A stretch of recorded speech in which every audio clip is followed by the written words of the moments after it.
英雄之前，你不曾拥有姓名。通向终点的路很长，但谁也无法预知结局。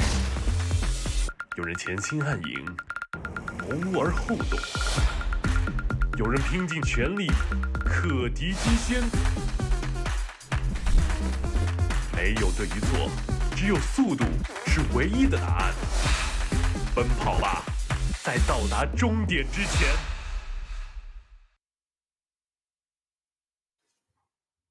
Hello, everybody, and welcome back here to the DPC. It's another wonderful night. We're going to kick it off here in Division 2 with CDEC versus LBZS, two teams who, they're struggling to pull themselves a win. They're going to need it very badly, and I am joined today by some very handsome individuals. We got Lizard and B-Cop. Welcome, guys. We'll start with Lizard. How you feeling this nice and early morning? This is the best-looking panel ever on CDEC, I gotta say. Doing great. Yeah. All right. What about you, B-Cop? Doing good. Doing pretty good. Ready for some Dota. I'm excited. LBZS, CDEC, definitely the best of the best. But yeah, and then we get the Division 1 game. So we'll get through this. It'll be okay. I think LBZS will be a fun team to watch, but we'll see how it all goes. I'm always excited for Dota, especially a new patch, a new flavor. We'll see what these teams do.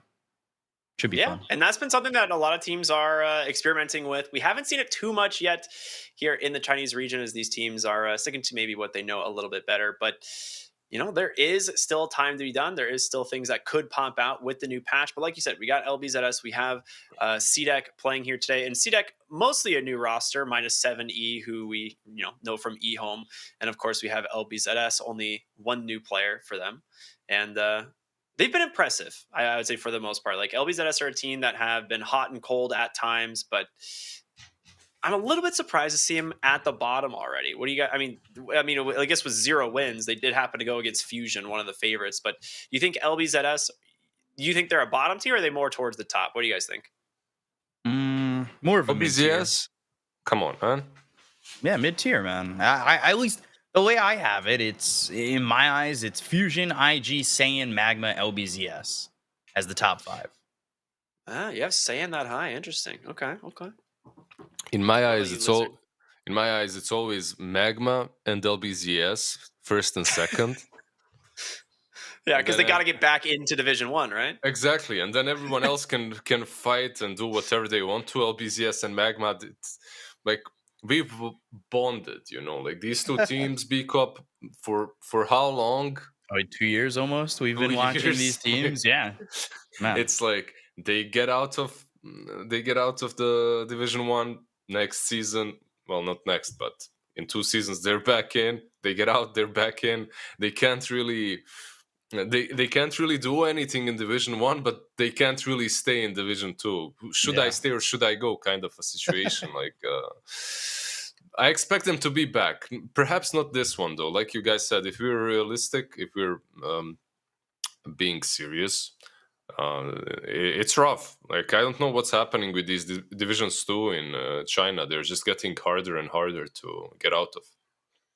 Yeah. A lot of people consider Division 2 China to be the strongest, most competitive Division 2 of any region. I think that's pretty obvious. Like, when we look at the teams, the caliber of these teams that are down here, it's hard to argue that there is another Division 2 anywhere that even comes close. And so it's pretty big accomplishment just to make it out of Division 2 in China into Division 1, even if it's only to just come right back down, unfortunately, for LBZS and Magma. But what do you guys want to, like, we could talk a little bit about Magma, later, but like right now, LBZS did go 2-1 against Fusion, which is considered to be one of the favorites. So, I mean, they didn't get 2-0'd, showing some signs of life here on the Sunny Boys, as we like to call them occasionally. Do you think they have the advantage going into this series, or do you think CDEC's new roster might surprise us? There's always room for surprise, right? Like, these are at least the bottom 3 guys, the 3, 4, and 5 for CDEC are guys that are just like starting off their pro career or haven't really played in the top echelon of Dota. Whereas LBZS, except for LG, it's a lot of guys who have been here, who have played a lot of professional Dota, especially Cat Yu, who's got a lot of tier 1 experience, and then Kagome, who I feel like is always kind of performing well. Like, I'd have to give LBZS the advantage just because of the unknowns from CDEC. Like, I love 7E. Don't get me wrong. I think he's going to give quite the battle over mid against Pew, but like, or as he goes as PP now. I just, I'm wondering if it's going to be enough. 7E, he can be very hot or cold, more so than like Emo, who feels very hot or cold at times. I completely agree. By the way, just you don't have to like everything that Bcop said. Like if you look at LBZS and the names, like you always have these players. Okay, I see Salad. I know what's up. I see PP. I expect a DP on the mid lane with a very early BKB, like something like that. I know what to expect from them. And when I look at CDC, CDEC, I kind of know as well, but it's not as great. So far, it hasn't been as impressive. The first thing that a player in a competitive scene in Division 2 can do is like make a name for himself by having a certain style. And that's something that we can see from LBZS's players already. They're good enough to be memorable, right, with a certain playstyle that they're having. It's not always the greatest, it's not always flawless, but it's good enough. From CDEC, not there yet. 70 perhaps, like Bcop said. Yeah, 70 definitely a name to recognize. The one thing that's nice about LBZS too is they've always been a team that like kind of innovates, right? A little bit, even though they struggle here and there. I think some of their hero picks into last season was like, especially early into last season, they were like ahead of the meta in terms of like what ended up becoming some of the top picks as the season went on.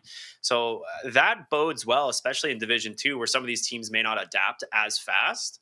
So we'll see how it goes. I'm excited to see LBZS versus CDEC here today. It should be a fun one. I'm always excited to see these new teams, like these new rosters come in and surprise us. I mean, we kind of expect a lot out of Fusion and Saiyan, but CDEC, through the open qualifiers as well, we'll see what they can do here today. Yeah. One of the things about LBZS, just quickly, talking about those innovative picks, like I remember when we were all together in studio talking about how like Kagome was playing the safe lane Queen of Pain, and like LBZS were the only team in the Division 1 to really, at least in China, to try and do that. Like they definitely do some weird things playstyle wise, like Lizard said, that like Cat Yu, when he was first on like Newbie Miracle and all those newbie rosters, the name of the game with him was aggression. Like he was always in your face as a 4. He would play Night Stalker a lot, get a Blink Dagger, stay on top of all the enemies, and it was fun to watch. Like I think that LBZS, I do get a little bit upset that they got rid of Molasses, but I'm hoping that they find themselves an identity here because I think it's really tough for them to get to Division 1, but I want to see them there again. Like this team's always fun to watch. Yeah, they're fun to watch indeed. And plus, it would make Nomad feel a lot better if they were in Division 1, someone who is a big fan of the LBZS squad.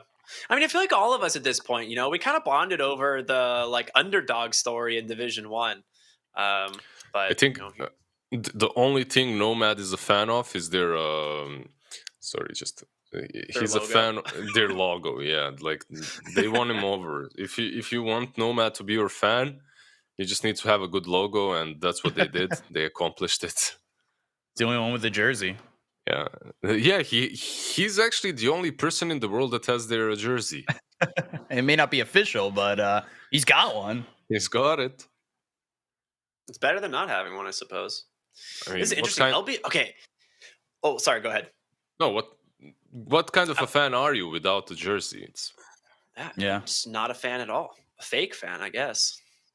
One thing I was going to point out, though, because we've talked about this a lot, is LBZS has always struggled to kind of close out games. Like they typically are like one of those teams that may win early, but then really struggle to actually like get themselves the victory.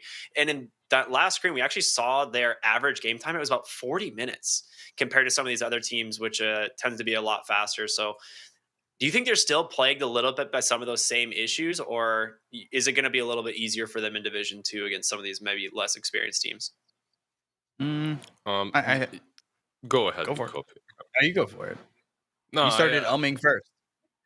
Do you guys want to go to the draft first? Then we could answer the question. What do you think? Yeah, we can jump there. All right, we'll go to the draft. We got some heroes. We can talk about this now. No, like the problem that teams usually face when they're playing versus someone that's a bit better than them is closing out games. Something like I went through yesterday. It was Team Spirit against Party, whatever, in Eastern Europe. Team Spirit literally was losing the game 5 times. 5 times the game was over, and they just wouldn't let them finish because their high ground defense is out of this world. And because of that, eventually they come back, but eventually means like 70 minutes into the game, right? And when there's a skill discrepancy between teams, this can happen. Like a team with, let's say, lower skill, whatever that means, can have a better draft, execute it properly early on, and then fail to close, which makes the better team come back eventually. They just need time. So now when the teams are kind of similar, what's going to happen, B-Cop? Is that going to stay the same, or is it going to be a mess? I think that LBZS, especially when they've been in Division 2, they've excelled at closing games, I think, a little bit more. Like, just one of my first memories of them, which I always bring up when we talk about their games, is that Vici game. Remember? It was they had a 40K net worth lead over Vici last year, Season 1.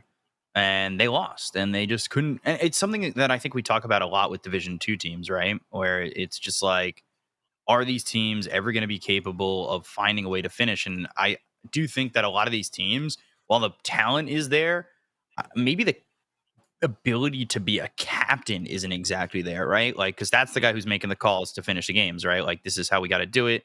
This is what I want you guys to do. And maybe they're missing that singular piece. Because I don't know, at least from LBZS, and maybe I just don't have all the information on them. Like, I don't exactly know who's their shot caller. I don't know who's making the call to finish games or the call to do X, Y, and Z. So I think a lot of these teams that are kind of stacks or maybe like newer players kind of struggle with that. I will guarantee it's detachment. You think so? Yeah, because his nickname is Detachment. He's detached from emotions. He thinks clearly. He leads them. This is so I smart, thought- actually. What would you expect? Salad to lead you, or PP? Would you follow a guy with the nickname Salad? Like, I mean, maybe I don't know into about the detachment. kitchen, I guess. Detachment feels like it would be my carry because he's detached from everybody else and thinks that everything he's doing is right and everything he's actually doing is wrong. And he doesn't care because he's the carry and everybody else is his support. Mm. So you're more of the detached from reality situation, is what you're thinking. Yes. Interesting. You know what's not detached from reality? This draft, the draft that CDEC come up with. Dude, this is very much on par with the meta right now. Dawnbreaker Medusa opener. So you And like the Treant. And lady? now Wow. Treant? What? Yeah. Are Dude, they, okay. Are they just stealing heroes from each other? Like Phoenix by LBZS and then Treant by CDEC, just to take it away from LBZS. Both of these. Like, if CDEC had Treant and Phoenix, that would be the sickest draft ever when it comes to like this full team fight potential and whatnot. Not a lot of stuns, sadly, but still would be really strong. On the side of LBZS, what do they need, guys? Or They need some CDC, form they're of control. first. Yeah. Mostly, I think LBZS needs something to protect the egg. Like, you have Avalanche, and that's basically it, right? So It's not that bad though. Like the Avalanche is not that bad overall. Tiny can do a lot. Yeah. It's like, to give him I some always- credit. I always expect Lena up against Phoenix a lot. Mm. Like, it's a 70 kind of hero. I feel like he does well with it. Oh, I'm surprised at the Enigma, especially with the level 1 change to demonic conversion. Like, I feel like that's a big change, that cooldown increase. Like, that feels pretty rough for me. But I don't know. CDC, a lot of these tier 2 division 2 teams, I feel like they play very safe with their drafts. They The pick like latest very meta change? heroes. Yeah, right. Wasn't it the demonic conversion got Demonic see. conversion's up to 60 seconds now. Yeah. I mean, it was already pretty bad. It was like it's 50 cooldown, right? seconds or something. Yeah, Now it's 50 to 60. I feel like that's a lot. I mean, a 20% increase. But yeah. Overall, you're right. I actually don't like Enigma here at all. It's not only about that increase. I believe Enigma's conversions were already on a really long cooldown in comparison to what they used to be, right? My problem is I don't like Enigma into Phoenix that much. Like, you use this black hole, he just eggs. It's hard to set up a fight around it. It's You can't like possible, but follow up it's the hard. black hole. Yeah. And you can always, like, if there's a Phoenix and he eggs first, you can't black hole. If you come in range, you're hit by fire. If you don't come in range and you black hole with some BKB, there's still a chance that the egg will cancel it. It's hard. Like, not a big fan. I like this pick though from LBZS with the Monkey King. It's something that's going to be flex, and it also helps the egg, right? Like if you're going to egg, Wukong's on top of the egg or near the egg, and that makes you not really want to stand and try and right click the egg or anything like that, and you're going to be in a bit of trouble trying to get out of that fight if it's Yeah, and they can pretty much set these lanes up any way they wanted to. I suppose it's going to be a tiny 4, and then you Phoenix can 5. perhaps Phoenix 5, Phoenix plus Monkey safe lane is a decent lane. Yeah. Tiny plus anything is decent. Tiny plus Razor would even be good, and then you can pick your mid laner last, or you can pick something with Tiny, something different. The thing that's really interesting here is, well, Monkey King is one of Kagome's best heroes, like for sure. We all know that. But with the Enigma and the Treant that came out, this means we're likely to see Dawnbreaker 3.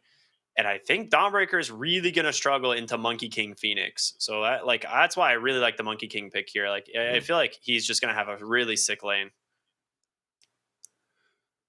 Yeah, we'll see. Like, Dawnbreaker is a decent laner, right? But Monkey King versus a melee should be pretty damn solid for LBZS. Depends on the way they lane it. On the side of CDEC, you could put Treant there. You could also put Enigma. I'm wondering just which one of these two will go, because it's not going to be an easy lane. Enigma plus Medusa on safe lane, I don't see that working out way too well versus anything.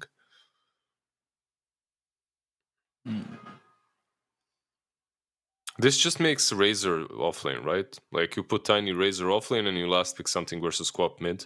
You get yourself a puck, and you have a decent, like, literally free puck game. They have no catch for him. Dude, and Puck has actually been the highest contested hero of the DPC in all regions. It's the number one pick band by a pretty large margin. And then I believe second was Monkey King. They're heroes that actually work pretty dang well together. And I like what you're saying. Like, it is pretty solid here, especially into the Queen of Pain as well. So I'm wondering if that's what they want to go for, or if they want maybe lockdown. I don't know. The only question is, are they comfortable playing Razor offlane? Like, if in their team they're comfortable playing Razor offlane, I think Puck would be a no-brainer. It's literally, it's good for everything, this game, really. And it fits their draft as well. But maybe they will not go that route. Maybe something different. Maybe some Lina, like Bicop mentioned earlier. Lina would work as well. You'd get that long range versus Medusa. It would be on a greedier side, though. Much greedier side. It's really potentially greedy. Would you go Phantom Lancer here? Then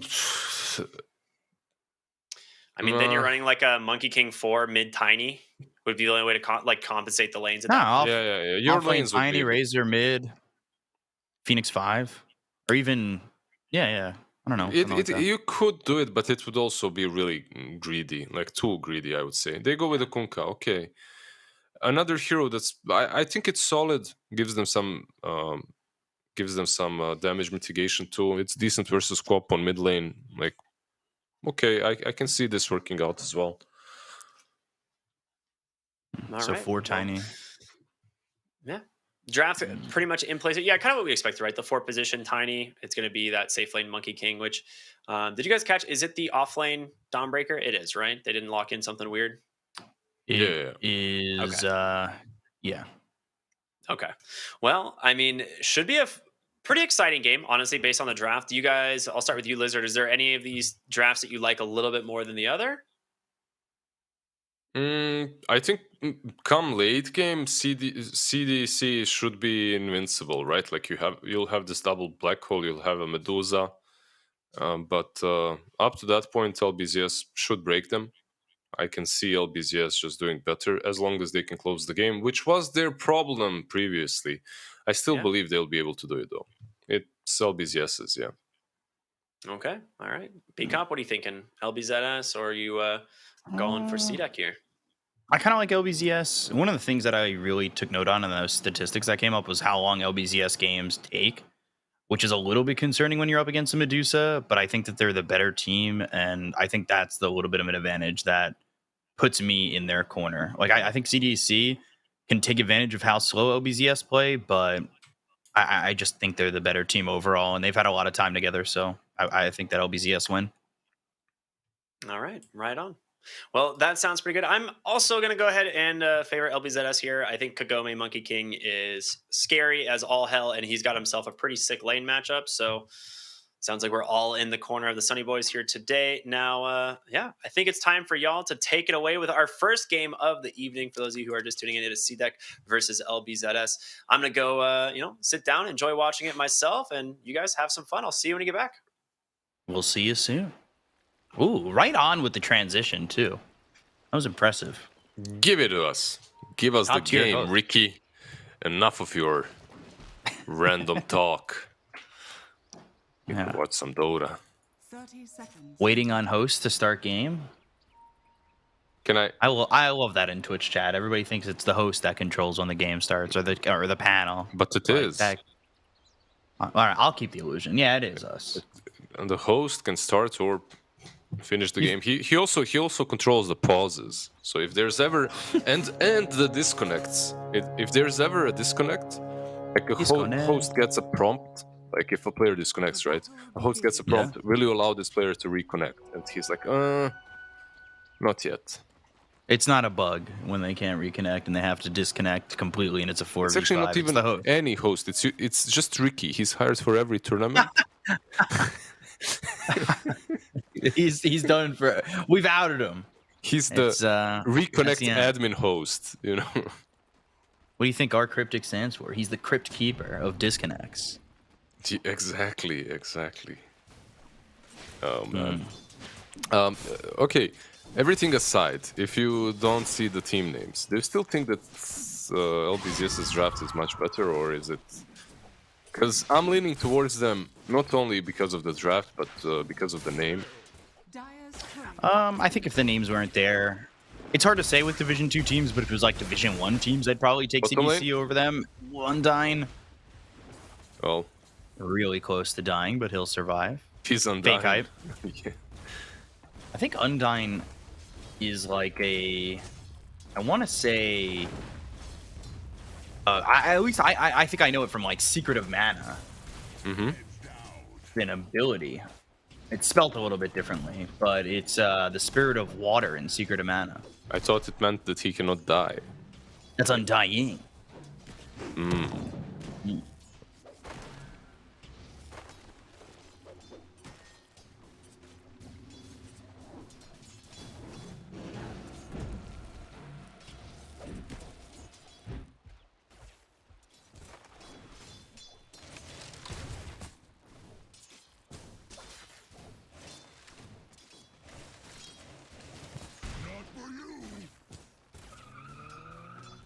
So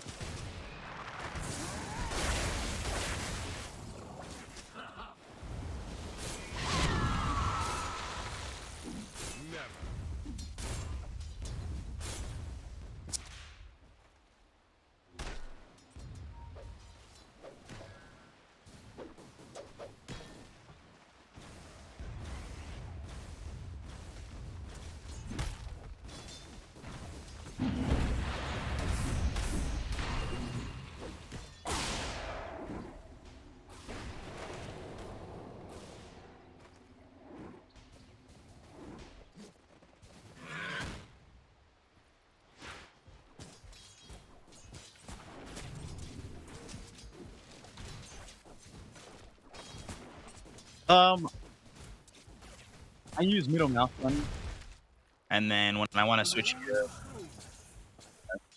over. And then I've also got like assisted camera on, so I can turn it on and off, and it'll pull me towards the closest hero. Not from like a super far distance. So it kind of centers the heroes. I really like it. It keeps me ongoing. Just yeah, I was doing that. Getting the V mix going. Victory mix. So at least so far from what I've seen in China, it feels so different from what we were doing a year ago. A lot more quiet in the early game. Yeah. Like back to old school China, one would argue, right? Like the mid game and late game still kind of pop off, but I've definitely felt that these early games are very like, oh, a solo kill here, a solo kill there, maybe one gank, but I mean, Division 1, especially when we were all in studio a year ago, like it felt like we were getting a lot of action constantly. Yeah, it depends on the patch as well, like what heroes are being drafted. You can't really do a lot when you have, I don't know, Dragonite plus Io on one lane and the other Abaddon plus something. You know, it is kind of hard to get these kills going, but yeah, when the drafts are a bit different, it can happen. Like I do believe there's a lot of kill potential on somewhere like bottom lane, top as well, possible. Treant. Yeah, again, might be in trouble. Static Link is level 2 this time, so a lot of extra damage. And Salad, he's already used the Avalanche and Toss, but it won't matter. They've got the damage from LG. Not getting traded. Didn't I set it up perfectly? Tell me. I mean, you're an analyst. So you analyze the situation of the game. Okay, tree toss to kill a courier. That, a little violent. That courier didn't need that. He deserved it. It was a like that. Collaborator bringing items to the enemy team, to the enemy side. He deserved it. Oh my gosh. This Dawnbreaker has been very popular in China. Yeah, the build with the Aghanims, right? Yeah. Phoenix, he might be the next one. Or Imitator looking like he's gonna die, and the Balanced Strike will come in, and Kagome, though, with 70 making the rotation up towards top, will be traded. The best thing about all of this, well, the best thing is that Coop got the kill on Monkey King, but the second best thing is she missed a gank on mid lane. Tiny was over there setting up a gank, and because of that top lane rotation, she doesn't die, plus she gets Might a kill. stay, though. Imitator showing up and refilling that bottle. Yeah, PP looking like he's in a good way. 16 more CS. Like, yeah, he doesn't have the kill at the moment, but I think his game is... Yeah, he's 600 gold ahead of this Queen of Pain. Like, that's... Wow. Yeah, he's farming the small camp as well. He's stacking it up, farming it up. Queen of Pain, meanwhile, is forced to make some rotations and just farm the wave. 1-4-1-1 for Kunkka.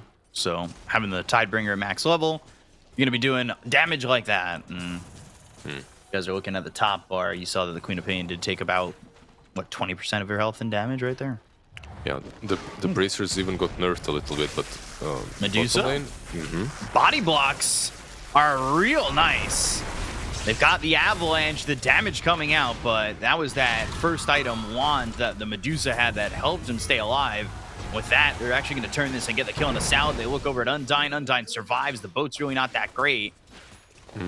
And ultimately, it's CDEC who have made a rotation, gotten something out of it, and LBZS kind of come up empty-handed.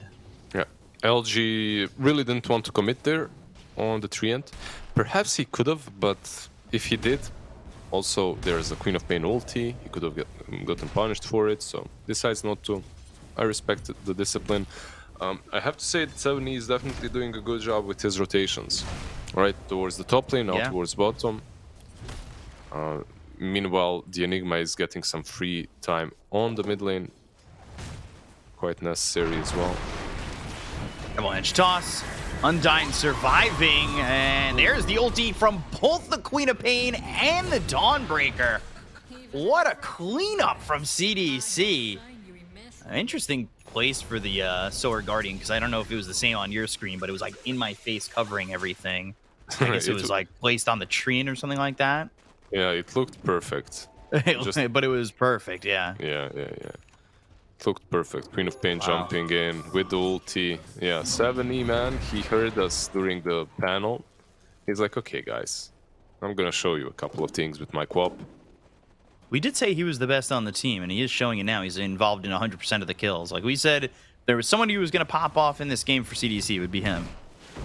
I feel like we kind of alluded to that. Maybe I'm just inserting selective history, though. No. We did for sure. It's just that we said his team is gonna lose, so we'll see. Still a close game, though. I'm a little surprised, actually, too, because Queen of Pain's still behind the Kunkka of PP. Yeah, you just have to work twice as hard. Kunkka is that talented boy from the class that doesn't need to study, and Queen of Pain is working her ass off. God, I know exactly who you're talking. Oh, I got a 99. I did so bad on this test. Like, dude, you didn't even study. Yeah. I spent 8 hours a day, and I got an 85. I don't care if they study or not. If they cry while they got like the almost perfect grade, I'm gonna hate them. You know, it's like I got a 2, I barely passed. Like, what is that? A, B, C, I guess, right? No, D. Is E the lowest? No, we do A, B, C, D, and F. We don't give E's. Ah, okay, yeah, sorry. Yeah, you're right. I forgot. God. But it's also like, there used to be those kids in the class who were like, there was extra credit. I got 113 on the test. Yeah. It's like, cool, dude. I was proud of my 85 until you said that. Yeah. I get some D, and I'm afraid that I'm gonna get beaten at home. And then there's this kid crying next to me because he got, I don't know, not a double A, but just an A. Yeah, my brother was that way. He was very smart, honor roll student. I had to compete with that. I was happy with my grade at school, come home, and all of a sudden it's like, you got a B+? That's it? Cool. Thanks, guys. Appreciate that one. But right now, A+ play from 7E. I appreciate you, B-Cop, no matter what your grade is. I appreciate you. And your fitness guru instruction. And your friendship. Okay, this is way too wholesome. Can this Queen of Pain kill someone already? Like, can we get some blood? I've literally been only following 7E for the last 3 minutes. Hoping he makes a rotation. Yeah. They're going to take this tier 1 tower if they're not careful on LBZS. Oh. A little bit late with that boundless strike. Yeah, it's Enigma's level 6 now as well. They have a smoke, level 6 Enigma. They could definitely use that black hole. But I believe if you are LBZS right now, you just plant this Phoenix on top lane. He has the egg. There is literally... there is a way to kill him, but not for these two. Unless they commit the black hole. And even then, it's not likely that they will finish off the Phoenix before he acts, so... Something that CDEC needs to do in order to take this tower on top lane is rotate the Queen of Pain. Like, I really don't see it happening if they don't do it. I also have to inform you that this is possibly a really long game. I'm used to it. I don't know if you know this, but I love long games. Big fan. Ooh, detachment. Ooh, Icarus dive into the ult, and now they've got themselves the Torrent as well as the Ghost Ship right on top of this Dawnbreaker, just on the edge. That Supernova hit, and now trying to get it out with the ultimate down towards bottom. Imitator goes down to LG. Sonic Wave comes through. Salad low. LG maybe looking to chase, but 70 abandoning ship there as he will jump away and get away from that one. Maybe go towards Kagome. Wukong's Boundless Strike, trying to figure out who he wants to go for, but with 70 and this Medusa, they have more than enough damage to get the Monkey King by himself. That's a big yikes. LBZS did everything right. They defended top lane in a quite nice of a fashion, rotating the Kunkka in. Even though Queen of Pain was coming and using Sonic Wave, they all survived. It was all pretty well played. Prevented the black hole from ever happening too. And then Monkey King just goes on the rune and dies to Medusa and Queen of Pain. It's it's quite a big of a mistake because Monkey King doesn't have his Battle Fury yet. So, yeah. He's close, but I mean, what You are you never want expecting to- timing-wise for it? 'Cause we usually see Orb of Corrosion with the Monkey Kings before they go Battle Fury. At least like Ame does that, and he gets it pre-14. And it's so good on Monkey, right? Getting that Orb of Corrosion, but still, you're playing versus a Medusa. Getting Battle Fury as soon as possible is probably for the best. It's just that I'm afraid that this Medusa is already on top of net worth charts. Usually it takes a little bit, but By a lot too. Bottom lane, Imitator, Black Hole, and there's the Avalanche from a distance. So now that's on cooldown. Kind of, it gives that freedom to LBZS to kind of think about what they want to do for the next few minutes, for the next 200 seconds. Like, where can we go, get our ults up, go for a smoke, make a play, and I would say try and find some vision on this Medusa, because they really need to slow that game down. yeah, they do have heroes to do that. There's this Treant on the bottom lane. That is, CDC has ways of delaying, and that's what they have to do. Overgrowth, They wanna Sword fight. Guardian. Phoenix going to the ult. They're going to try and right-click this down. I don't really think they have enough. And there's the Wukong, something we talk about in the draft.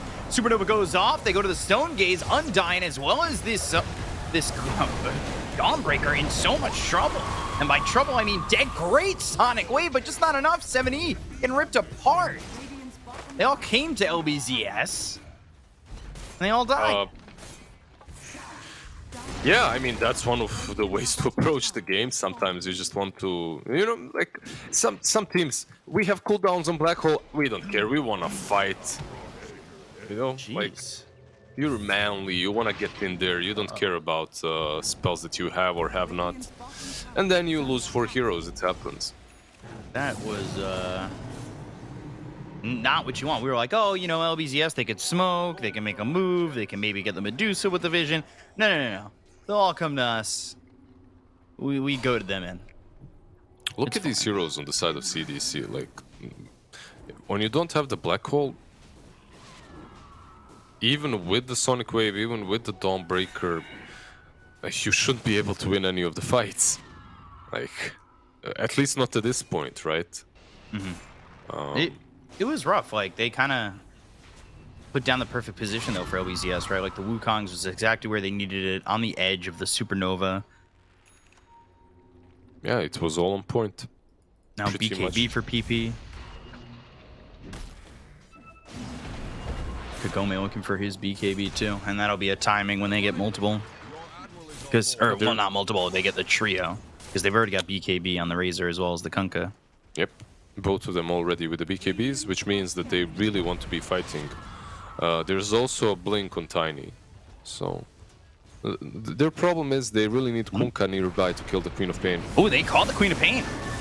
Didn't get the blink off and just getting away. They also look mid over at the Tree Protector, Undyne, trying to be undying, but Should be able to. Piggy form and he's out. yeah, if that plasma field hits, maybe it slows him enough. But now Undyne kind of stands his ground a little bit, and that might be his undoing. The whole time, though, Kagome goes down. That is not what you want if you're LBZS. I want to say that was Dawnbreaker and just Imitator getting it done without the Black Hole. Goes for the TP, and there's going to be success there because there's nothing to stop that. It feels so far for me that LBZS is having a flawless game, and then there's Kagome. Like, he's the only one. 2, 3, and 4. Yeah.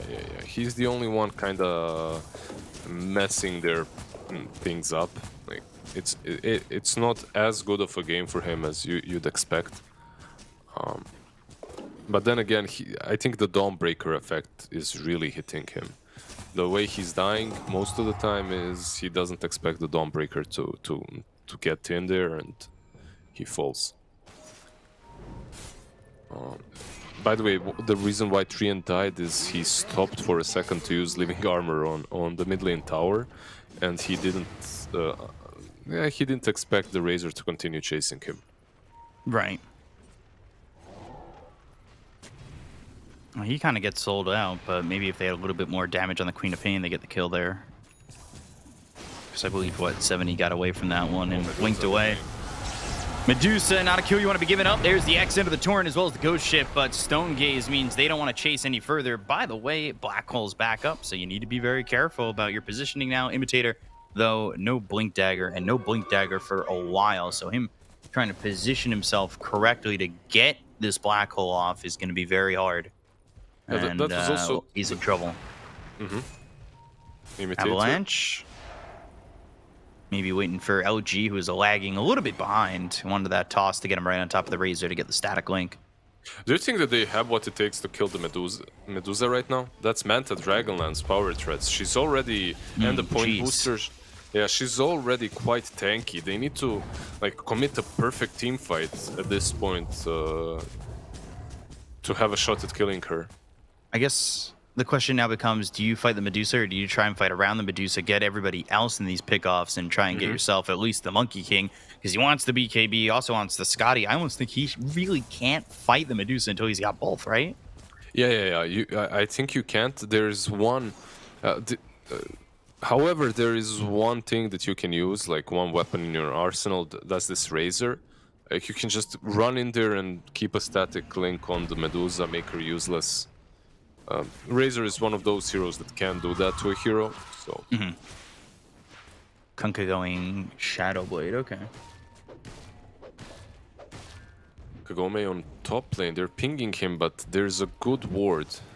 Scouting out 70, who's got that BKB completed, by the way, as well. And a defensive ward by that camp, but he throws down the Boundless Strike. He needs to be careful about his positioning. His Imitator is certainly looking to just go in and use Black Hole. With the Queen of Pain by him, it'd be more than enough. But now that Salad's here, he's got a little bit of protection. Meanwhile, Detachment does spot Imitator, so they may not even get that opportunity. Blink as well as the Avalanche. Maybe thinking about throwing something down, but just goes to the TP out. Boundless Strike is there, and they'll get the kill. He was counting the stuns well. There was one more stun, obviously, from Kagome. Maybe the thought process was, okay, if he Boundless Strikes, there's a chance I Black Hole and then Queen of Pain jumps in. He's just not tanky enough for that to happen. But I don't know. They Dawnbreaker BKB TP out.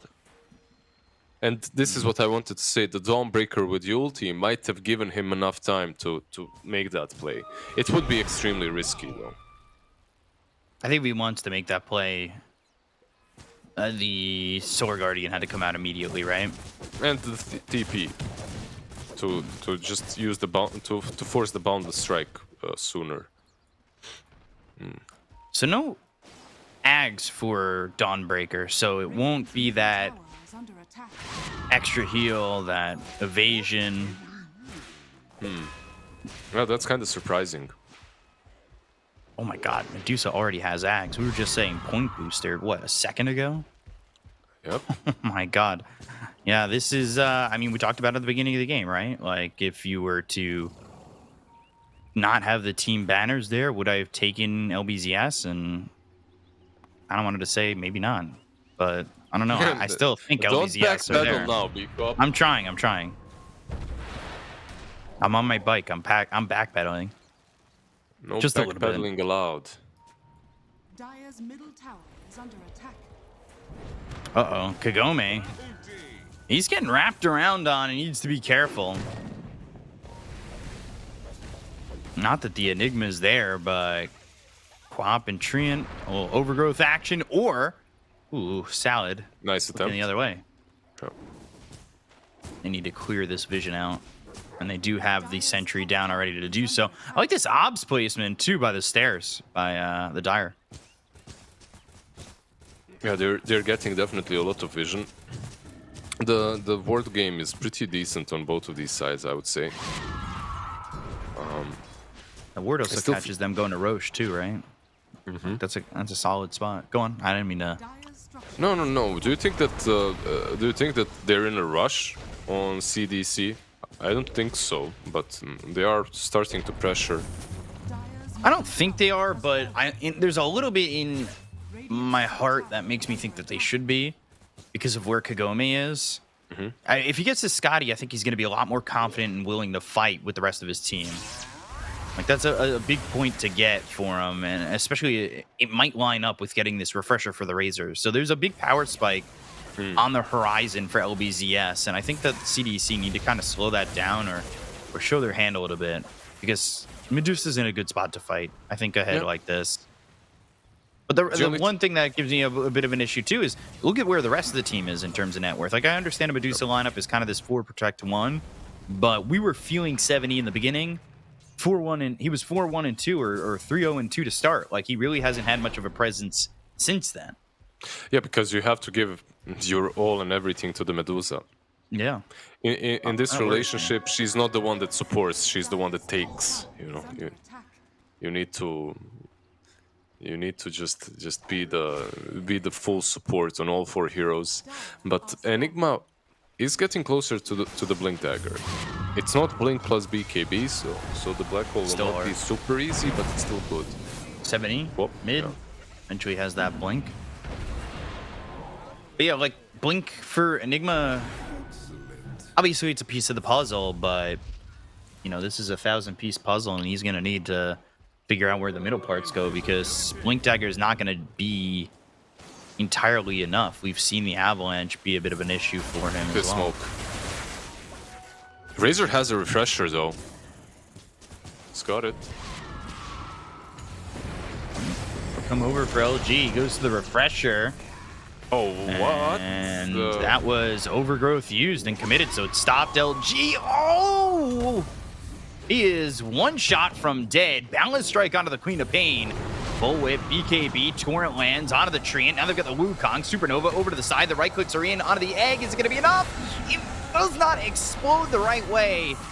And they end up getting the kill onto the Phoenix. They look for the Tiny. Salad slowed up. He's barely moving, but he's got the Avalanche and will not get denied. 70 claims the kill. They do find 2. LG a little bit too quick on his fingers there. Like, he used the BKB refreshes, instantly pops another charge together with Eye of the Storm. Uses 2, like, that 9-second BKB, it lasted for a second. Yeah, a small mishap. But also the fact that they set up almost a kill on a Razor with nothing but a Mystic Snake. Like, that was literally their whole control. He didn't dispel Overgrowth with the BKB, right? Like the second BKB. If that happened, then it's my bad. Like, I didn't see it. Roche. Torrent lands. X is there on a 7E. They do have Ghost Ship. They have Wukong's in 5, but they don't have Supernova for 40. There's Black Hole, and there's a Blink Dagger Black Hole now. You have to be careful the way you approach this fight. Salad needs to be in a better position. He can't be grouped up with the rest of the team. He needs to be the one throwing the Avalanche to get something out of this one. They go to the Solar Guardian, they go to the BKBs, and now they've got themselves a stun on the 3! They'll look over at Salad, they'll get the kill to the Tiny, but they've taken out the Medusa. The Black Hole comes out, but it's a little bit too late. At least that's what it feels like. LG taking a lot of damage. They've got the Spirit Vessel on him. They'll get the kill into the Razor. They look over to the side of PP, who's got the X, back onto the Torrent. Balance strike from Kagome, getting Imitator. So now, Dawnbreaker back into the fight. 70 with the BKB. TP out from Kagome and just makes it away. But PP may not be so fortunate. There's the Sonic Wave and a triple kill for 70 without the Medusa salvaging the fight with this Queen of Pain. Yeah, suddenly this Queen of Pain doesn't feel as malnourished as before. Like, she gets some, yeah, she gets some farm, goes into the pit. This is most likely an Aegis for her. He's got Monkey Supernova. King. The Monkey King is coming as well. Yeah, okay. It forced them out. Monkey King's coming over. Roche is out of the pit. They don't have Medusa for another 20 seconds. They'll have the Enigma back up, but he doesn't have Black Hole. This is a fight for what they want. 70 goes into the pit while they go after Undyne, who popped back previously. Here comes Imitator. He's kind of imitating himself with a Black Hole, because he doesn't have one right now, but he's found himself some pressure in a way. Refresher. Dawnbreaker won't get it. 70! Oh, man! Not only gets the Roche kill, but he gets the Aegis. However, it's not going to matter. They'll get him twice. Kagome with the triple kill. It takes it out of the hands of LBZS. This could have been disastrous, but instead, it's only slightly a problem, I guess. Oh my, this was... yeah, this was messy from both sides, really. Like, the egg was so far. It still prevented them quite well enough from taking Grosh and bought some time for the Monkey King. Then the Dawnbreaker jumps in, instantly gets blown up. Queen of Pain follows. Queen of Pain with such a great kill streak actually feeds it away. I don't know, is it worth it stealing the Aegis? I don't think so. Like, considering how many heroes they lost, I don't think that's worth it. I only slightly disagree, and that's because it gives Medusa time to kind of... I think LBZS maybe not as confident without the Aegis, which gives Medusa more time to farm up and form some sort of defense. Does it though? Because you're giving a lot of farm to the enemy team as well. And, True. My problem in that last fight around the pit, the initial fight, was Imitator. He wasted a good 2 seconds hitting, right-clicking Tiny, instead of blinking in and black holing, saving the Medusa. Like, they had no stuns. 4 heroes were stuck one next to another. He could have black holed all of them. But, you know, sometimes you just tunnel vision on different things. Tiny was in his face. It's hard to blame him for that. 4K lead for LBZS. Still up against a pretty far Medusa, but now no longer sitting top of the net worth. That's the big switch here. And something like you said, where, you know, is it worth it to throw bodies like that? Coming around the back, though, is the Kunkka. Oh, gosh. That doesn't feel good to get hit by a Tidebringer immediately. Icarus dive looking for it, but, well, now into the Supernova. They've got the Torrent landing onto a couple of these heroes. They get the BKBs off, but it's not going to be enough. Dawnbreaker and the Enigma both go down. That's a Sonic Wave from 70 with the BKB just to survive. The biggest issue that CDEC have got is they like their catch is extremely bad. Like you have Mystic Snake to set up or an instant black hole. An instant black hole is not something that you ever want to do unless you have a BKB on an Enigma as well. So it's so difficult for them to kill off anyone. Even this Phoenix that's a position 5, like he has a Shiva's completed. If you jump him, there is, I believe, 0 chance that you kill him before he eggs. Like, he's always going to be able to egg. The only question is, will you kill the egg after? And it's only getting tougher, right? Like, it's level 2 now, about to be level 3. That means it's going to take 2 more hits, go from 8 to 10. It's also got this Shiva's Guard now, and... Math checks out. The math does check out. 8 plus 2 is 10. Yeah. That's where I got my 85 from. Get those B pluses.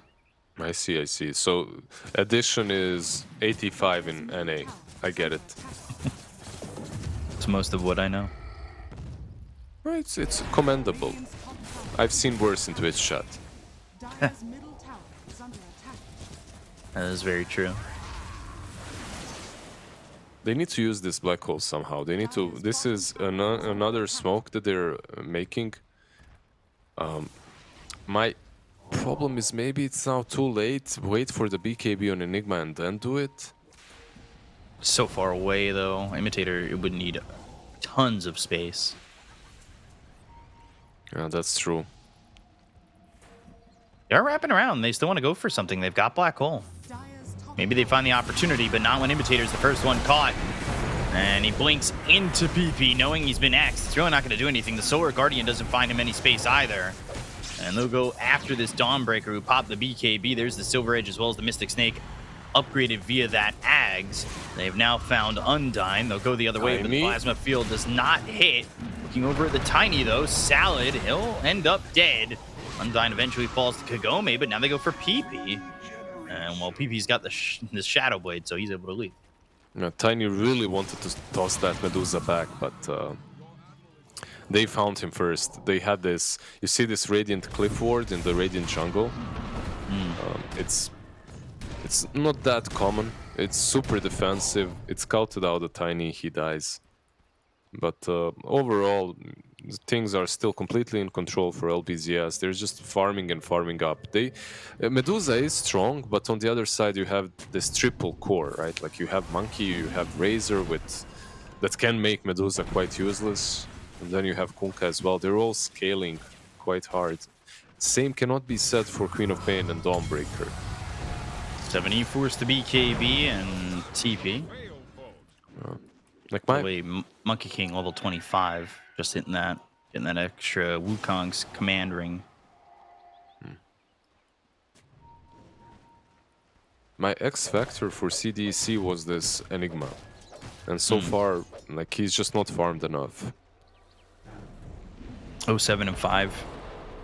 And it's hard, right? Like, you want him to get space on the map to farm, but at the same time, that's exactly what your other two cores are doing by giving up that space for the Medusa. It's not really for the Enigma. It's for the Medusa, and you could see that based on the net worth chart that, like, Queen of Pain and Dawnbreaker have kind of taken these back seat to Medusa pretty heavily. How do you expect even the Enigma to get some farm? Yeah, it's something that you need to discuss within the team, right? Like, I know you're a Medusa, but I'm an Enigma. I need more, right? Like, at least this BKB is necessary. Not for me, for the team. But at least they do have a very big Medusa. That's a Skadi completed on her, so... One of these next fights, she'll have that split shot uses modifiers, level 25 talent, with the Skadi. It can be quite strong versus all of them. I think it's the best versus the Razor, because the static link doesn't... I mean, it doesn't hurt as much, you can get away a bit easier. Take these towers, take these outposts, get control of the map a little bit more. We're getting to that point again, like, something we spoke about was the fact that LBZS, they do take a lot of time to finish these games, upwards of 40 plus minutes. So at the end of the day, is that something that's going to hurt them? Because Medusa, who was down about 2,000 in the Monkey King, has not only caught up, but excelled to pass this Monkey King. Like, it's Kagome, who's maybe not getting as much farm as he would like, but he does have that refresher with the Skadi now. He was thinking about getting that Arcane Blink, and that's something that he's going to be leaning towards potentially. He's got the Blink Dagger now, and the question is, does he finish that or go for the MKB that he's got queued up? Is there a butterfly? There isn't, so... MKB, if he sees the butterfly, he can go for it. Medusa, he's caught. Yeah, in a lot of trouble. They've got the Supernova. There's the Refresher, Undyne, the first to die, and goes and throws the Sonic Wave out. They don't get the Medusa, has a bit of mana and a lot of health left. Sunray right on top of Salad, trying to heal him back up. Icarus dive. They'll go back towards Roche and go back towards their jungle. Got about 2 minutes left on that, but all they get out of that is the Treant, and that was Wukong's and the Refresher, not the second Wukong's pop. Mid lane. But now Detachment. He's caught. He's gone. He's gone. He also gave the gem. Really nice pick off.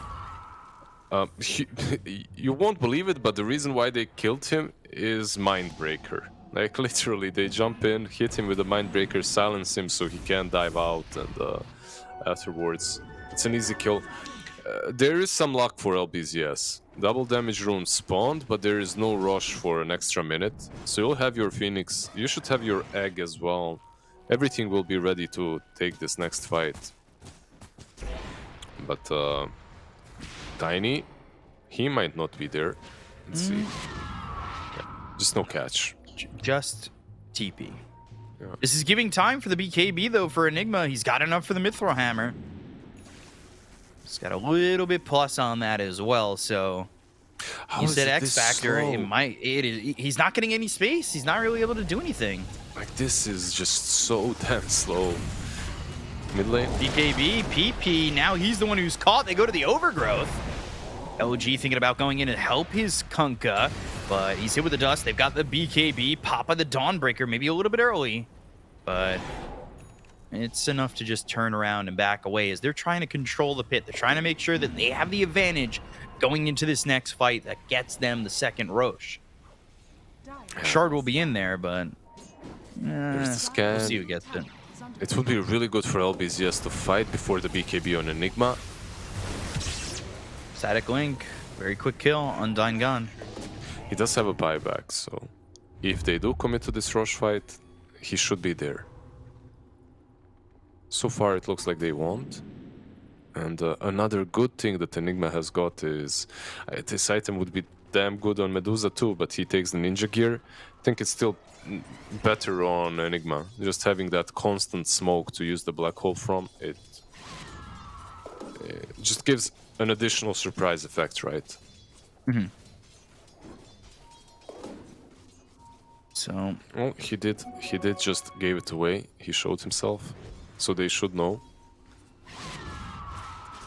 see, this is what I kind of have a problem with. 70 is taking away Imitator's farm when he's very close to the BKB. Yeah. It's true. I think that's like he'd have the BKB right now. That was a full wave. And now he's going into another one. That should have been his. Refresher comes in with a static link. They've got the Wukongs, but there's the Sonic Wave to push him away. Wukongs will sit there, but they're not going for Roche. He only has about 40% of his health left. That being said, Refresher is available for the Monkey King, so he can do this all again. Now BKB is there though, on Enigma. So he's got it. This is going to be a very big fight for him. He needs to be that X Factor.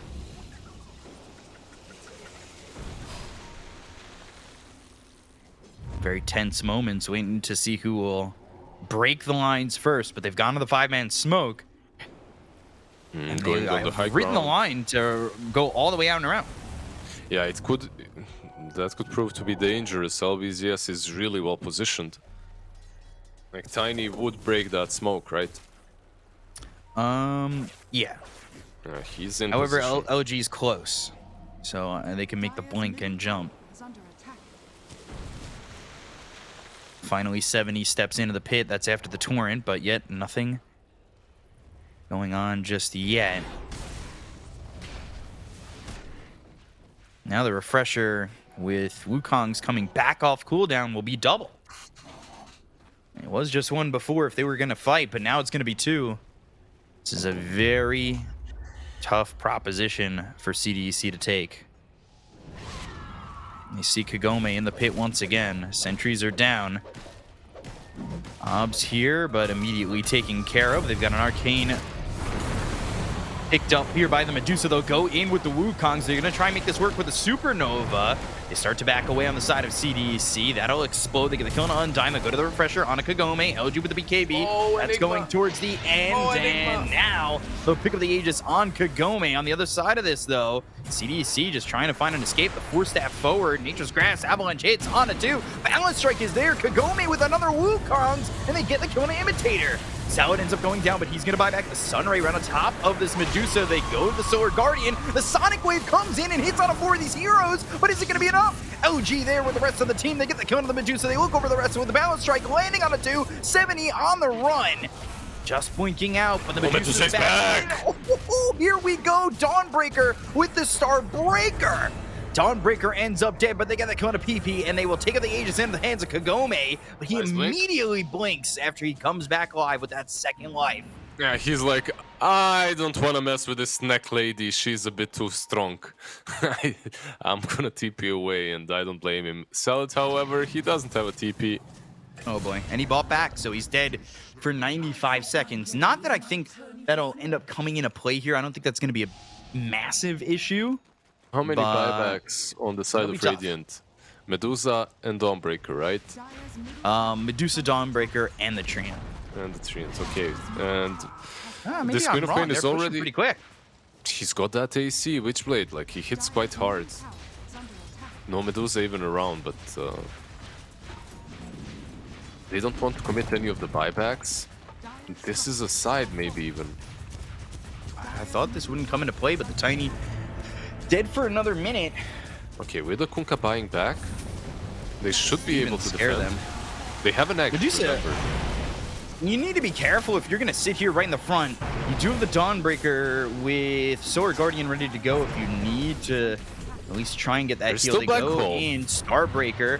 KB pop by PP. Imitator going in, looking for the Black Hole. That's on a PP who just bought back. Kagome, though, with the Wukongs, he's going to try and keep his Kunkka alive. They've got themselves a Spirit Vessel on him, as well as the Supernova going down. These heroes have walked out of the circle. They will keep their racks alive, but a think lot used. Phoenix really needs a shard. It's dropped in the base. Yeah, he didn't pick it up before. I'm not sure. Probably just panicked and needed to help out the Kunkka a little bit faster. That was that the first black hole in the game or the second Not in the one? game. Not in the game, but But- in the last 30 minutes, I would say, maybe 15. I remember the one on the bottom lane as well. Imitator is having a really rough time. I feel bad. Yeah, like the black hole next to the pit. He pops the BKB. He's in ninja gear. He pops the BKB. His blink gets cancelled by Wukong's command. Now he uses that black hole on Kunkka. It wasn't a bad idea though. Kunkka didn't have buyback, right? But they just didn't have the damage as well. I feel bad for Imitator, but I'm not going to say it's his fault. Like, I'm looking at lanes that he's trying to farm, that he was trying to get that BKB quicker on, and he's getting his farm stolen. Like, if you want your Enigma to be the X Factor, if you want him to have that BKB, then you should let him have that farm. Like, you're taking away potential winning conditions. It goes both ways. There's a little bit of both. That's what I should say, right? I agree.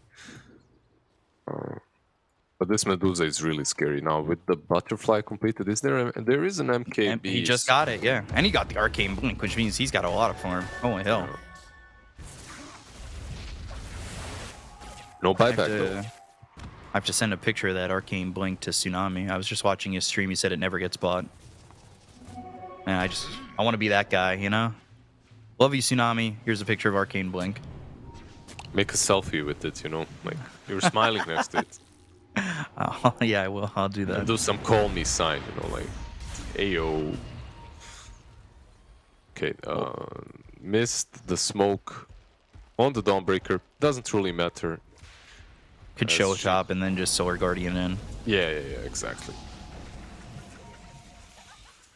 Double That's damage a level about to- 25 Dawnbreaker as well.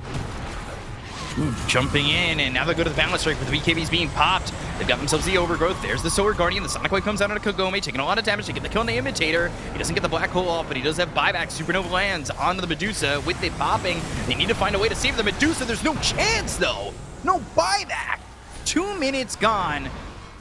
That is not what they need by far. How short is he buyback? He is short 1,200 gold. Didn't know that, maybe. No, they will try to force it, however.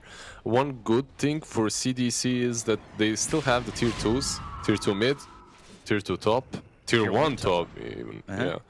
And because of that, it might be a bit harder for LBZS to push.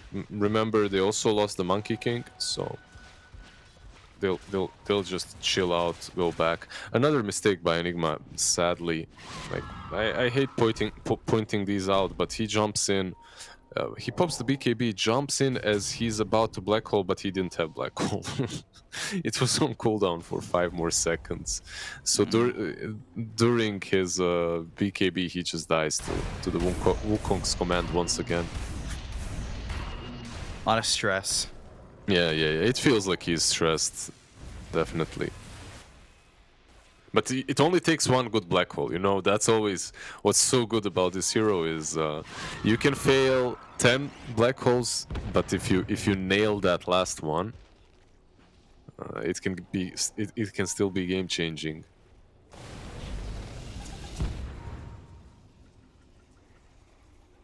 They might even wait for next Roche. I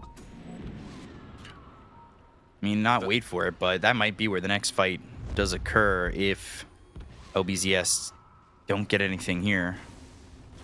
If they have 20 seconds without Medusa, they really want to pounce on this opportunity. Undyne. That's someone you really want to get a kill on. Those overgrowths have been a bit of a problem. Now the Solar Guardian, they go to the black hole. It's going to be on the 2. They've got 70 over to the side with the Sonic Wave coming through. PP getting a little bit low, popping the BKB, and now healing up. He's got himself that Satanic. They get the kill on the Sal. They'll take out the Tiny. He's dead for 80 seconds. The Wukong's committed. PP goes the other way here with Kagome, trying to scout something out. Maybe trying to get on top of the Enigma. They know that he bought back, and they want him out of the fight completely. However, that black hole now on cooldown for 2 minutes. Yeah, PP tried to get a catch of that mid lane. Queen of Pain didn't manage to. Also, the egg was good. the sun ray healing them up just a tiny little bit. Still good enough to keep the Kunkka alive together with that Satanic. So there's no black hole for the next fight. It's quite significant. That black hole cooldown is 160. Your tiny will be up in 40 seconds. You should have a pretty good shot at having a good fight. He wants this refresher so badly.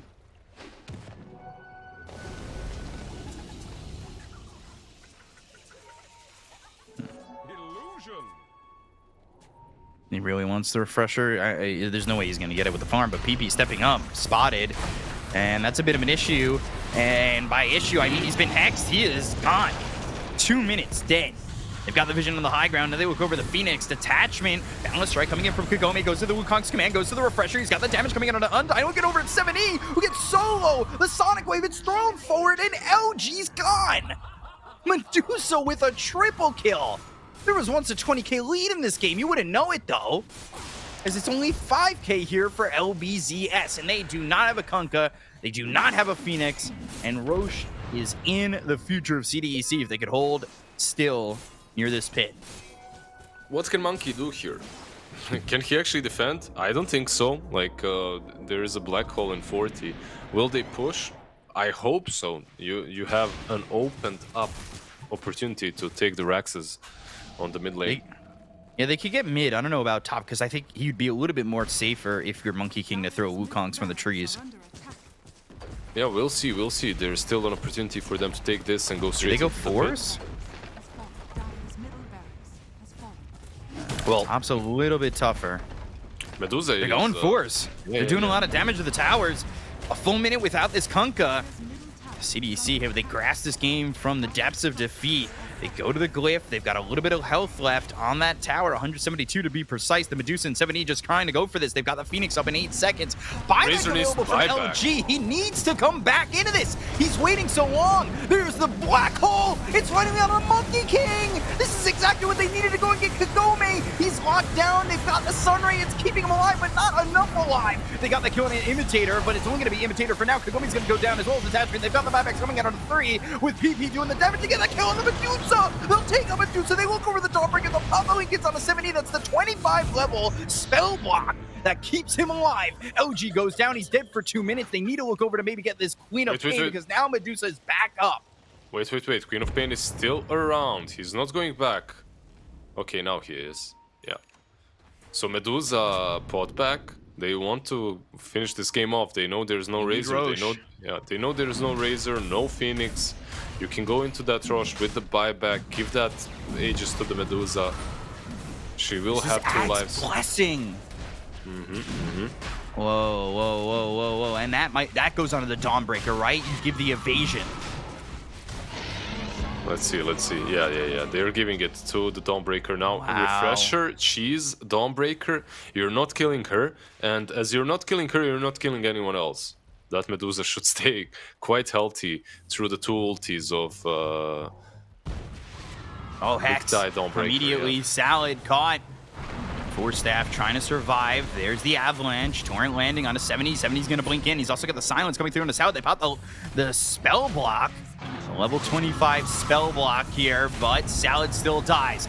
They've got themselves the Starbreaker coming in from the Dawnbreaker. He's got 2 charges on that. That will pop up PP. They look over the Medusa. Medusa in some trouble. They've got the X. They'll take it. They get the kill on Undyne. They're taking out the tree. They're inside the Wukongs. They'll go for a second ring. They've got themselves the Sonic Wave coming out with the BKBB pop and the Medusa trying to fight this one. They go for the Dawnbreaker. Dawnbreaker with the Starbreaker. That's going to be a double Starbreaker. But these stars are not getting broken. They're not turning into black holes at all. They're not forming into anything that's going to be taken out when they go in with the Queen of Pain. They finally get the kill on Kagome. They'll take him out for 2 minutes. They look over at the Starbreaker once again. They get the kill on PP. Can they take him out? He'll hold his ground, but it's not looking like it's going to be enough. They get the count of Salad. They'll take out PP, and they will win the game. CDEC from the brink of defeat beat LBZS. Whoa. What a game, man. What the hell just happened in the end? This is a crazy one. Back and forth. You couldn't really predict which way this one is going to end. Medusa, the queen of games in Division 2, I would say. Once upon a time, queen of Division 1 games. This time around, right now at least, queen of Division 2 games. You let her farm, eventually she wins, as teams just do not know how to break her, do not know how to break that high ground push. That was I won't say great performance from both of them. It wasn't flawless, but it was certainly super enjoying to watch. Yeah, especially those back end fights. It felt very enjoyable to see for sure.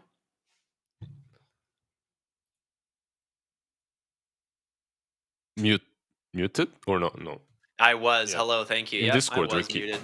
Yeah. Hello, guys. Sorry about that one. It was just keeping myself quiet, But super exciting game as it goes late. There's so many big spells, so many big ultimates going through that just make it an absolute blast to watch. Right? You have double Wukong's command. You have double Starbreaker or Dawnbreaker. Like it was just intense these last game fights, and came down to buybacks, came down to death timers, and CDEC came out ahead, man.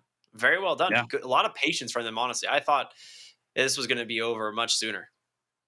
Yeah, it's maybe LBZS struggling to find a finish, and their times for victories being so long, giving that Medusa ample opportunity. Not even just the Medusa, the Enigma too. Like there were some clutch black holes that came in towards the back end. Maybe there were only like 3, 4, 5 of them, but that black hole at the end that caught the Monkey King, that it allowed them to have the control to get that kill, to force him to come back in with a buyback.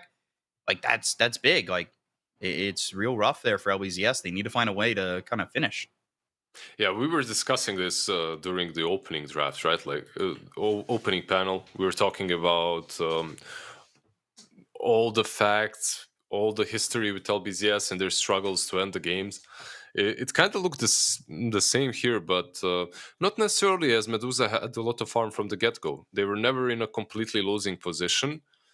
It's just that I don't know. There's. It was fun to watch. I'll give it that. I'm actually kind of triggered and salty by a lot of things that happened. Like just watching, I feel so bad for Imitator running into Wukong's command like 3 times, canceling his BKB and canceling his blink that way, not being able to black hole. It's just one of those things that really hurts you when you're playing the game. And I've been there. I've been this position 5, position 4 Enigma in a very similar situations. Yep. And it really did feel like you mentioned this like very early on, that CDEC's draft much easier to execute as this goes late, right? You have the Enigma, you have the Medusa, you have Dawnbreaker. You're like heroes that are borderline uncontested as the game goes on because they're just so dang strong. But for a while, it did seem like the Monkey King Razor combo was going to be enough. What happened like around some of these final fights that just like how did it suddenly go so wrong for LBZS? Was it just like bad positioning, or? I feel like the biggest switch that happened in this game is the moment 7E got his catch item. He got his hex. Like the moment, because in this game, if you look at CDEC, they have 0 catch. There is nothing to actually jump and just instantly disable a target. That also made LBZS perhaps a little bit too, too reckless. They had no save items, like nothing that can help you out if you're a pig. If they hex you, there is no Force Staff, no Glimmer, no Lotus, nothing like that. There is no saving you. So the moment Queen of Pain got it, it's like a game-changing item. They kill off the Kunkka once or twice. They make a couple of... This was a really good play, however. The buyback on the Medusa, getting them a couple of kills. I did not think that this was going to come... Like, I just figured they would take, like, the lost fight, but honestly, the buyback on the Medusa here was so good. Ended up securing 3 additional kills for their team. Like, it was so worth it. And it usually feels really bad buying back on Medusa. Like, your buyback's almost never committed, I feel like, on this hero. Yeah, but even in this fight, did you see that the Aghanim snake? Yeah, the Aghanim snake did the biggest difference because it kept them in spot. Like the biggest issue this Medusa had the whole game is she's strong, but she can't hit. Everyone is just running away, and the black hole is just not enough. Do you feel like they were too passive with their eggs this game? Like they weren't aggressive with their positioning? I definitely think that. the Queen of Pain and Medusa, both of them, they hit hard, but still the egg could have been a bit deeper. You have that tiny to follow up. Even if they hit the egg, it's good for you. Like, as your team can, that razor can link someone, and you can follow up on that. Yeah, like the Razor There's and the another black Wukongs, hole. right? Very good at fighting around the egg.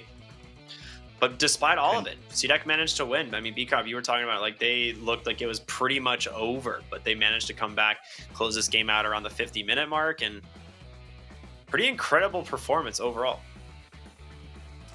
It just, I don't know. I kind of caught the front end of that as I think I lagged a little bit, but I will say I think that LBZS, like, they've got to get their end game kind of figured out, right? Like, they need to figure out what they're doing with this. As it's just, it's so frustrating to watch. I think as a viewer and probably from the team perspective, right? Like, how can we find ways to feel more confident trying to take these later game fights?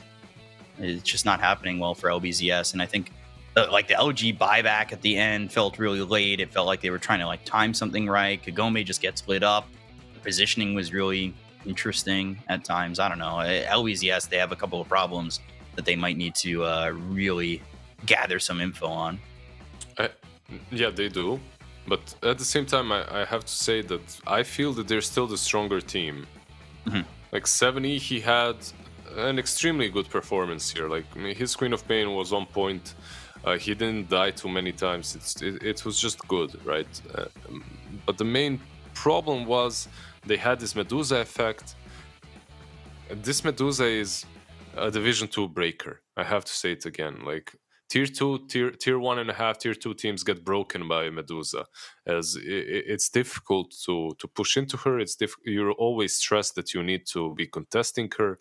And then you, on top of that, add an Enigma, and your whole mind is just in full blood rush. We just have to go, do things. I'm not saying that LBZS did a lot, but it definitely puts you in a different mindset. You're not thinking as clearly. But overall, watching this game, I still feel that LBZS will take this to game 3. Can't guarantee it, but I think if they adjust the drafts a little bit and they give themselves perhaps a little bit of a better late game potential, they should take this to game 3. Yeah. They did feel like the stronger team, right? Like, I think that it's just Division 2. It's teams kind of having big holes in their game. Both teams having different ones, but it ends up going CDEC's way because of said Division 2 holes, right? Yep. I mean, overall, super exciting game. The only thing we can do is hope that we get something equally as exciting in game number 2.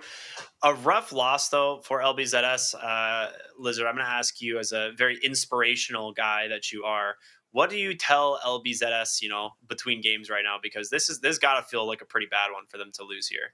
How do you hype them back up for game 2? As I walk into their room, I would spread the curtains, let some sun shine in onto their faces. As I flip my hair and look into the sun, I'd be like, look, boys, there's hope. The sun, the radiation of it, the vitamin D, it's searing into you. It's giving you power. You're LBZS. You're the sunny boys, the flower power, I don't know. You got it. Just play. And ban Medusa, please.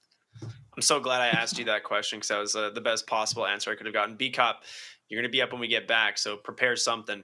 For right now, we're going to go to a short break as we've got game 2 of LBZS and CDEC coming up. Stay tuned for more here on the DPC.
城之前，你不曾拥有姓名。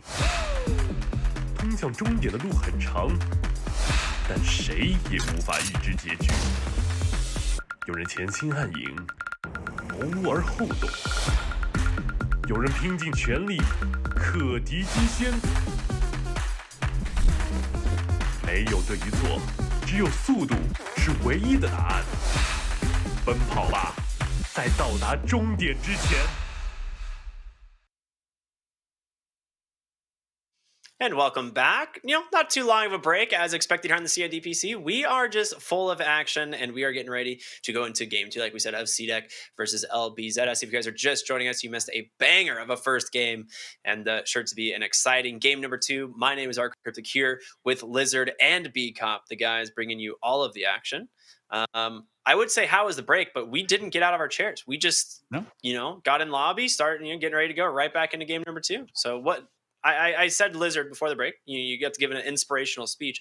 B-Cop, you are going into CDEC's locker room after the win. What are you telling them? How are you getting these guys hyped for game 2? All right, so you go in there, you open the curtains, you get some sunlight in, you flip your hair, you give a little... Hold up, stop it. This is not okay. I feel like I've heard this before. You flip the back of the hair, you say, boys, we just... defeated them from down 22,000. We're gonna do it again. We're gonna kick their butts, and yeah, that's all I got. I don't know. Was that word for word what Lizard said? Very original take, honestly. Yeah, very original take. I don't think I've heard that before. I like the hair flick more though. His one. Yeah, he had more hair. He actually had hair to do it. Yeah. That was quite impressive. I'll give you that. Once he said hair flip, I was like, all right, I'm copying everything he said word for word. That's why not? Why not? Anti-mage. So, okay, we're off to a spicy game 2 draft already. As you can see, we see the Dawnbreaker, the Medusa picked up with an immediate anti-mage response on the side of CDEC. Is the Medusa first pick too greedy, or is CDEC getting baited by the AM here? Wasn't the Medusa first phased in the last game as well? It wasn't first pick, but it was first phased, right? Yeah, it was end of first phase, yeah. I mean, okay, you get the AM, you instantly lock in that somewhat of a counter, but you just, if you're LBZS, you need to switch up your item build a little bit on that Medusa, and I believe you're still good to go. Yesterday, I was encouraged by an anti-mage from Team Spirit, however, and he destroyed in one game. Let's see if CDEC can do the same. Do you think they just stole the Medusa B-Cop? Is that what happened here? Maybe a little case of anything you can do, I can do better. Maybe also seeing that Medusa's the Division 2 queen. I don't know. Again, maybe thinking that they know that their games go late, and they should try and find a Medusa victory. I don't know. It feels rushed. You don't exactly have the proper pick for it, right? Like, it was picked 4th pick in the first phase in the last game, and they were able to protect it. And now you already don't have that if you're LBZS. Like, I think they kind of put themselves in a position to be. Yeah, my only question is, can you protect it? Like, can it even be can you even counter it? Let's put it that way. As it's still a hero with a very, very different playstyle to a team, right? And you need to know how to play against it, and you can't really make a lot of mistakes. You can put yourself in a position in which you pick an anti-mage, and then you lose all the lanes, and it doesn't even matter because Medusa still comes online a bit faster with Manta Dragonlance. Still does a lot more than an AM in teamfights too. He did get buffed though, right? So he has a stronger lane presence. He can build that Orb of Corrosion, be a bit more active early on. So if you're LBZS here and you see this anti-mage in the first phase, do you try and is like your goal to come up with an off-lane pair here that just shuts down the AM, or are you more prioritized in just enabling your own draft? I think you can get some catch for the AM, The Slardar ban was really nice from CDEC, but okay, Ooh, they get the boy. tiny position 4, I believe, once again. You can combo it with something like a puck on mid lane. They didn't pick that puck last time, so not sure. Like puck tiny is amazing. You get that toss to break the dream coil. You get some nice catch against the anti-mage. I would really love to see it. Like this Mars pick could definitely set up for like something a bit more that works out in this arena. Like trying to think, like honestly, Mars Arena with the Solar Guardian kind of feels like a little bit of a 1-2 gut punch, right? Like That- something that's really going to do well. Yeah, my only problem is it makes the Dawnbreaker a support, right? It's not a core anymore. Yeah, but it does mean maybe that the Dawnbreaker does do that position 4 build we were seeing, or Mhm. maybe like that support build where it was the Ags early on. I wouldn't mind that. Yeah.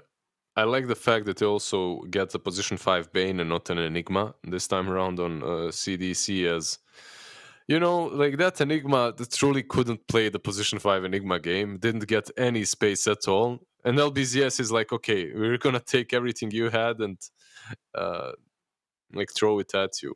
One thing needs Jeez. to be said though: this Enigma does not have as free of a game as the last ones, as you are playing versus a Bane. So Blink BKB will not be enough. You need Blink BKB and the Lincolns on top of that to make sure that your Black Hole goes off. But the combo, the teamfight combo is just ridiculous. Medusa, Phoenix, Enigma, that's just as good as it can get. Yeah, this is like we saw last game how strong this like Enigma Medusa can be. But now you also have an egg to back it up. There's no real counter to the Enigma so far outside of Fiend's Grip. So man, that's like a rough hero to deal with. It feels like LBZS kind of just stealing a little bit of a CDEC draft here from game one, but this has really been a draft that a lot of teams have gone for. Over this towards like the like major and then like into the early days here of the DPC. This Enigma has gotten a lot of attention, and rightfully so. The threat of the black hole, especially as games go later and later, and sieging high ground is becoming increasingly more and more difficult. Enigma is always going to thrive in those environments, and we saw last game. It worked out quite well for them. Do you guys think that there's a Rubik ban from LBZS? Good call. Yeah, but they're expecting a Dawnbreaker core then, right? Like that's what they think at least. Meanwhile, I'm expecting some mid laner for CDC. What if 7E took Rubik mid? Is that good enough? Can you play Rubik mid? Okay, they're really anticipating a mid laner here or support. Yeah. Are they thinking it's just Mars like in the mid lane and then? I think they're expecting a Dawnbreaker mid, perhaps Mars soft lane, Dawnbreaker mid, and AM safe lane. Okay. AM mid, Actually, that makes they're sense. changing the game up. Dawnbreaker mid's not that bad, actually. Celestial Hammer spam is really good in the mid lane, especially once you have bottle. Whoa. Okay. I said AM mid, they're changing the game up. Is it AM I mid? said it. Did you hear me? That's a 4 position. Yeah, That's yeah. a 4 position. No. I'm hoping I'm right. What Fingers crossed. What Bcop is saying, like it could be AM mid, and finally we get a puck as well. I think this is likely to be that 4 position Monkey King. It is one of the best heroes at dealing with the black hole from the Enigma, because until he has BKB, like he's just sitting in trees and then boundless strikes you every single time you try to pop the black hole. It is so infuriating and so difficult to play around. It's safe lane though. Off lane AM, safe lane Monkey King. Yeah. Wow. Interesting. So, is it still like what? Anti-mage gets that Ags and then just throws it at the Medusa? What do you do with the offlane anti-mage? Yeah, I believe so. I believe you go for some, I don't know, early game stats. You just buff yourself up a little bit, and then you go for the Ags. It's going to be interesting. This draft from CDC is definitely very wild. Like the first draft, I liked. This second one, I don't like at all, but maybe they can make it work. LBZS should have a much easier path towards victory here. You have Puck, Phoenix, Enigma. That already is disgustingly good. Follow that up with Medusa. seems like an easy game for me. Yeah, I think a lot of times what we've seen out of offlane anti-mages are things like Vanguard into Diffusal and then Aghanim Scepter. And this now, with the massive buff actually to Crimson Guard, we could just see a Crimson Guard anti-mage, as it does block a lot of Medusa's damage now. But we'll see. It's going to be a very fun game, very interesting game nonetheless, but also tons of really big ultimates. Real quick, B-Cop, give me your answer. Who do you think's got this one? I'm going CDC 2-0. I want to see it. All right, Lizard, what about you? Yeah, I think we'll see game 3. I don't see this offlane anti-mage working out. All right. Well, should be exciting. I'm also going with LBZS here. I think their draft is a lot more straightforward, so should be a fun one. Hope you all enjoy it. Again, Lizard, B-Cop, have fun in the game. We'll see you when you get back. I'll be here. I'll be ready to go. And ready to go I am right now. And I will say, I think my hair flip was stronger. That's why I chose CDC. I think that's the power I needed. No, it was the prediction of the hair. I'll bring back the old predictions. My coffee beans, the cheese, the clouds. The clouds were the best. Oh, did you ever look into the teacup? You did, right? Yeah. I had some course you tea did, and yeah. I brought the cup in. Kagome, Oh, this is... Kagome. Oh boy, this is a very dead Medusa. You really do not expect to be ganked exactly there. Yeah. That's like one of the weirdest spots, the closest spot to the Radiant base I've seen a First Blood happen, like pre start of the game, right? Like pre-0 mark. That's crazy. And they still get 2 bounty runes. That feels really good. I kind of really like this anti-mage Dawnbreaker combo. Yeah, I almost want to say you're just not going to have mana in this lane if you're Medusa. Yeah, you still especially have once level 2 comes around. Yeah, we'll see. Because you still have to get on top of her, right? She's ranged. She's being supported by who exactly? By Phoenix. So you'll have those fire spirits to work with as well. I do worry about potentially getting hit with the Starbreaker. A couple right clicks in from the anti-mage. Not like all your mana is getting drained, but it does feel pretty bad. And again, too, like we saw the Medusa last game start like straight wand or something like that. I wonder what the Medusa goes this time. Obviously, not that good of a lane to just go straight wand in, of course, but I'm ready to see if Kagome can hold it. I don't think you even need the wand here. No, not at all. Yeah, you get that raid band or something like that. Just get some damage to hit the AM and the Dawnbreaker a bit harder. It was just something that kept the Medusa alive earlier. Undyne losing his courier with a full group of Salve, Tango, Mango, Stick. That feels horrid. Lose a lot of your first blood gifts, you know? Do you think that this Enigma, as he is a core this game, will do more?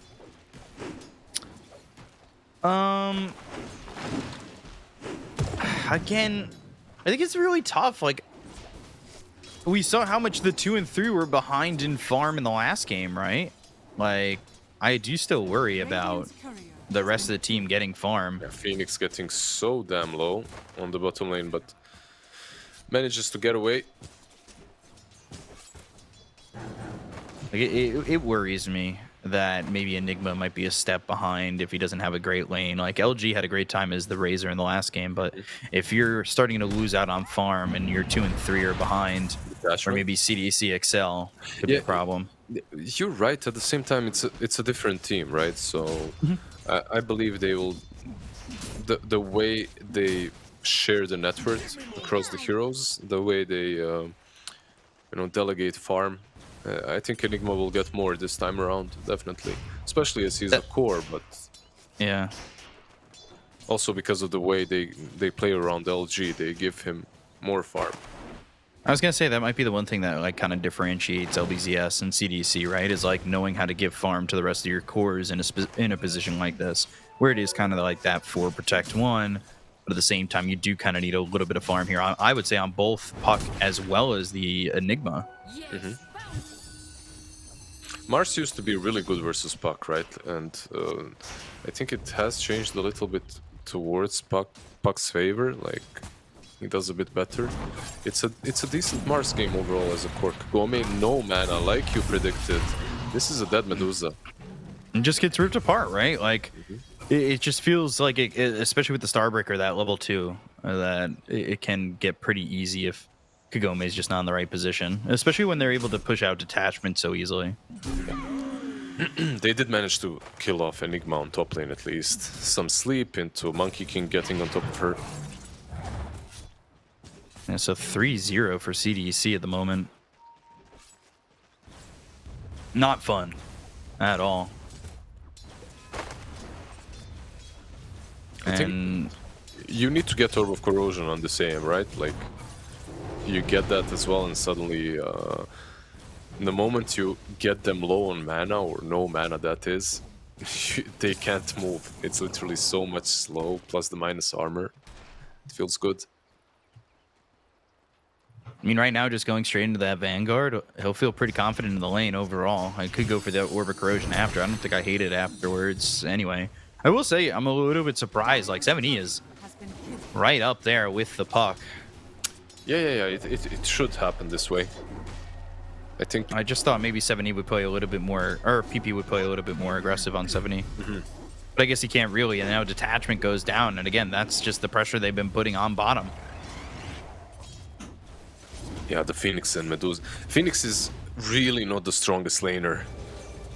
Like, especially early on. He needs that level 3 to be able to do pretty much anything. He's not level 3 yet.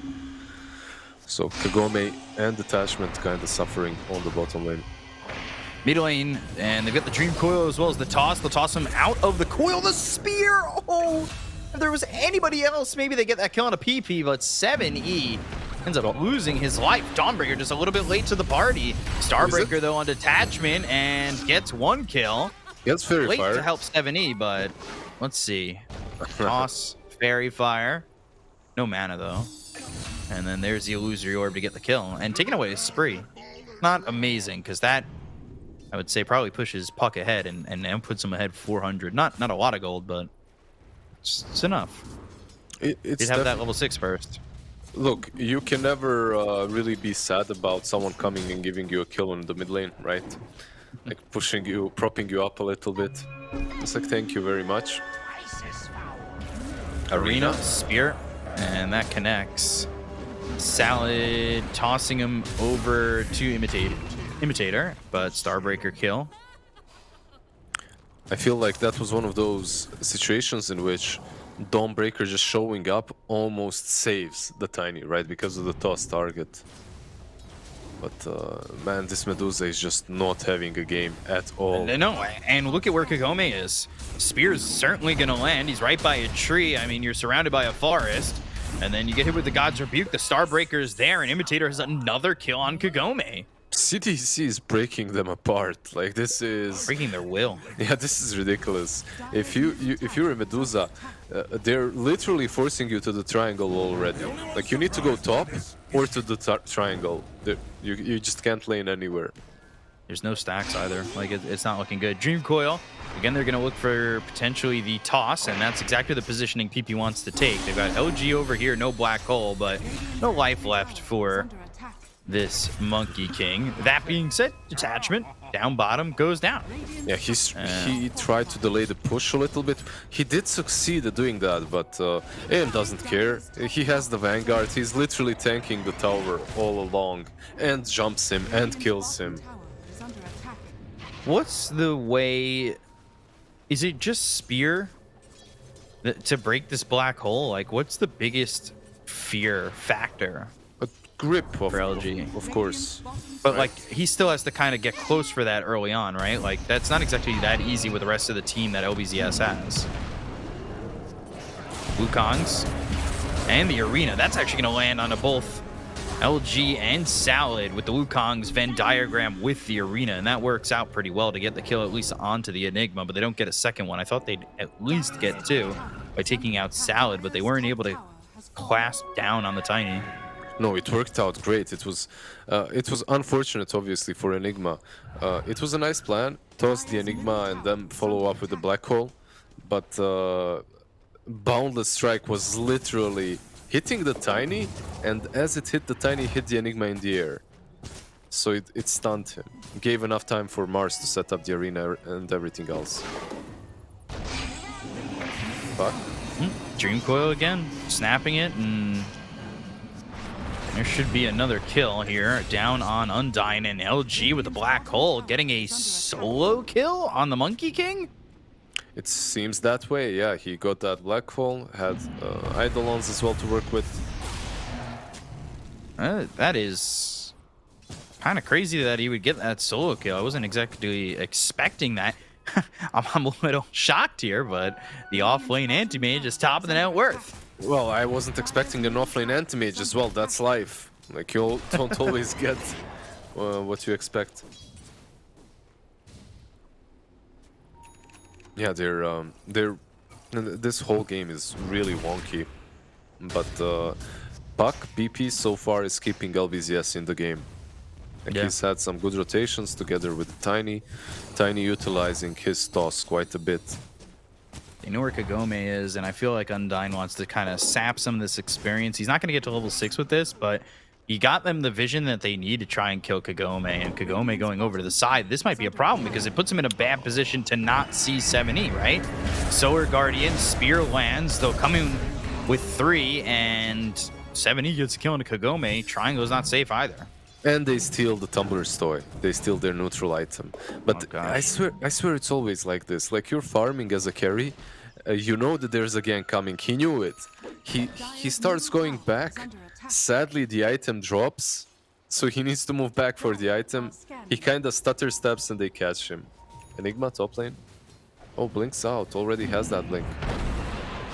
He just ended up in the wrong position, right? On the Medusa Kagome. Like, if he was over to his north a little bit more, he would have seen the gang coming, but instead...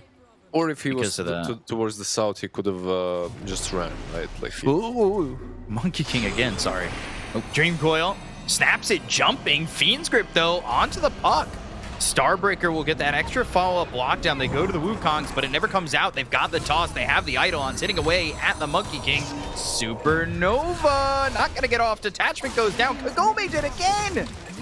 Imitator, he'll fall. 2 for 3 all over the place. Yeah, But Kagome. it's Kagome dead once more. I mean, both carries are having such a difficult time. They Well, are 8 deaths of the 20. yeah, that's true, but there's an anti-mage on one side, and he's kind of a carry as well, you could argue. You could try and make that argument. He's going to Fusel now, and I would assume the Ags is after. Arena, Spear, Salad in some trouble. And God's Rebuke, and eventually the kill out onto the Tiny. Yeah. One great thing that's happening for CDEC is that they're taking map control. They're just shrinking the map harder and harder against the Medusa. They took the tier 1 on the bottom lane, tier 1 mid. Also warded the map quite well. Look at this, he's going for the Medusa. Like, he doesn't even let her farm in the triangle. Are you even trying? Denies the observer as well. Yeah, it's just... You're not where you want to be as this Medusa. How frustrating is that? Being all over the place trying to farm and not being able to spot anything. Anything secure, quite honestly. Uh-oh.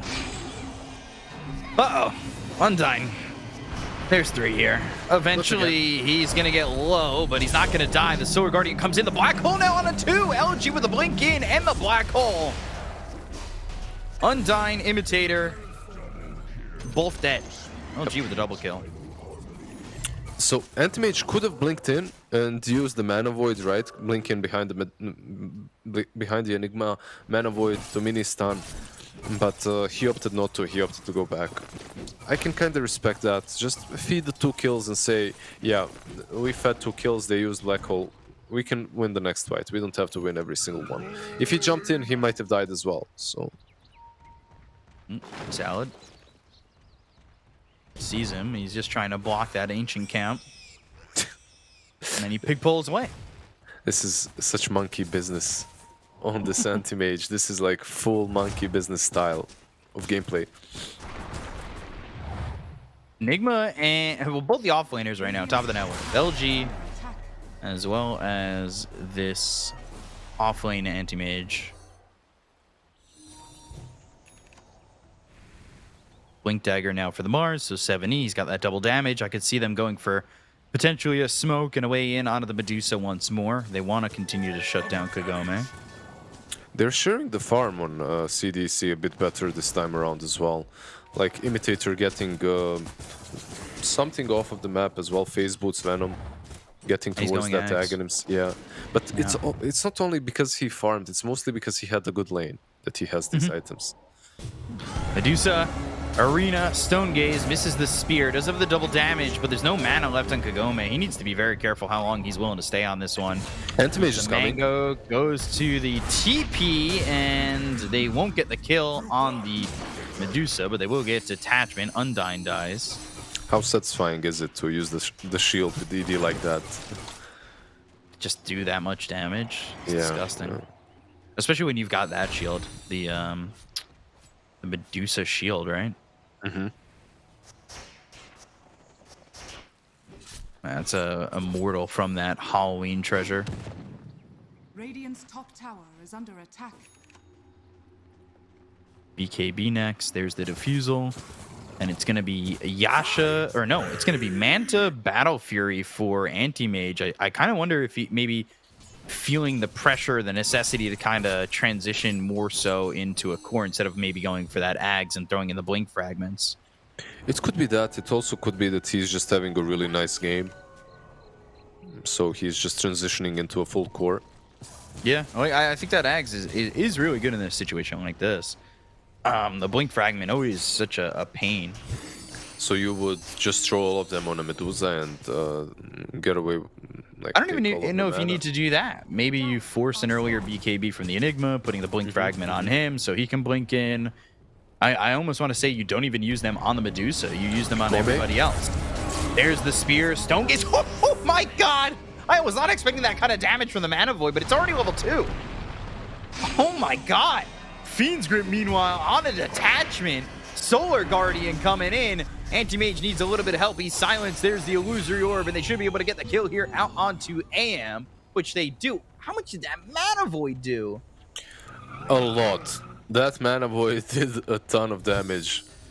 Altogether, he dealt 600, so I guess that's pretty much all It did from Mana Void. 557 from Mana Void. Yeah, wow. I guess he doesn't have a lot of health, but I was a little bit more surprised to see just the oh, okay, you're using Stone Gaze. Before I turn into stone, I'll just kill you. And also, by the way, it took them so much time to kill the AM. He's extremely tanky at this point. Yeah, that detachment. Vanguard. He has the Doing egg. pretty good. No Fiend's Grip. I love how confident Undyne is because he knows the Mars is right here, right? So if you jump on me, you may have Icarus die, but I don't know if you're going to have the ability to get it off. That being said, the spot is for LG. Nightmare, Supernova, 7E in a lot of trouble. He may have played himself. Missing the spear completely, and he does. AM is here. And he actually gives the kill to Kagome. Big Bull trying to run, thinking about the Wukongs. They're going to Icarus dive, looking to stay on the Anti-Mage. Monkey King over to the side, but they decide not to make the complete commitment. Yeah, they really couldn't decide whether to go or not. Imitator is still on top lane. He doesn't have that Aghanims. He doesn't have his ulti, so he couldn't connect to them. 7E kind of feeling himself a little bit too strong. Jumped onto that Enigma. There was no way. The two of them just didn't have the damage for the Enigma, so a small mistake. Anti-Mage just blinking in. I think he spotted Salad. Yeah, he used the defusal, but again, maybe overconfidence is the downfall of this team. Because that is an Anti-Mage now kind of having back-to-back deaths without getting anything. Yeah. He is still top of the net worth, but that is not what you want. In a way, I guess it's him dying and not the Monkey King dying, which is pretty big for them too. Oh, the Arena! Look at the trees! stunning out their own Monkey King and now putting 70 in a lot of trouble. Wukong's Boundless Strike, 70 surviving. God's Rebuke is there to get the kill on a detachment. Black Hole comes in. Instant immediately grip. stopped by the Fiend's Grip. Really well done there by Undyne. LG is gone. They've got the Nightmare out on a PP.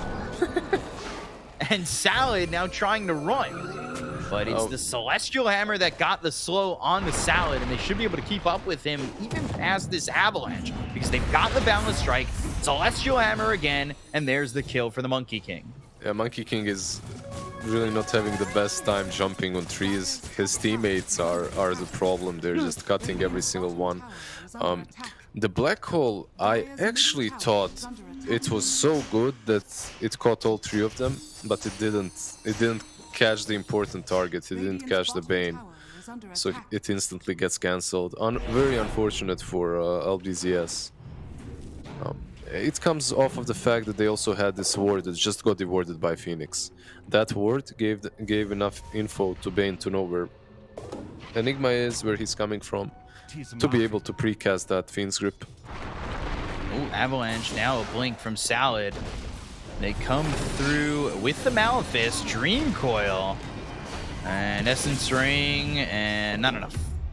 Okay. He's drawing 4 heroes' attention, though. Yeah. He had 21 charges plus the Essence Ring, but sadly he had no teammates.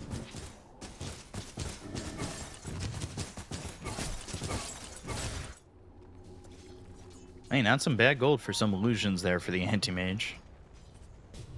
Smoke up. Oh, Bane spotted, Avalanche toss, Silence with a Waning Rift, Illusory Orb is there, and PP gets the kill.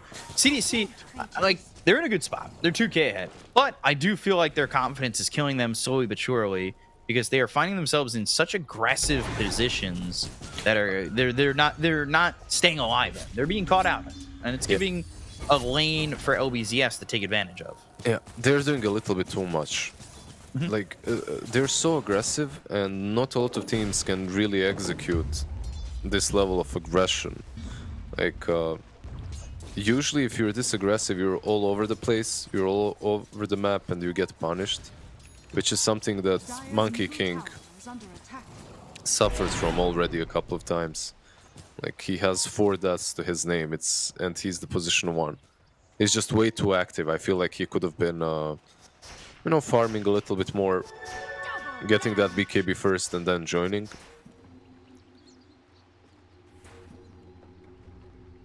Where's 70 at? He's going BKB. I think Monkey King's close to his. Anti-Mage going for that Manta style, which he's already got the Yasha on. Not a bad thought process, right? Like, he's going into the Manta. He's already got the Vanguard. And he'll turn that Vanguard into the Abyssal Blade. So, like, I don't think it's a bad shout to go for these 2 things. And now they've got the Ags on this Dawnbreakers. Undyne goes down to Salad. Again, giving up another kill over to LBZS. But that being said, if these big fights start to come out and you've got that 60% evasion, that is so much evasion to come through in Silver Guardian that it might end up being what forces LBZS to try and leave these fights, especially if they're in an arena and they catch somebody, say, like Kagome out. Yeah. We'll see how much it will do, as most of the damage from LBZS is magical, at the moment at least. Salad out of mana, out of life, and out of time. By the way, I don't want that to pass not being commended. Bane on bottom lane, when he died, it was a really good death. Like, he blocked the gank, the smoke gank towards Monkey. So it was one of those, good job, position 5. Like, it always feels good. Even with this BKB now here for LG, he's not exactly safe completely. Yeah. Especially with now Bane, who's saving up for this Aether Lens. He wants to be able to have that cast range to make sure that he's safe. Unfortunately for them, they did not get the benefits of a keen optic, but if they do get another cast range neutral, they should feel pretty confident with Bane and his positioning at that point. Yeah, they really need to get this item towards Bane, and if you're LBZS, you just need to catch Bane somehow. You need to find, and you do have ways. There's a blink on Tiny, there's a puck in the game as well. Like, it's not the easiest game for Bane to stay alive. Ooh, you went blink instead.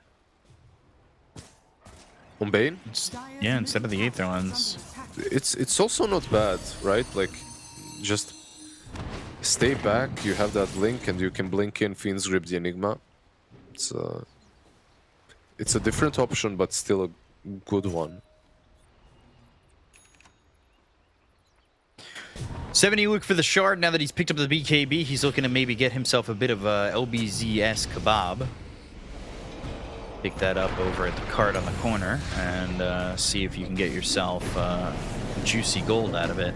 BKB popped here by the Monkey King, turning this around, going after Salad, being kept alive thanks to the Sunray, and Fiend's Grip early.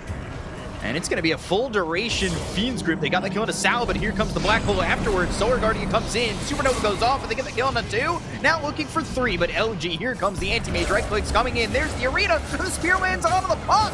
They might be able to take away the mana from PP, but the other way around here for Kagome as he turns on the Stone Gaze and chases the rest of CDC away, but not before they get the kill into Detachment and go back in.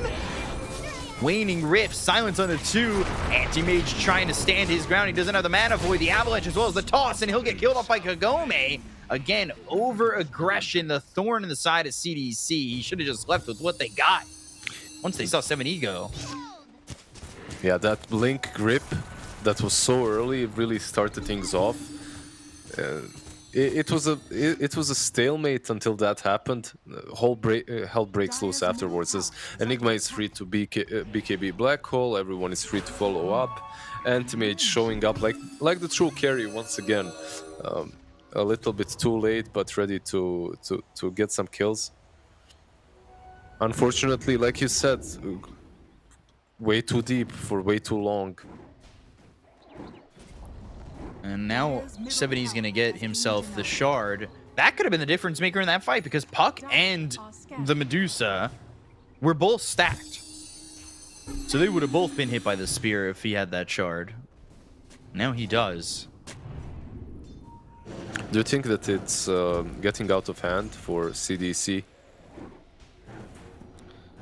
Not entirely yet. Their net worth is split pretty well. I'm a little curious to see how this Anti-Mage does because he is starting to go for the carry route, right? Like he's got himself the Manta. That's going to be pretty big for them. It's an Aeon disc for the Puck, maybe not the damage that he would have liked. Instead, it's more the survivability. I still think this Solar Guardian's really good, and he's also going into the Heaven's Halberd, which I think is a good pickup too. But that being said, they continue to pull off this little Dream Coil toss snap break, and they have not found a way to survive it every single time. They forced Medusa to ulti on the mid lane at the same time, Anti-Mage jumped in. But for me, it feels like this game is way out of hand already. I might be wrong. CDC are ahead too much? Yeah. No. I think that LBZS are winning. Okay. They're 2k behind, but it's hard to tell. Obviously, they still have to execute properly. But the amount of team fight on the side of LBZS, if they do execute properly, should be very, very difficult to deal with. I think, though, the experience difference, I'm not sure what it is at the moment, but I believe it's probably pretty up there, right? Like, I wonder if that's going to be a big factor, too. Salad going down. Like, you've got level 18 for 7E, as well as the Monkey King, and Dawnbreaker's about to have that level 3 Solar Guardian, where, like, you've got these heroes that have their level 3 ults, especially, again, the Solar Guardian with the Ags and eventually the Heaven's Halberd. It's going to be a lot of heal coming into these fights. No, can you out-damage them? That's true. It's not over by any means. It's a very even game. It's just that Enigma is getting closer and closer to the Lincoln Sphere as well. Mm-hmm. Once what are that is up, real ways to break that? Not much, right? you don't have any, just the grip for now at least. There is a basher on Monkey King, so maybe some. Oh, Black hole! Oh, man! But the Solar Guardian, it doesn't even look like it's going to be enough anymore. Undyne's already dead. They got themselves the Solar Guardian coming down. They have the Supernova going off. Detachment with the Sunray on it. 4 of these heroes. They snatch the Aegis. 70's going to get it, but they lose the heroes behind them. Anti-Mage still looking for his way back in. They've got the Mana Void. They're taking out a lot of the health on the side of Kagome. Kagome getting low. They've got the Nightmare out of the box, but they don't get the kill. Kagome low, 70 fighting. They finally take out the Medusa. They look over PP. 3 heroes down to the side of LBZS, but they'll finally have themselves the Tiny back into the fight. 7E, there's no way out with Malefice, or is there? Blink, maybe? 3, 2, no. Oh, the sleep. Nightmare's a little bit late. The sleep pulled off. They'll pop the Aeon Disc, and Undyne's able to run back and get under the tier 2 tower. He had that blink there. Maybe he could have blinked, slapped the puck, but yeah, it's hard to say. That damage. Okay, Solar Guardian just keeps on impressing me. The amount of damage that was mitigated, that was just insane. Oh, Undyne. Keep in mind that they were being burnt by the egg, by the Sunray, by the spirits, by the what's it called, Maledicts from Enigma, and the Black Hole. Midnight Pulse, that is, from Enigma and the Black Hole. And they still lived through all of it with the Solar Guardian and then obviously the BKBs afterwards. But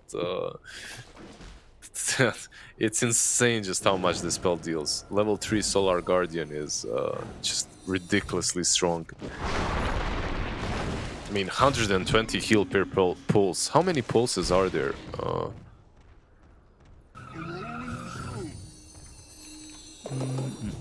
I'm just looking. 0.5 seconds. And you got an extra 3.5 seconds of bonus airtime. Yeah, it's a lot. Like, it's at least 7 pulses from that bonus airtime, right? Like, that's what, 800 and something damage healed by a single ulti. Plus the landing stun of 2 seconds. Yeah, it's ridiculously strong. It still wasn't good enough for them to win that fight, but it definitely fills me with more hope than I had previously. Yeah, especially now you're going to get at level 20 at least. I would assume you go for the plus 150 Solar Guardian Radius to help even more of your team if possible, or have it in a bigger range. And like, Anti-Mage, he's going for the Abyssal, maybe. He's holding a lot of gold. I think he's making the decision on whether or not he wants to go for that or the BKB. They get a Titan Silver, they get a Cloak of Flames. Maybe he could just buy the Mithril Hammer, at least one of those, and then figure out what he wants to go for. Yeah, they have a Basher on Monkey King as well. Getting a Basher on AM too, it could be solid. Gives you just way more lockdown. It may not be worth it though, right? Like, to have the double Basher, you've already got one on the Monkey King, you spend your gold on something else for the Anti-Mage. I still thought that Ags might be something, because Blink Fragment would be a way to break the Lincolns, right? Does it break it? Like, if does it? Can... I don't. No. Maybe I'm wrong. It's target enemy. Or yeah, it should if it's at the target enemy. Like, if you can target an enemy with it, it should break the Lincolns. The same way, I don't know, something like an Impale works, right? Like, you can target ground or target the enemy and break it. I'd like to see it though. Arena misses. Roche, of course, a long time away because that last fight was for the Aegis. That 70 snatched up.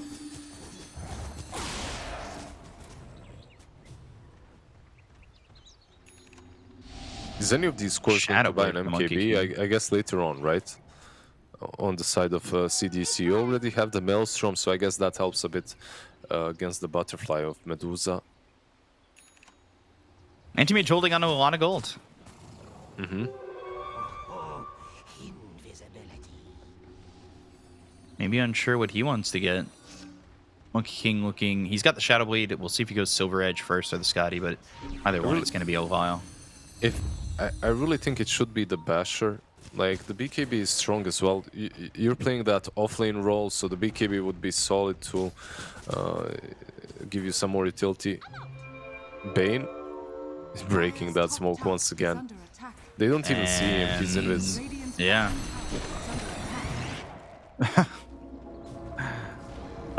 They're gonna know where he is when that courier kind of shows up. Nightmare stopping the outpost from being taken, and he'll walk away afterwards. Salad TPing down towards bottom. They've got the Dream Coil down onto the Anti-Mage. They'll go to the Stone Gaze. He goes and pops the Manta. Avalanche comes in. Solar Guardian I mean, if he dies and so does this Dawnbreaker, they're committing 2 to this, which is very dangerous. Imitator goes into the Heaven's Halberd, puts it onto the Medusa, going to try and run away this Dawnbreaker, but oh no, the Midnight Pulse! That's exactly what you need, and CDEC again have kind of played themselves.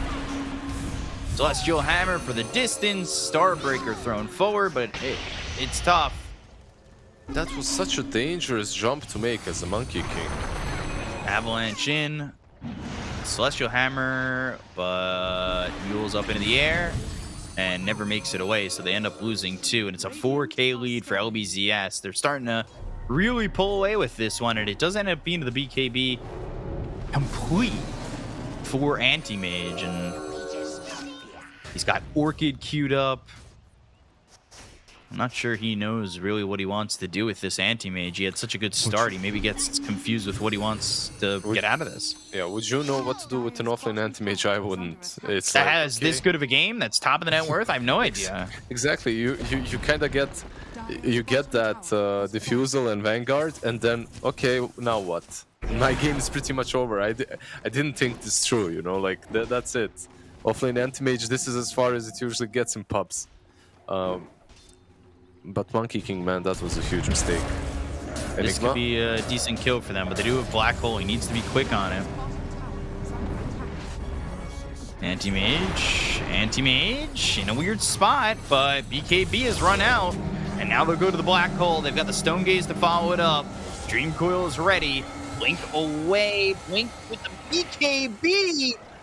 Oh, he's got Blink in a second. Oh, goes by the Courier, kills it. Now, Boundless Strike. They are going to get 7E, but they'll lose LG. And now they've Solar Guardian in. They go to the Mana Void. They look over at Salad. Kagome's coming over. They need to be careful, but there is no Stone Gaze. But the damage! Ooh, Heaven's Halberd. Supernova! It gets off! Oh, the last tick! And the Anti-Mage. Unfortunate. And Anti-Mage goes down. Oh, yeah, they're just crumbling now. It looked good even. It didn't look that bad. Solar Guardian saving the Anti-Mage, killing off the Enigma. It looked like they might have enough time to kill the Egg too. But Medusa is just hitting way too hard from behind. Also losing the Mars, obviously, in a different part of the map. Yeah, they just crumbled. They just crumbled under pressure. That's how I feel. I feel like they don't necessarily even know what their draft is supposed to be doing, right? Like, you have Anti-Mage, Monkey King, and Mars. They're just jumping across the map, doing their own thing, and Dawnbreaker is just following up anytime that she can. She's doing a good job saving targets, but usually they... Like a +1 though at the end. Yeah, right? Like, it just feels like a +1 that's going to die.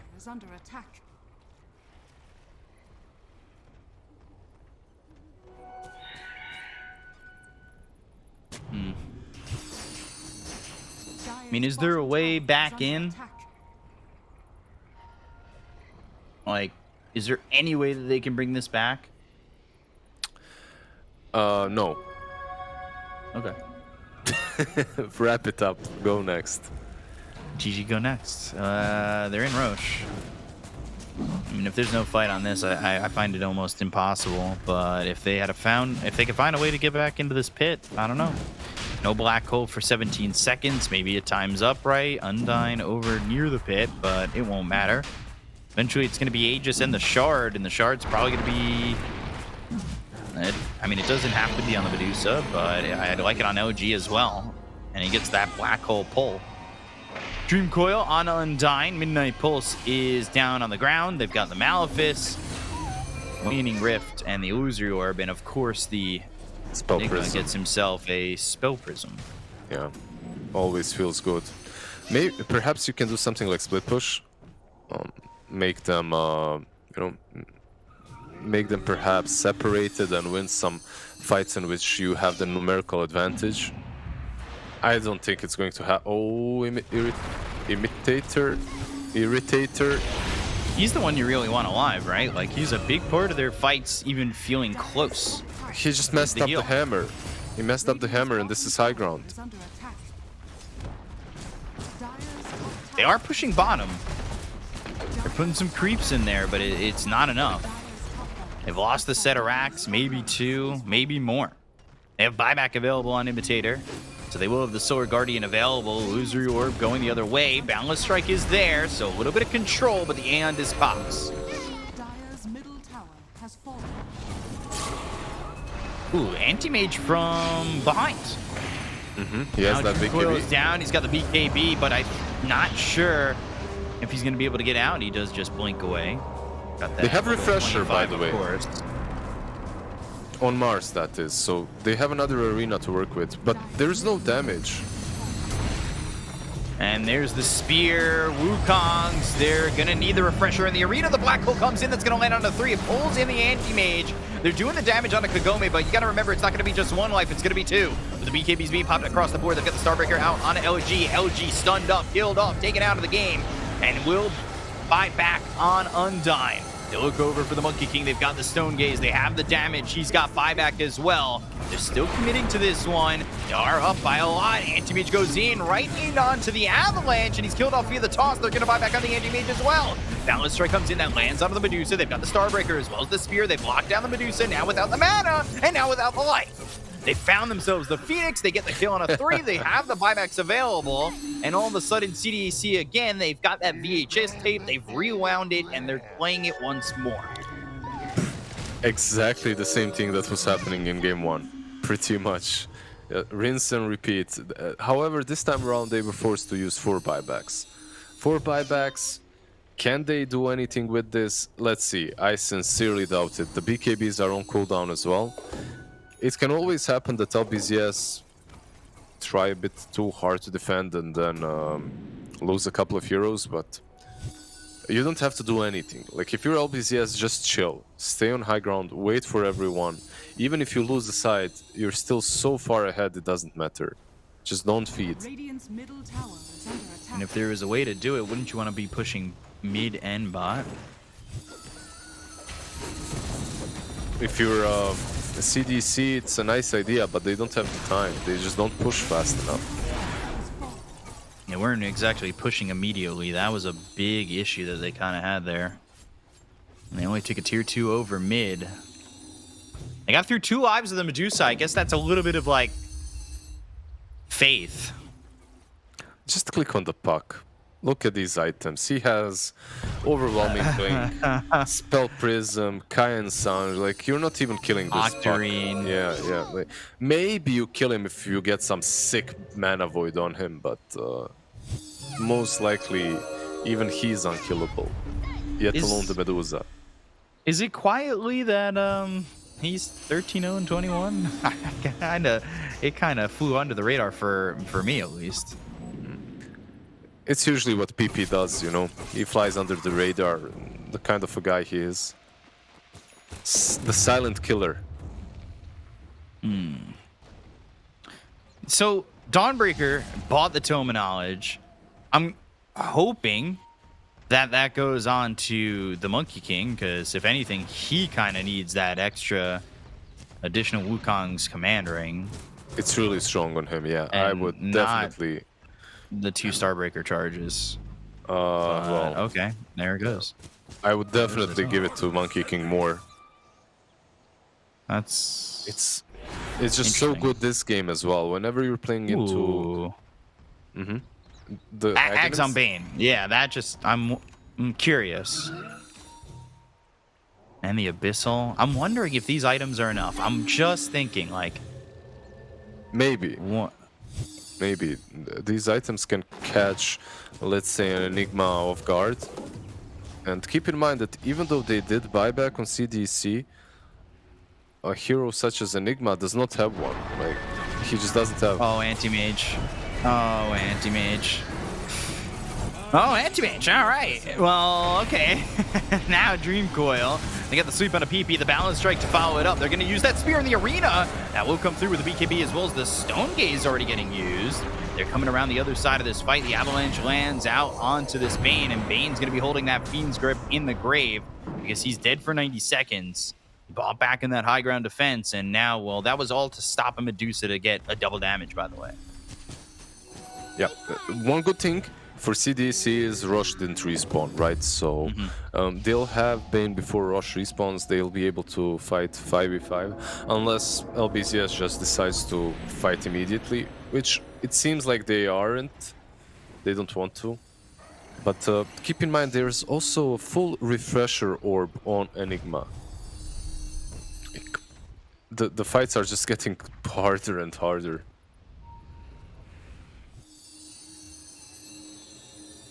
Set. 43 minutes in, 70 kills. Again, late for LBZS.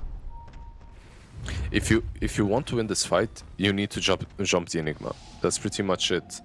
You need to kill him first. If you don't, the double black hole will just destroy you. 70 needs to make a decision. He's trying to clean up these creeps.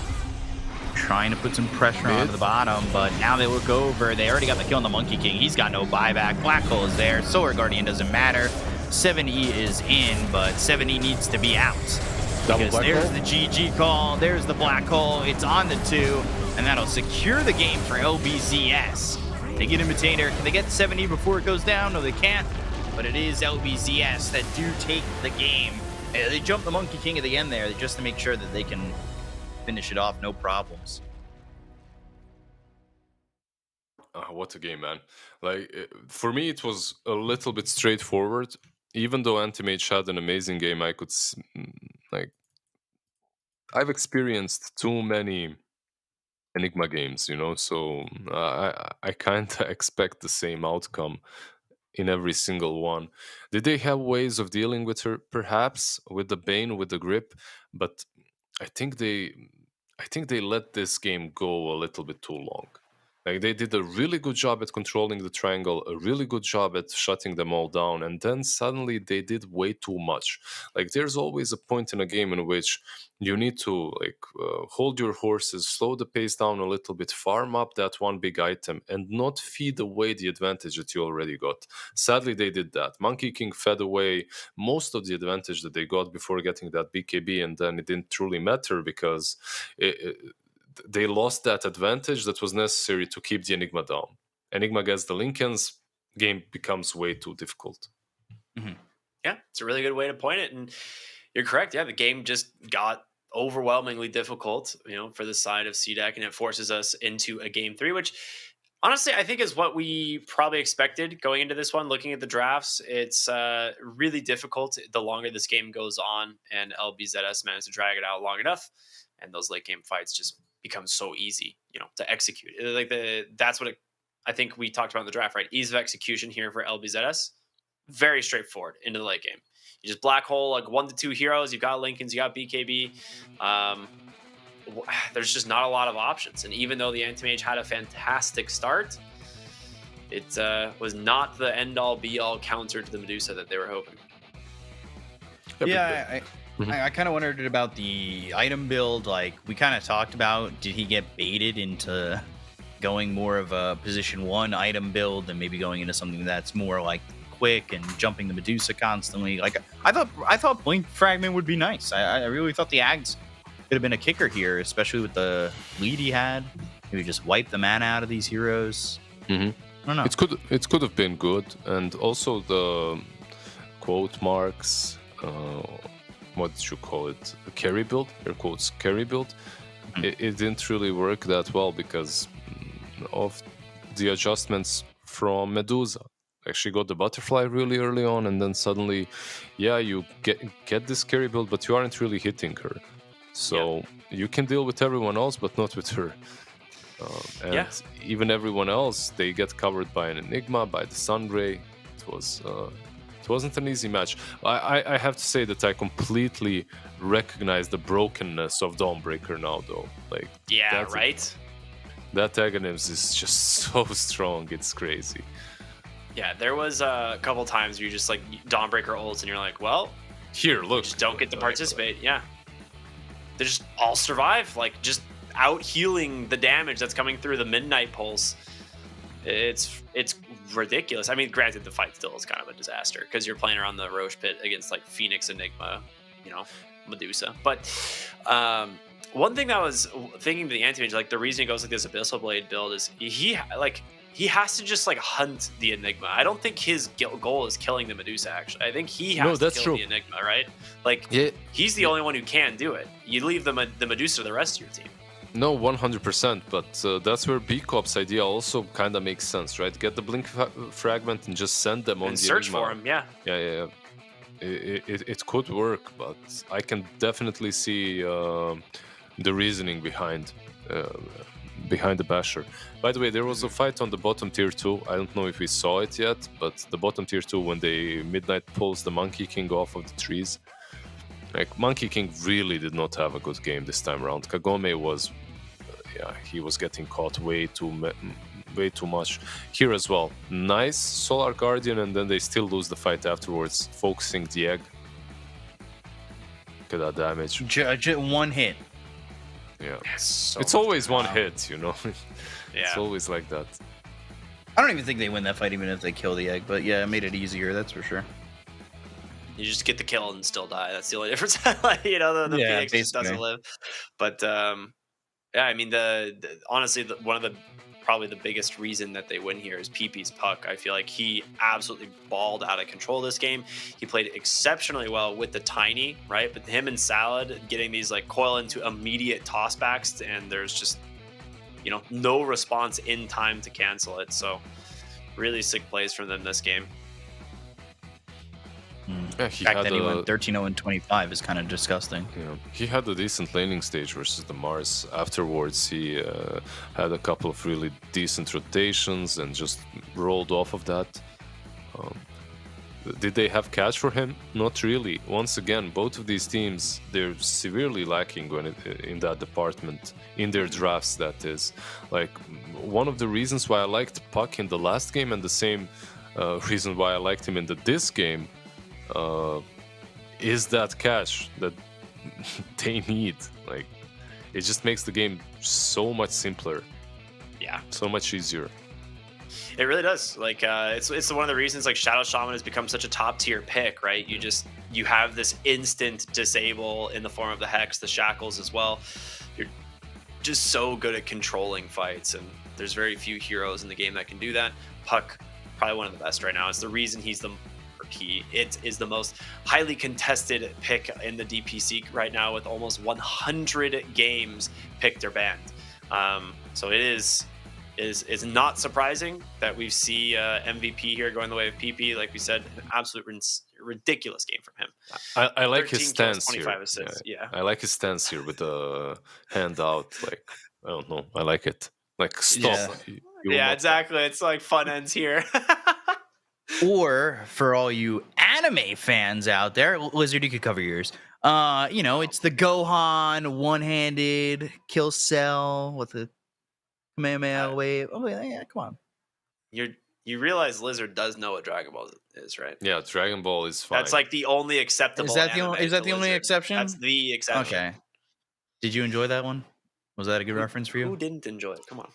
Uh, Well, I mean, no, the anime. I don't know about the reference. I didn't. It's too far. Like, Dragon Ball Z for us, it had 2 seasons. That's the only thing they bought, right? Our TV was very, very cheap. They bought 2 seasons, and then they would replay the same 2 seasons, but then it would be in French. So you got to see Frieza turn into all the different forms in French. That sounds And awesome. good job. It's literally the final fight with Frieza that lasts for what, like 25 episodes. 50 episodes. Yeah, half of those episodes in, he suddenly just starts Spearball. talking French, and then 1 episode later, Goku is running down the snake's path once again in French. Great stuff. Great stuff. Great yeah. stuff. Yeah. Well, exciting game number 2. But okay, based off game 1 and game 2 so far, what are we expecting in game 3? Picks, bans, first phase.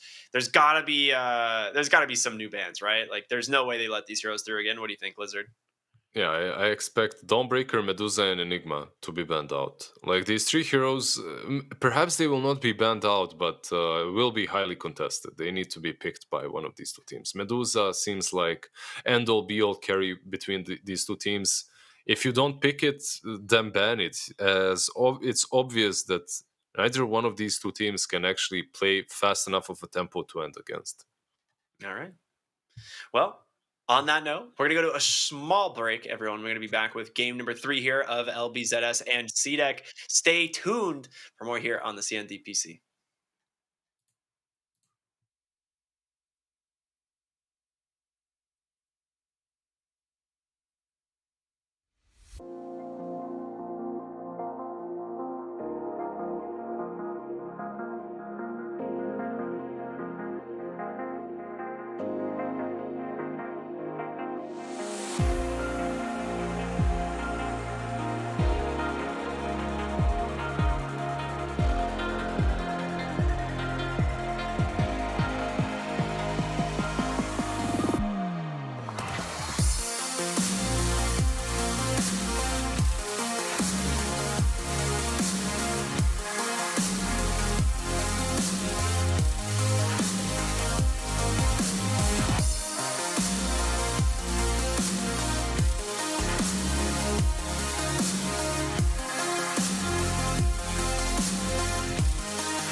之前，你不曾拥有姓名。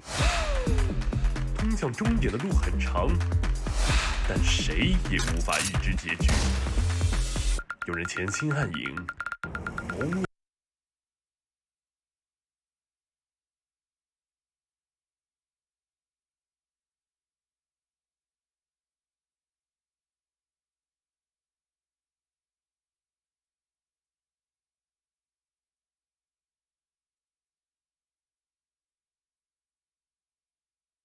Some different stuff. Okay. Someone fill me in here. How does this happen? They both decided to mutually not pick Medusa, I guess. I mean, it still gets banned, but I don't know why nobody picked it after 2 victories. Was it some agreement like between the two of them? Yeah. A gentleman's agreement in the lobby before the draft even started. Shake some hands. Say no to Medusa. Like, I've seen so many patches now in which Medusa is just like this. Not in every division, right? Like, not versus any teams, but some teams just can't win against her. Like, way too difficult of a hero to break through. Just this wall that cannot be defeated. But we do see Marcy. This is, I believe, my first Marcy in the DPC that I'm casting at least, so it's gonna be fun. Oh yeah, you are in for a treat. This hero is very strong. No, I've played. Stats on that one. I've played and I've played against a ton of Marcy. It's just that I haven't seen her in the DPC that much, right? That Okay. But yeah, I know that she's broken. I didn't believe completely in the brokenness of Dawnbreaker and the ulti, but for Marcy, you don't have to convince me. Like, I understand. I get it. By the way, they picked 3, and this means well, it still could be Kotl mid, but I believe Kotl mid, I think. Mm-hmm. Okay, so 70 Kotl. That's what I would guess. Tiny's definitely been playing most as a 4, just because still the toss in Ava combo is just strong enough. But yeah, the Treant is something we've been seeing pop up a little bit more lately, and I'm kind of surprised. I don't really know why this hero is suddenly back into the meta. Like, not a lot changed. I guess it might just be living armor because he like basically just salves your ally for free as opposed to having to pay for it. But like, is that it? Is that good enough? It's Wasn't it decent. like the two with the cooldowns of BKB? It kind of coincides with him using his overgrowth, so like it feels pretty good to have that ult available when BKBs come back up, as well as the living armor too, because of the salve change. There's also that. There's like in this game, the tree is pretty decent versus that prophet as well, right? Like the armor works decently against her. Interesting. So wait, this is then Marcy core, right? Like it's going to be Snapfire Clockwork, then Marcy core with that prophet cores. Snap mid maybe. Doubt it, possible, but doubt it. The Clockwork makes Life of Keeper of the Light a little bit harder. You need to go for that 4-staff, but it's not really that big of a deal. It kind of is if you're a core because it wastes your item slot, but besides that, like you can you can work against that. Doesn't Kato core not feel that great anymore? Level 2 Illuminate doesn't even kill the range creep. The thing is, like Ricky, when I asked about the Kotl, if it's mid or not, it's because I don't like the tiny on core here either. Like it doesn't strike me as the greatest tiny core game. You're playing into this DP, into Mars, into Clockwork. There's so much control. There's the siphon in the lane to that you have to worry about. So yeah, we'll see. Wasn't it 70 when we were together, Tora 1, that got like dumpstered on the Kato mid? Maybe I this want to is say it was him. is this the comeback story with his Maybe. Kotl? Is that it? Yeah, but anyways, Tiny can be mid still, but TB will definitely be on that safe lane. So no Tiny position 1 at least. Do they have the damage for TB? They do. You have the Clockwork hook shot into Snapfire with Mortimer's Kisses. It's good enough. You have that silence before he gets Manta from the Dead Prophet. I guess they don't have a safe laner, but I'd love to see Elder Titan again. For On the s- LBZS? Yeah, I know it doesn't fit, but I used to love Elder Titan, especially against the Terrorblade. It always felt really good. It just obviously it doesn't have a spot in this lineup though.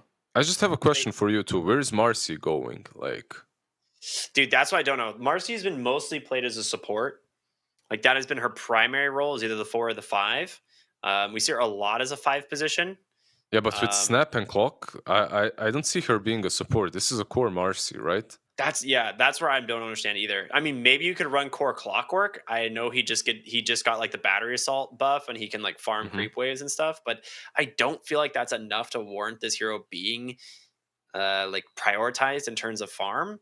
And Marcy is great with net worth. Like the hero is still very strong with or without items. I I think this feel could- like oh, never mind, they banned it. I was gonna say I feel like PL is like an unbelievable pick for LBZS, but they actually last banned it, so that makes sense. yeah, Nature's Prophet as well gives them that extra early game presence, like global presence as well. That Prophet plus MP, you can take all the outer towers very easily, very early on.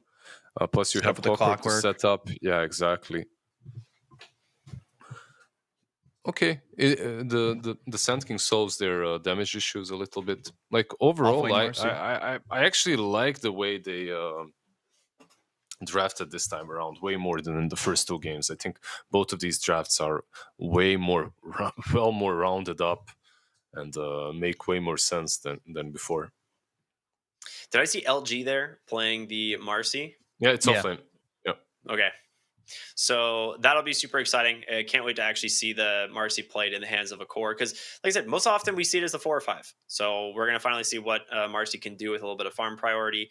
But either way, you said this game, the drafts look a little bit more well-rounded from both teams. We're not seeing like a lot of the same big team fight oriented lineups. I mean, they still have team fight orient in both lineups, but it's not like the, Enigma, Medusa, Phoenix, Dawnbreaker that we've seen in every game so far. So Should be a little bit different. Should be a little bit more exciting. And big game for both these teams. Obviously, we were talking earlier about how CDEC, this is a brand, relatively new roster, a couple like well-known players, but coming in through the open qualifiers, they got a lot to prove. And if they can take down LBZS, be a heck of a way to start it. Real quick, B-Cop, who do you think is going to take this series?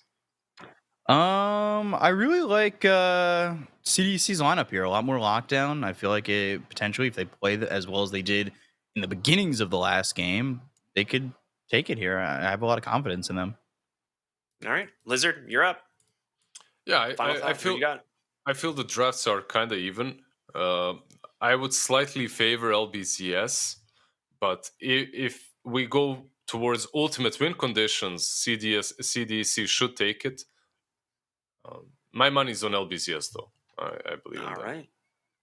Well, super excited. I cannot wait, and I'm sure you're all very excited to get into the game. So we're going to go ahead and do that, and it's going to be our third and final game here of this first series. LBZS taking on CDEC, Lizard, and B-Cop on the mic. Have fun with this one, guys. See you when you get back.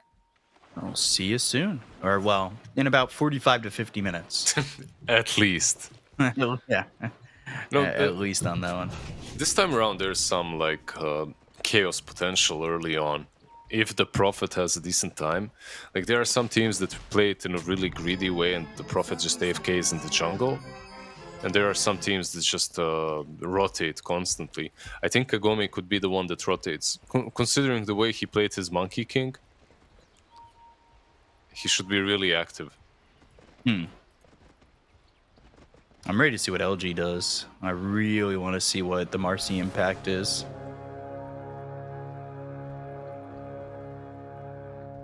At least I'm hoping to see what the Marcy impact is. Clockwork? Battery Assault.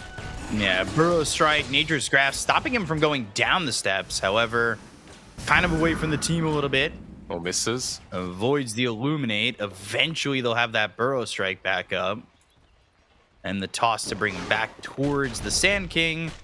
And they'll have to wait on it in just a second, but eventually, First Blood goes the way of CDEC. They got First Blood in the last game, too. They used a lot of their resources for this. A lot of the mana was lost. Still, the First Blood is well worth it. I'm just thinking, how much will the Kotl be able to do? Like, I think it... did you mention that Illuminate got nerfed, right? Yeah, I said even level 2, it can't kill the range creep. Yeah, it still doesn't matter that much, because you can hit the range creep once or twice, and then go in for the Illuminate lasted.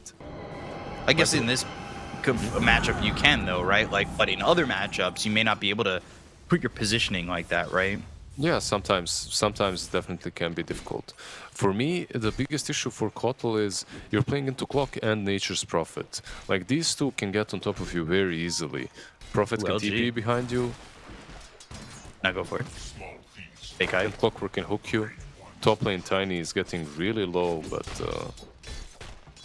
should be fine.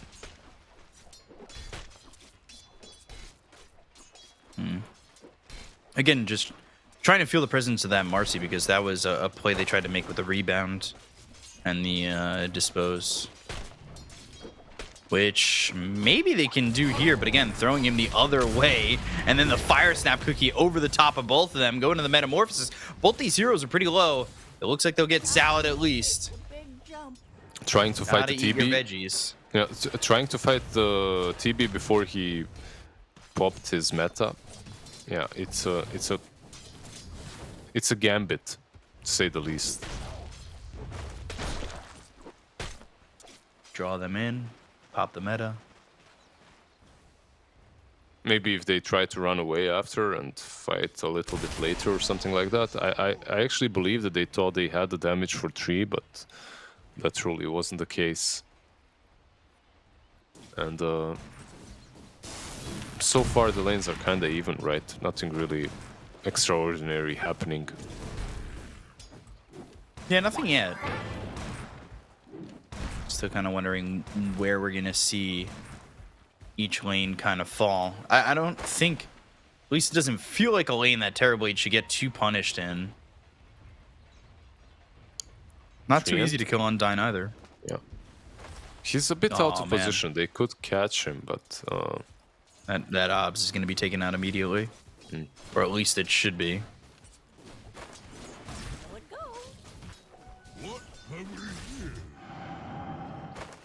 Holding it at least for now. Bottom lane again. I said Terrorblade is probably a little bit harder to kill, but they've got the Dispose as well as the Fire Snap Cookie, and still they just don't have the damage. yeah, he wasn't even forced to use the wand. wand charges. Yeah. And there's no living armor, like he's not being healed up at all just yet. Are fortified. I think so far so good for CDEC. I think in the lanes they've kind of kept themselves alive. I think the biggest issue, at least in the moment, is the fact that they're just not CSing as well. I don't think that there is a obvious advantage for one team or another in the lanes. Maybe there's more kill potential on this bottom lane, obviously, with Marcy, right? But the other lanes, it's kind of even. You have the Sand King plus Tiny on top lane, Kotl on mid as well. Finally, it works for them. Yeah, they caught him well far away from the Terrorblade. Radiant's top tower That is was under attack. not where he needed to be, that's for sure. Maybe looking to even go after mid. They do block this small camp too. They want to make sure that Kato's not getting the advantage of throwing the Illuminates over to the side and being able to get some more CS. Yeah, but as much as I know, and as far as I've played Kotl and how I've seen really strong Kotl mid players, you stack the hard camp bottom lane. Nothing gonna happen probably. Yeah, but usually on Kotl, you aren't going that much for the small camp, but for the hard camp, and you're stacking it. You're stacking the hard and the medium Dire's one, middle and tower is under attack. that's where you get that extra boost in Whoa. your farm. I guess Detachment's been off the lane so much that Kagome is getting real close to hitting level 6. Bottom lane, Exorcism, PP moving forward, trying to get the kill on the Terrorblade. Illuminate, and, well, not going to do enough. They end up getting the kill onto the TB, and maybe they could get some damage out of the tower, but it's not exactly necessary. They kind of already got what they came for, right? Yeah, they did. If Kagome hit 6, he could rotate in, but he's not really quite there yet. He may not even need to. He could just throw an ult if he does hit that level 6. They do get the kill in the 7E. They're taking him to the Coddle now, so they'll throw Imitator down bottom and TB back into the lane, but LBZS, they get a couple kills in this lane that feel real good for them. They get 2 cores, the mid lane and the safe lane in the same rotation. This is like the dream come true for the Dead Prophet. The most perfect rotation ever. Plus, no one was pressuring the mid lane, right? Like, no one was pressuring your tower. You returned to find a catapult still alive and healthy. Just the perfect scenario for PP. And there we go, Dead Prophet, Brown Boots, BKB queued up. Classic PP.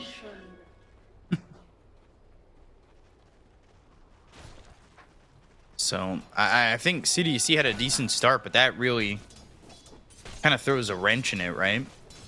A little But bit. now you've got Kagome, who's got the Wrath of Nature ready to go. Like, they could start making movements around the map with every Exorcism. And if anybody gets a little bit too low, Wrath of Nature out, and all of a sudden, maybe the Bounces get the kill. Yeah, I agree. It's a little bit tougher for them, but they do have this Treant Protector. He should be able to... well, let's see if he can stay alive here. Yeah, there's the Wrath of Nature, and immediately LG going in with that rebound. He managed to use the Living Armor on the tower before he died, so... Is under attack. silver lining at least a little bit right there. But what I wanted to say is, with this tree, at least they'll be able to defend the tower perhaps for a bit longer. Radiant's bottom tower But is under attack. can they do that? You're against the Prophet. I don't think so. He's trying to. Not a bad Nature's Grasp in that position. Just to try and cut these creeps. The tower, they're not doing any damage. I guess they will hold it together, but they TP in They're going in? both the Coddle and the Sand King. There's the Dispose, and They're going to dispose of 7E very quickly. The epicenter does some damage. They get salad, but that's not what you want because you've given up 2, and that's 2 cores again. This time Undyne. There's no way to save this tower. You gave your cores, you're losing your tower. They're not truly respecting the reach that LG has with the Marcy. It's catching Kotal. Like, top lane imitator, he should be fine. Just tosses him away. Kotal is traveling in, but yeah. That kind of hurts.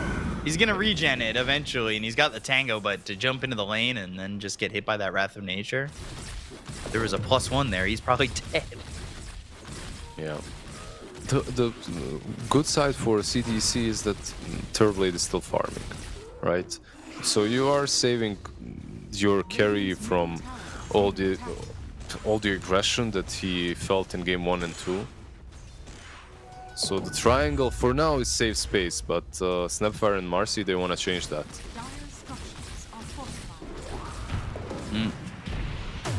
Well, he does not have Sunder. He's in a lot of trouble, and eventually he will go down.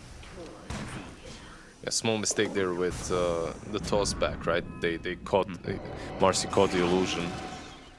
Yeah, the dispose. Yeah, dispose.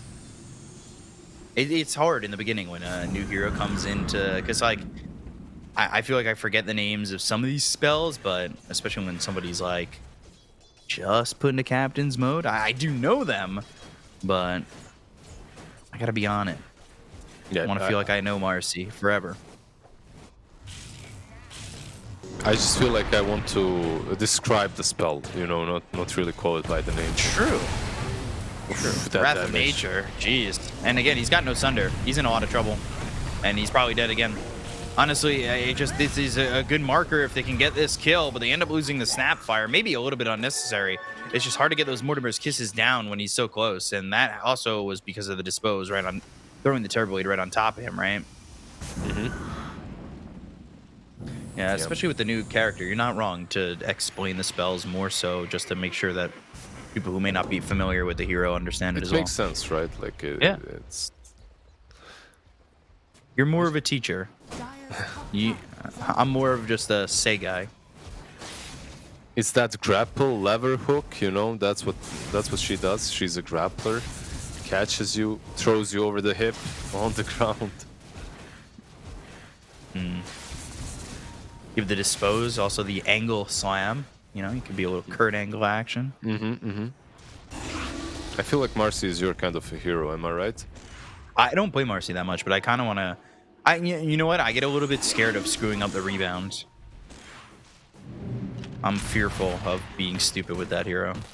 You get used to it after a couple of games. Pretty much one game and you'd have it. It's really fun. Like, Marcy is a lot of fun to play.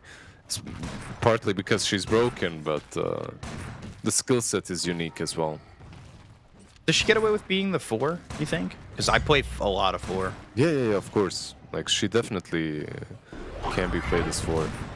Oh, that feels so bad. That was in unison. The fire snap cookie, the rebound off the jump, the double landing. Jump. That was a 10. Synchronized jumping. Oh my gosh. Do you give it a 10? I give it a 10. I gave it a 10. Yeah, perfect form, perfect timing, synchronization on point. That was he really got jumped there. Gosh. That was a true gank. Yeah. That's what all ganks should look like. Another smoke. They basically right now, if you're LBZS, all you want to be doing is invading this triangle. But Undyne is, she's doing a really just throw good the hook team. shot in a different direction. He thought about it. How many times did Undyne break smokes in these 2 last games? Like too Pretty many. frequently. Radiant structures are fortified. Terrorblade. Trying to go for it. Hookshot actually not finding any targets. It's the cogs down, Salad low, Salad gone. It looks like they should be able to get a second in detachment, and they do. But PP with the BKB, he's not exactly an easy target to go for. They've got Kagome, they've got LG all here. Wrath of Nature bouncing around. They have Burrow Strike? Yeah. Stop the TP and get the kill on a Kagome. A big fight there for CDEC as they take out 3. Yeah, that was last millisecond to get that Burrow Strike. One thing from LBZS is they were kind of rushing in blind. They planted one ward as they went in, but they didn't really have vision. And besides not having vision, they didn't have a BKB on Nature's Prophet. I think that's even bigger. Not having BKB on Nature's Prophet kind of makes him susceptible to any sort of aggression, so he can just stand there and hit.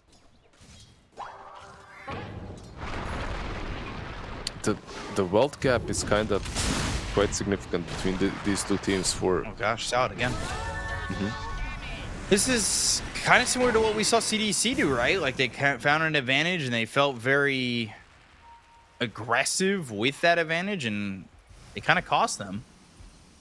Yeah, I feel like LBZS's draft is made for this aggression, though.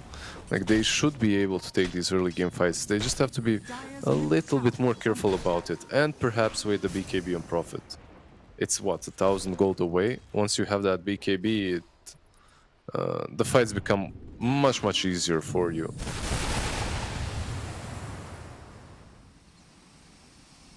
There's a blink on Sand King completed. Tiny kind of far away from his zone, but he's getting there. And finally Terrorblade getting at least a little bit of breathing room, as he was really being pressured hard.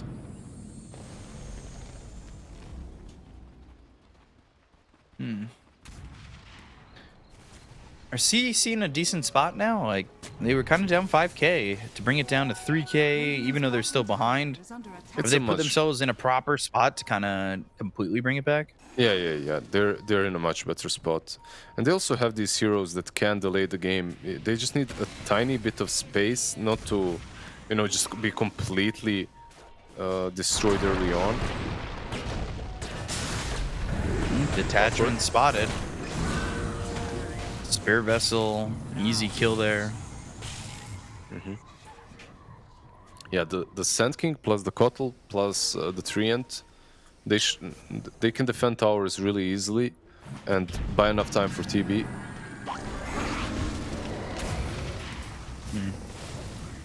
They do get Undyne, but again, Undyne is not exactly who you're looking for. He's really good at getting more out of it. He's really good at racking up all these insignificant deaths. Like he dies when it doesn't truly matter, or he dies for a smoke gank, or he dies first to give vision. Like, Imitator. Wow, LG. I mean, I knew exactly where he wanted to land after the avalanche, right after the avalanche ended.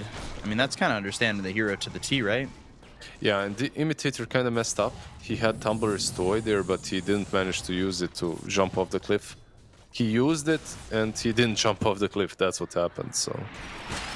Hookshot. This would be a decent kill to get. Kisses in on a 7E. Kagome over to the side. He's got a Maelstrom ready to go, and these right clicks are in. Help with the kisses, and a kill there on the Coddle right down towards bottom, so...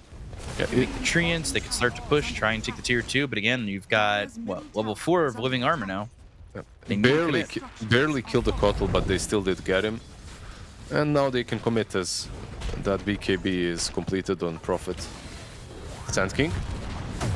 Blink Burrow Strike with the Epicenter. Avalanche toss. Kagome again finding himself killed, and then mid lane Terrorblade getting low, and they take out the TB. Again, unable to get that Sunder off. Undyne falls, detachment goes down, but I guess carry for carry as well as the Coddle. It works out for LBZS. They'll get the mid tier 1. They get a little bit more out of this engagement overall. Yeah, they get a bit more, especially as TB also used meta. And overall, I think you want to be killing TB as much as possible, slowing him down. Same can be said for Prophet, but Prophet respawns, TP's back in, continues pushing, you know, he's more about this early game aggression anyway.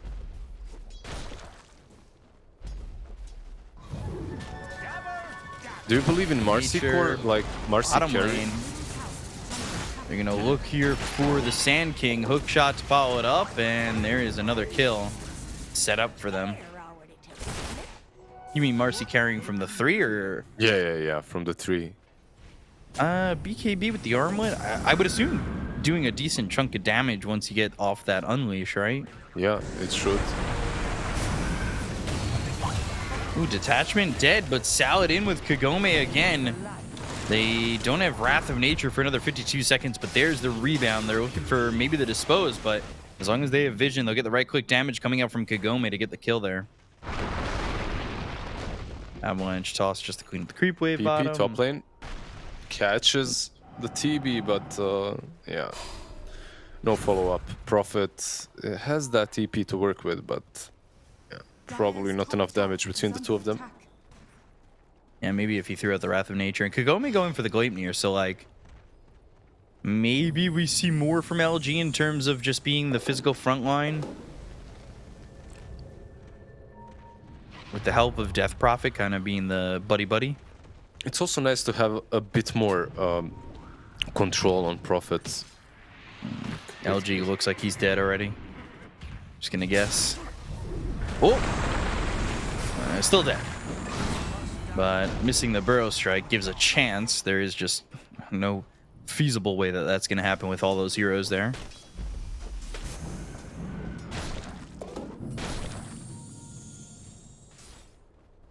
Do you take Sprout leashes at 20 for this Nature's Prophet? Oh, 100%. Radiant's top tower is under attack. That talent is just broken. I think it's one of the best 20 talents out there. Not only is it broken, it actually breaks some heroes. Some heroes are unplayable against it. Dire's bottom tower is under None of those that are on CDEC's side, but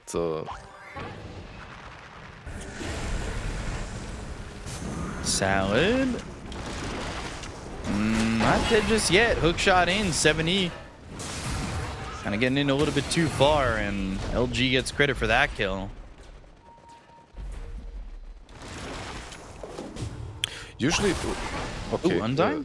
Yeah. He's in too deep, but with the movement speed, he should be able to escape. Let's see. Not going under this time. LG. I say that. Oh, wow. Damn, this dynamic This duo. gang squad. Yeah. Oh, my. Roshan at the same time just Taken by Kagome. Dire's top tower is under attack. Wow. can he TP out? Oh, they got it. No. They need to help him, because they're going to look for the Burrow Strike Epicenter, and Kagome should just die off of that. I'm a little surprised. Yeah, there was no way. Detachment. Yeah, there He's was dead no too. way to help him. There was no way to help him. He used his BKB already. That Prophet already used the ulti for the Aegis. And him greeding out like that and sticking around, getting killed, is so bad. You just used your big ultis to take Rosh plus the BKB and you lost it all. Dire's middle tower is under attack. Just yeah. I'll take your It feels like a lot of this game may, in fact, be on the Marcy. Radiant's Like, bottom tower. Kagome kind of taking a different role, although I say that he's going Mjolnir instead of the Gleipnir, so maybe not. No, like, you have these three cores that are definitely able to complement each other and cover each other's weaknesses. The Dead Prophet, the Marcy, they can frontline easily for the Nature's Prophet. It's all right. Like I like their cores. I just still feel the TB eventually takes over. It's just a matter of time. However, the surrounding pack around the TB isn't as strong. Like, look at this Kotl. He's a mid lane Kotl. He's forced to build this 4-staff BKB. Wait, that's not why you pick the mid lane Kotl for. You pick it for that insane burst, right? Like that's what you usually want. Dire are scanning. But you can't get that because this game is not an easy Kotl game. There's way too many heroes that can get close to him.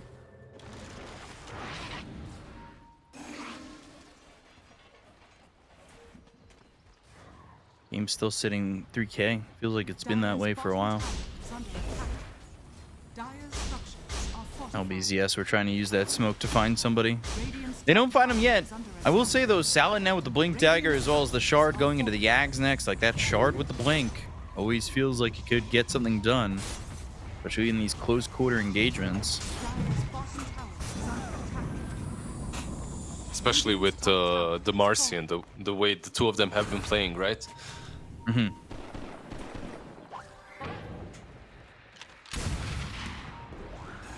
Salad spotting these illusions, and they're going to come back around maybe to find something mid, but they won't. Meanwhile, Kagome does have the Mjolnir and will go into the AC and the Satanic. So kind of a completely different build, right? Like Satanic with the Mjolnir AC is much different than going for Gleipnir. Not wanting that control, they go into the Exorcism. Burrow Strike comes out. LG surviving, goes to the BKB. They've got the Overgrowth coming in with the hook shot missing. Mortimer's Kiss is coming down. They get the Cone Imitator. They'll take out LG. It ends up being a 1-for-1. But oh, PP getting the kill onto the Terrorblade, who again does not sunder anybody. Imitator dies back to back. The buyback is not even gone from under his icon. Shows just how quickly he died again. And they will take out that Sand King. A triple kill there for PP. And once again, he is deathless. Yeah. And exactly what happened, right? Like the three cores just spread the work between them. That Prophet obviously quite strong against Terrorblade. Gets on top of him with the BKB. Because of that, he couldn't sunder anything, plus the bonus damage from Kagome's ulti finishes him off. Bottom lane. Find an Undyne. Best DP ever. TP in, one shot. Kill for you. Yeah. And this build that you mentioned with the Mjolnir, overall it does make more sense. They truly need that one hero that will be the ultimate right clicker, or the ultimate carry, right? Mm-hmm. This build allows him to do that. When you think about catch, you already, well, you have Dispose, you have Clockwork jumping in, it should be enough.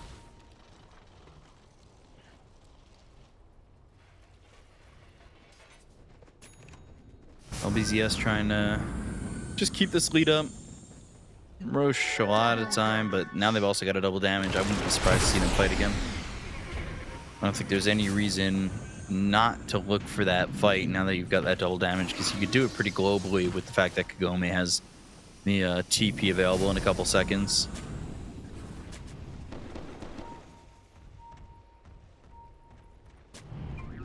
So see what they want to do. PP level 20. He's going Shivas. Like, it just feels like the things are starting to line up for LBZS. Yeah, they are definitely they have this sort of a draft that can snowball over time, and that's what they're doing exactly with the Prophet, with both Prophets. That is just constantly being on the map, pressuring. Dire's middle tower is under attack. Ooh. Found themselves Undyne again. Mortimer's Kisses, easy kill. LG doing a lot of damage, and now they're going to go put some damage on this tower. Man, LG with this Unleash doing some damage. Blink, Burrow Strike, Epicenter coming in, but now Marcy, BKB, and then immediately dead. They go to the Exorcism. They've got the Silence out onto the TB. They'll look for this Avalanche. They'll pop the BKBs. The Overgrowth is there to control up PP. PP might die for the first time in 2 games. They're trying to control him. They've got the Burrow Strike, and they'll finally take him down. 7 times spree, going the way of 7E. I mean, those are some big kills to get. Kagome does get his Satanic while all that's happening, and maybe he's farming up enough to go again afterwards, but that's a big kill for CDEC with the fact that they were going down more and more. Yeah, and all be-all carry is still the Terrorblade, so if you leave him unchecked, if he does get to that critical mass, It should be pretty damn difficult for LBZS to win this game. So CDEC, all they have to do is just take it like this. Defend your towers, at least the tier 2s. Buy enough time for TB to reach that point and Dire's middle tower is under be calm. Got playing shot. me.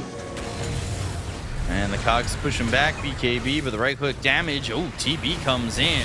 Detachment just trying to TP out. So is Kagome.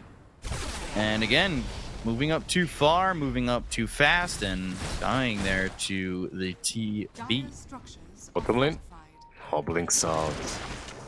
Oh, and the Sprout was not on point. Did he take that leash? Yeah, he did. Okay, just wanted to make sure. I don't think you take the left talent. Like, Sprout leash is probably picked 100% of the time or something. It's just really, really strong.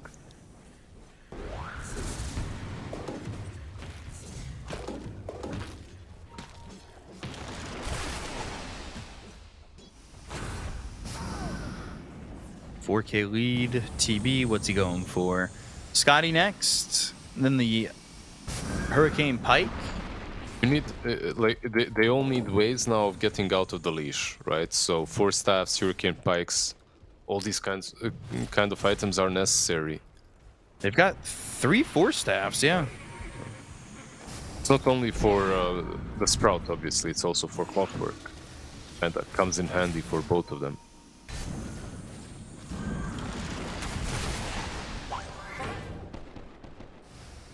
Marcy also queuing up the Satanic, so these are all high dreams, high hopes, you know, like, think big, just go for all the best items that you can go for. Blink Dagger obviously as well there to help out with initiation. Looks like they're getting close to clashing. Roche up in 45, Smoke here, probably the winning fight of this gets the next Aegis with how it's timing out. And for CDEC, that would mean that they're probably back to even in the game if they were able to grab themselves a couple of kills in the Aegis. Move forward, and they're on the cliff. There's the blink as well as the Scatterblast coming in from the Snapfire, but it's not going to be enough, even with that shard. BKB's been popped. They're going after this terribly, but he finally gets a Sunder off in this game. The Metamorph Sister on the right clicks out. They've got this LG Marcy going in, but there's the blink. Burrow start coming up with the Sand King with the epicenter. They get the kill on a 3. They'll take them out, but they do lose the TB. That's pretty big. Kagome trying to get the right clicks in to take out the Sand King and Will, so they'll find themselves a 3 for 3. Trying to keep Kagome alive with that Psychic Headband by pushing back Kagome, but it wasn't enough range, and now they look over as maybe Poor Tiny is stuck. Imitator set to fall, and he'll perish. Nice little help there from Salad, getting back into the fight after buying back, making sure Tiny falls as well. This route just 4 for 4 overall. Yeah, but this route just killed off so many heroes. The Sand King died because of it as well. I love the fact that DP pops her ulti and just stays on top of Terrorblade, and he can literally do nothing about it. He cannot attack her as he's losing way too much HP, and he cannot run away because she's faster. So they just need to find some way to kite the DP once she uses the ulti. Perhaps 4 staffs on the TB. Perhaps slow her down or control her at least. Radiant are scanning. I would assume they're going to try and go for Roche here, but if they get this shard, maybe Marcy picks it up. But again, they want to fight. They go to the jetpack. He's in the air, hovering around, getting them vision. Now they'll go through. There's the rebound as well as the blink. Look for the dispose, but the blinding light is in. LG maybe in a little bit of trouble. Pops the BKB. They've got the Burrow Strike and get the kill onto Detachment. Lost themselves one apiece. Looking for the epicenter on LG, who's already used the BKB. They get the kill there out onto the Marcy. Marcy falls into the ditch that is her grave, and now Blink Scatterblast with the stun, and they've got the Fire Staff Cookie, so the complete and utter control to take out this TV, but they will lose Kagome. Kagome did for 97 seconds without buyback, and now Salad trying to make something happen. Illuminate Blink Gets away from it. There's the Shivas. Force that forward. Sand King looking to try and get themselves the kill out onto the Snapfire. The Avalanche comes in, stopping the TP of PP. They never found themselves that Snapfire. Salad gets back into the base. They've got the Burrow Strike. PP trying to survive. Has the Spirit Siphon. Now the Spider Legs down off one cliff, over onto the top of another, but the Force Staff again. Imitator in with the blink as well as the Avalanche. Hook shot, not enough to get the save on a PP. Jetpack onto the high ground. Really needing to get away from these heroes, and we'll get over to the outpost. He's just not fast enough. CDEC back into the game as Detachment solar bound and hitting the ground. Save your friend Syndrome hitting in, kicking in right there on the clockwork, trying to help the DP. The biggest problem that they had on the side of LBZS, that whole fight, was no DP ulti. So they decided to take this huge clash without having the main source of their team fight, and that's Exorcism. Without Exorcism, you're not really that scary as that Prophet.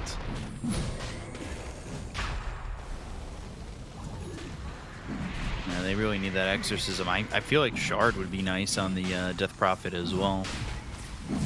Especially as these fights go on for so long.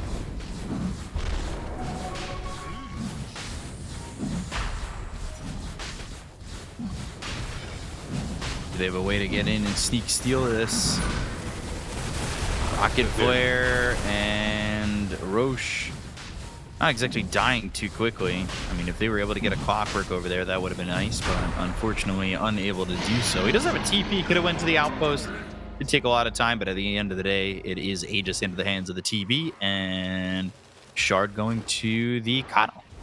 Yeah, it would be a bit too late. Like, they could have tried it, but do you really want to be feeding any more kills after that last fight? If it's just attachment, I feel like it's worth it, right? Yeah. Clockwork you usually can, but also just slowing the game down a little bit and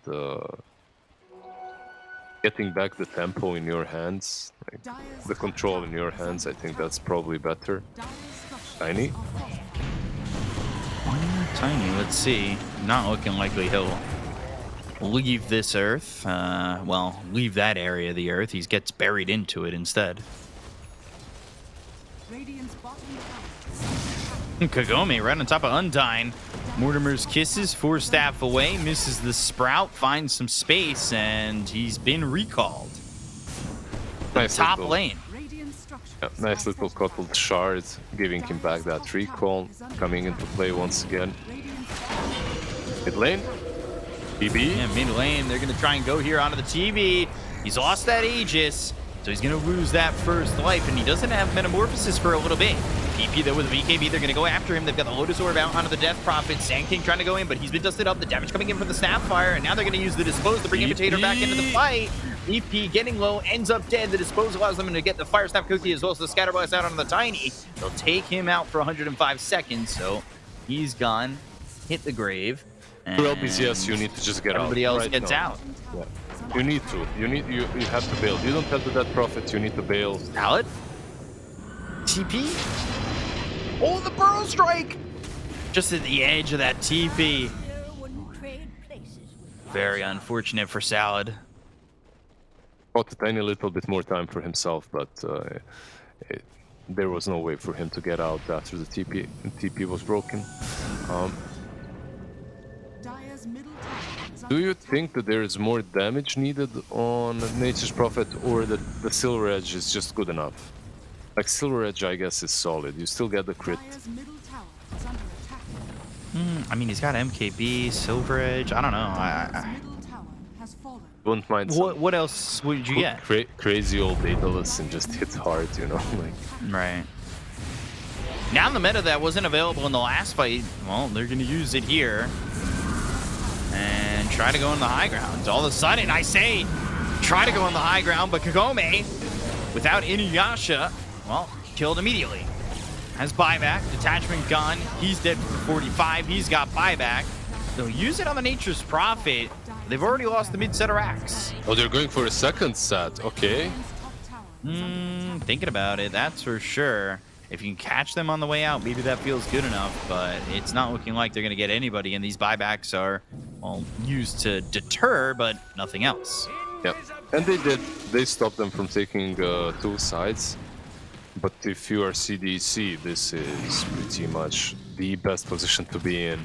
You just forced Kagome to buy back, and you have a clear target to win the game, right? Like, if we kill that Prophet in the next couple of minutes, there's a high likelihood that they will not be able to defend, so... Their path to victory is much, much clearer now. Silver Edge Refresher. Thought process there for Kagome, yeah. A Refresher is a little bit weird, I guess. Double Rate of Nature, double BKB. It's always nice to get that eventually, but he's not that close to even completing the Silver Edge. Avalanche toss into the air. Detachment, Force Staff, Jetpack, gone. Back forward again. TB with meta available. Has it? Yeah. Are they forcing? It wouldn't be the first time. Ooh, TB spotted, disposed, disarmed, and now goes into the man. So they've got the overgrowth on the 4 Sunder, so he's ready to go back into the fight. PP, though, very far forward. Mortimer's Kisses getting dropped down, looking for the kill into the Sand King. He's going to burrow strike away, but LG goes in with the rebound as well as the dispose. They've stunned up, too. They've got themselves the sprout around the Terrible, but they've got the Force Staff out. They'll get that kill there on Undyne. They'll take out the Salad. LG's gone, but there goes the Sand King. They've got the buybacks, and unfortunately, LBZS... PP! PP low, PP gone.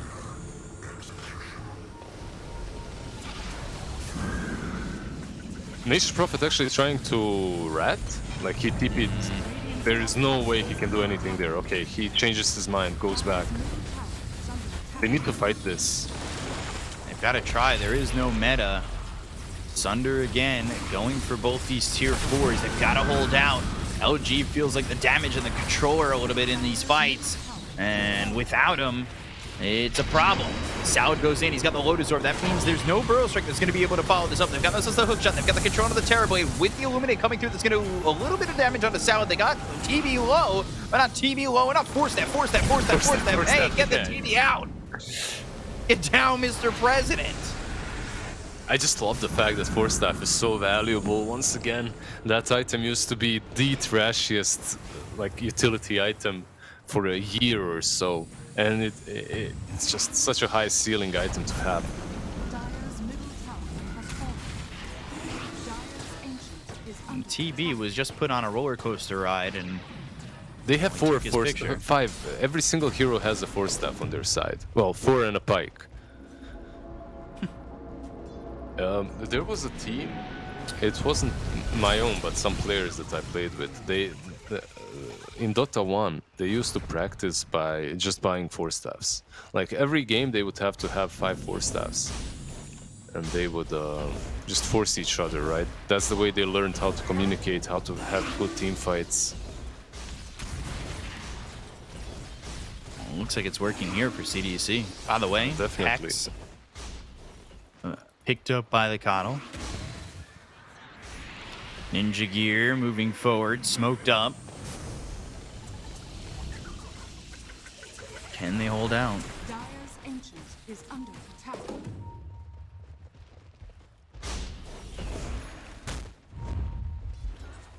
Radiant's bottom tower is under attack.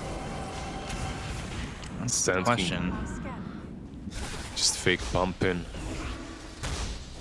Dun, dun, dun, dun. Dun, dun, dun, dun. Oh, wow. He doesn't even need to go with them. LG's going to come their way. They're going to get the dispose as well as the rebound. He's going to go in now onto Imitator. They've also looked at the Terror Wave, forced them again. Sunder out. Undyne dying. 7E is gone, but he's bought back. They've got the leash thanks to the Sprout. No more Sunder. Oh, no. CDC, they had a chance, but instead LBZS said, fight me, and they will. They take out so many of these heroes on the side of CDEC, and the net worth lead is no longer existent. They got everything out of that, and it all starts off the back of LG. It was a full team wipe here for the side of LBZS. I just love the way they adjusted the teamfight approach. That's literally the main reason why they won it. Is so far their approach was let's go on TB, waste everything that we have, and hope for the best. Like hope that we kill him. But this time around, they went on Kotal instead. It's a little bit, I have to say, on 70 as well, being out of position, being so deep as a Kotal. But yeah, it doesn't matter. LBZS, they capitalize, they kill him off instantly, and once he is killed, they don't really have as much in their store to keep the Terrorblade alive.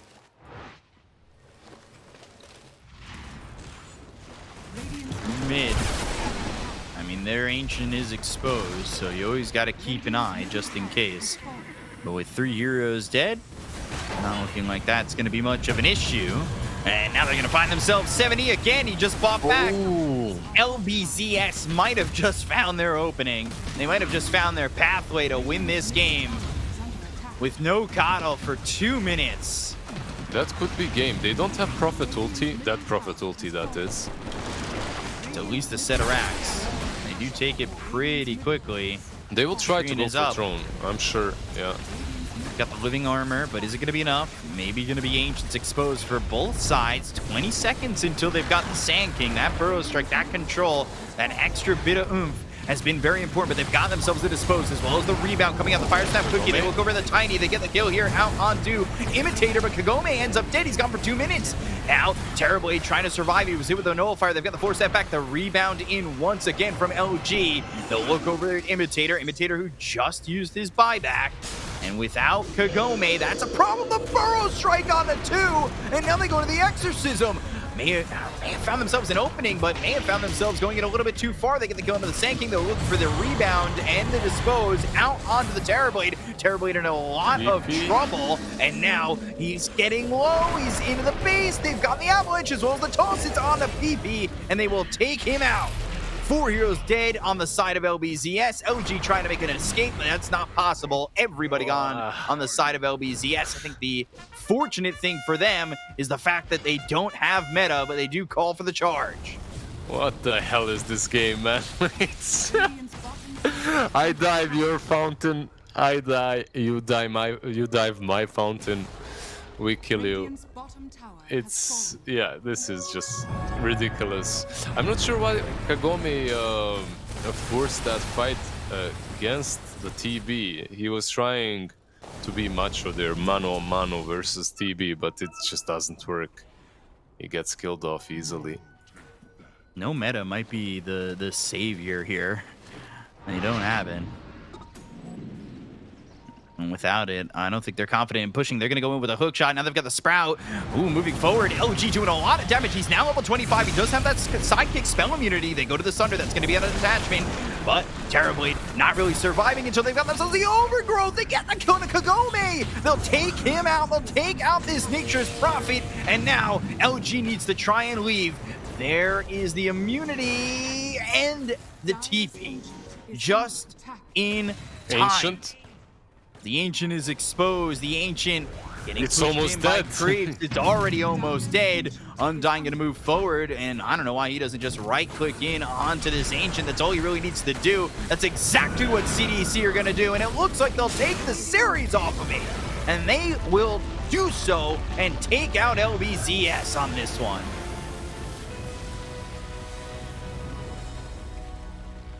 Oh man, Wow. this is The whole series. Jeez. the whole series just a roller coaster of emotions, of plays, of feeds, of throws. Tell me how you really feel, Lizard. I'm nauseous, to be honest. Like, like there is no way you can analyze any of this. The game is just jumping from one side to the other, from one throne to the other. And do you guys realize that in all 3 games, there was a throne push that got like completely countered, went to the other side, and then got countered as well. Mm-hmm. Yeah.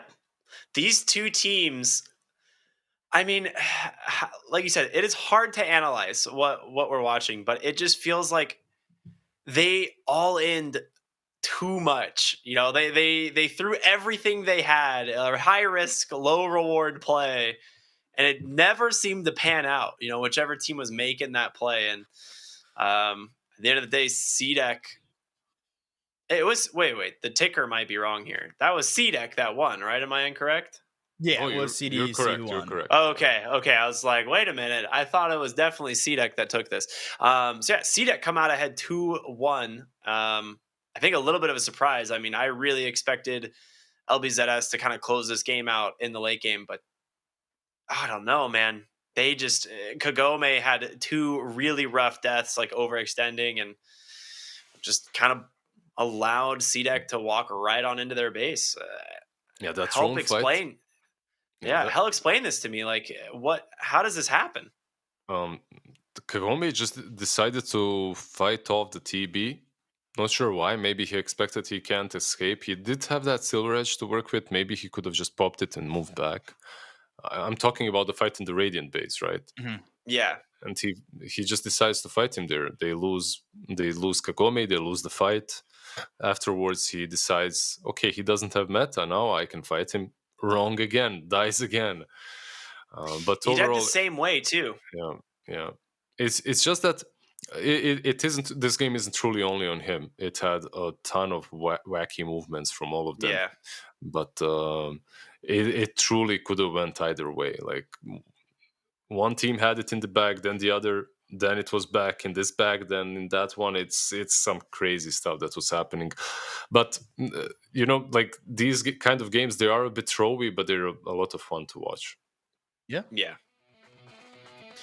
He just goes a little bit too far into the base, pops that Satanic and the BKB, and honestly, Undyne had such good awareness of the Nature's Prophet in this late game that he was just the nail in the coffin for LBZS. Like, both overgrowths allowing to catch Kagome, and yeah, it's just he played really well in the Trade Protector despite having a ton of deaths, obviously, but he did what he needed to do. Yeah, this right here was a really big deal as well. They get the Aegis, they kill Roche, but they use the Death Prophet ulti for it, and then the Nature's Prophet gets caught and he doesn't get out. So they lose BKB charge, Nature's Prophet, they lose Aegis and Death Prophet ulti. It was kind of a big deal. I think that was more or less the turning point. I always believed that Terrorblade is like the end-all carry here. There was a chance for LBZS obviously to win, no matter what, but it seems like for these two teams, if you do have the win condition, you're just winning the game, right? The ultimate win condition wins the game. It doesn't matter because they won't be able to finish off before you get online. Dude, the Marcy burst damage was surprising. I knew that hero does a lot of damage to items, but she did 80% of Coddle's health on the rebound. Like, just rebound, pops that ult, the unleash, and did 80% of Coddle's health instantly. It was pretty nuts how much damage LG was managing to do in the late game. But she honestly doesn't even need that many items. She does the same thing without items, I swear. Yeah. And Kotal is kind of he's one of those heroes that's not as tanky, that's kind of easier to kill as long as you can get on top of him, and they were doing that really well throughout the game. They were catching him, and you had the clock, you had the Prophet. Eventually it didn't matter though.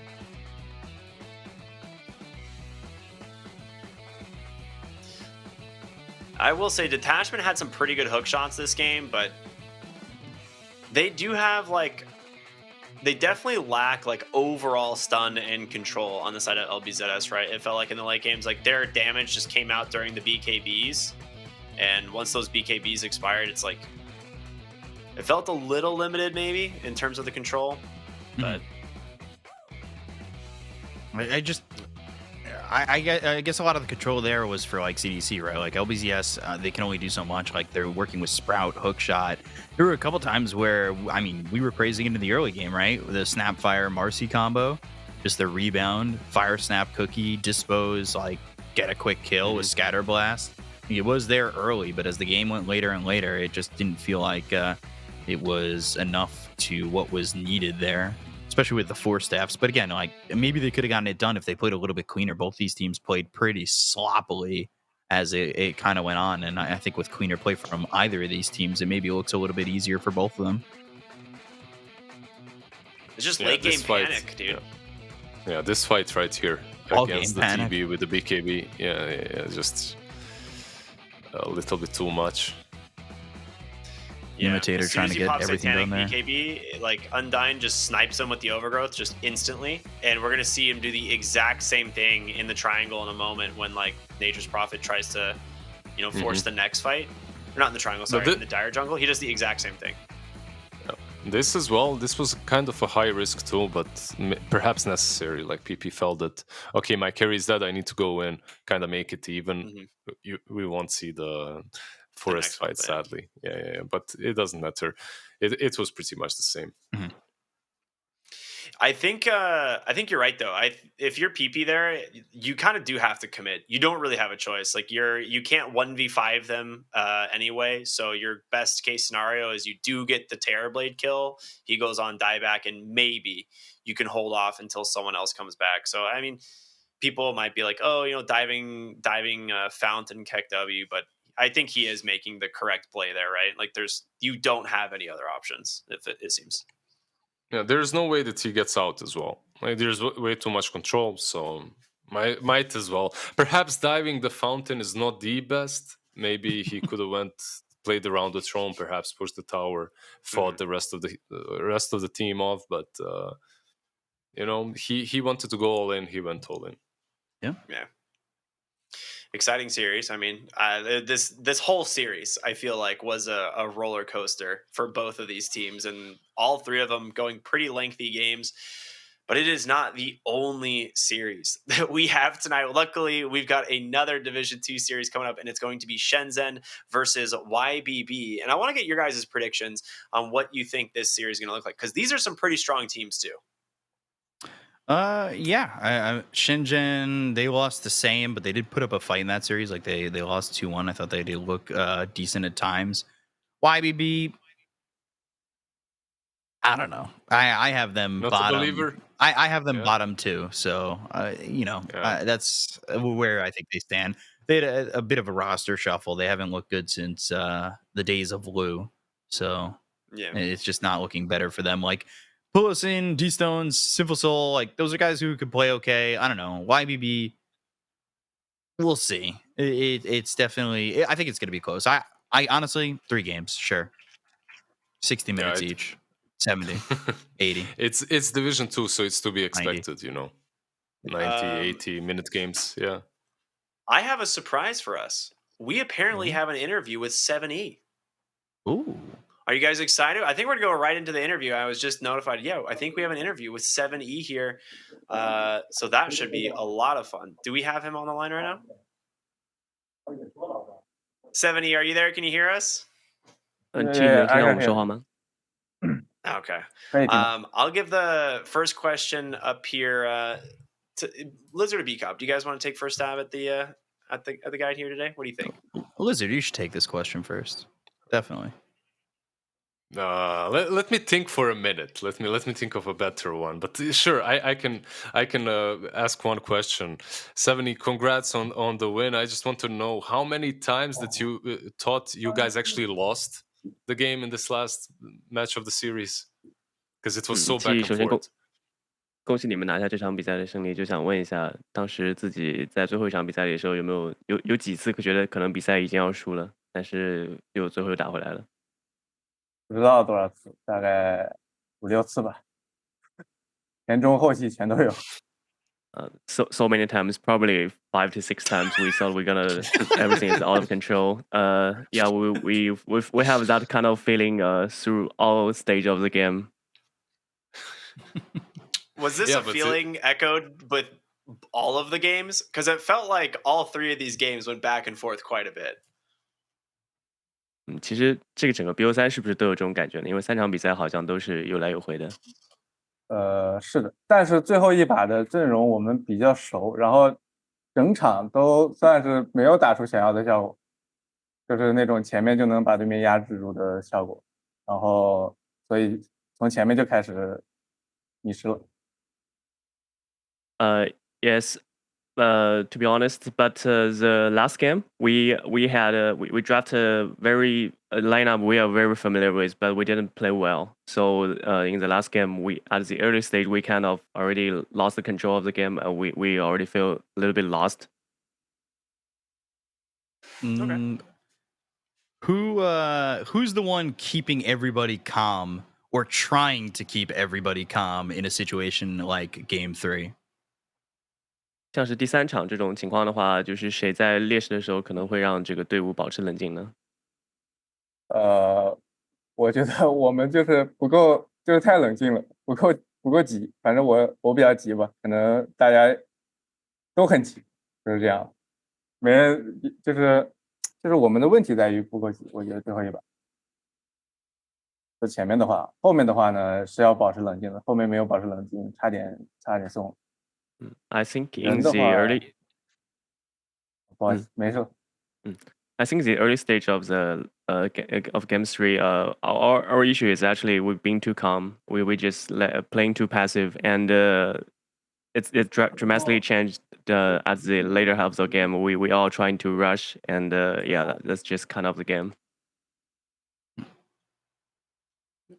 I do have a question here. So, obviously, I would say a lot of people know who you are, 7E, but maybe some people are a little bit unfamiliar with some of your new teammates. Is there anything you can tell us about your new team and how it feels to play on the team with these players? 就是观众可能对你7还是比较熟悉的嘛，然后你们队友的话也有几位这个新人，然后你能不能稍微介绍一下你的队友，然后你现在在这支 CDC 打之后感觉怎么样？是个什么样的情况？我队友1号3、4、5都是新人吧，一号位大家应该也有印象吧，是万斯哥。3、4、5是新人，都是今年刚打职业了吧，应该算是。然后你们现在队伍的话，我们队伍，我在这个队伍的话呢，就可能有的时候就我比较着急了，可能是这样。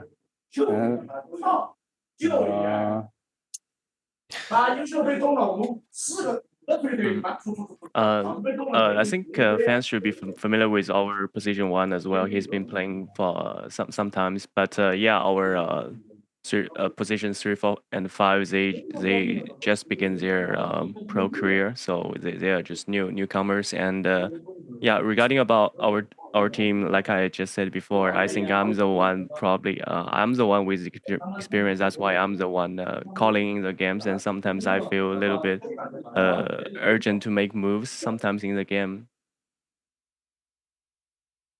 Awesome, thank you. Lizard B copy. You guys have another question? If you're 70, if you're the one who's making the shot calls, how does it feel to be in this position? Like, are you still working on making the proper shot calls, or is it a lot more pressure on you to be in control of what the team's doing and taking care of your own game at the same time? 就是像你之前说的，就是有时候你比较急嘛，那你现在是你在这个队里做这种指挥这种类型的嘛？然后如果是的话，就是会影响到你自己的这个，你是怎么样兼顾自己的操作跟这种去指挥呢？还好吧，因为比赛的时候，其实如果是思路比较清晰的话，可能就不会怎样，可能就会有一点影响我自己，但是呢，不会影响太多。I think overall it's fine as long as I have a clear understanding of what is going on. I don't think it's gonna affect me too much making the calls. I just have one more fluff question, if I can go with. Like, you guys are obviously all together. I wonder, like, what do you do in between games? It's a standard question. Do you play Dota after the officials, and what do you do besides Dota? Like, do you do some sports or anything like that? 就是想问一下，平时你们 DOTA 之余的话，还有什么活动吗？就是怎么样去放松自己？有没有一些运动啊，大家一起做的？还是说其他的这些事情？没有，大概就是可能喝酒、唱歌，我也不会，就是也没什么DOTA之余的。We don't do much sports. We probably just go have some drinks together or go to karaoke. Nice. That's a good team exercise. I like that. That sounds great. What? Yeah. What's I the would ask- go-to karaoke song? That's what I wanted to know too. 其实你自己的那个成名曲是什么？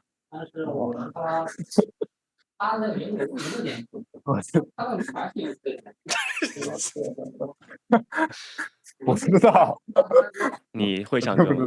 你唱歌唱得好吗？会唱。我大概是陈奕迅的《一丝不挂》。Yeah, I think I'm okay at singing, and my favorite singer is SHENZHEN, if you guys know. I'll have to look it up. I'm I'll googling look it right now. Yeah. Google it right now. Same. Yeah. No, but this has been a super fun and exciting series. Again, congratulations on walking away with the win here. Is there anything that you'd like to say to your fans, to your team, to anyone that's watching before we let you go? 再次恭喜你们拿下这场比赛的胜利，有什么想跟这个粉丝啊，或者想跟这个朋友们说的吗？谢谢大家看吧，然后下次争取打更好的比赛，打得更精彩。Thanks for everyone watching the game, and we will play better next time. Very much looking forward to it and for what your team can do. So thanks again for joining us. 7E, congrats. Really appreciate it. 感谢你接受我们的采访。谢谢。 Thank you. Awesome.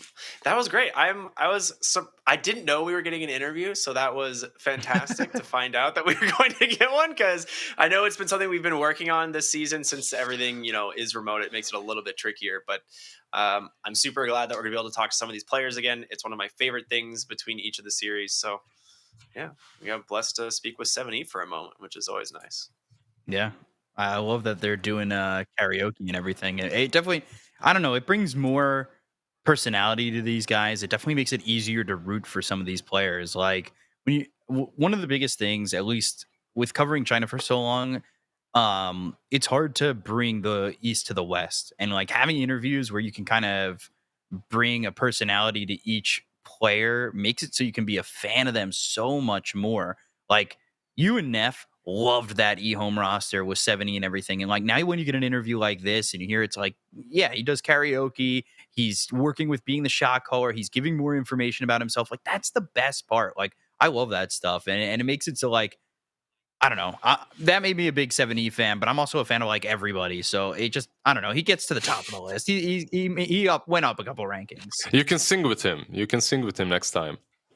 On the line. Yeah, what I really want is a video of the team doing karaoke. That's the next thing on my list. But in terms of lists, we got one more game coming up next, and it is going to be a hot one. Again, it is Shenzhen versus YBB. But we got to go to a quick break, and you'll be treated with a couple new friendly faces when you get back, everyone. So stay tuned for more here on the CNDPC. We'll see you in a bit. 成为英雄之前，你不曾拥有姓名。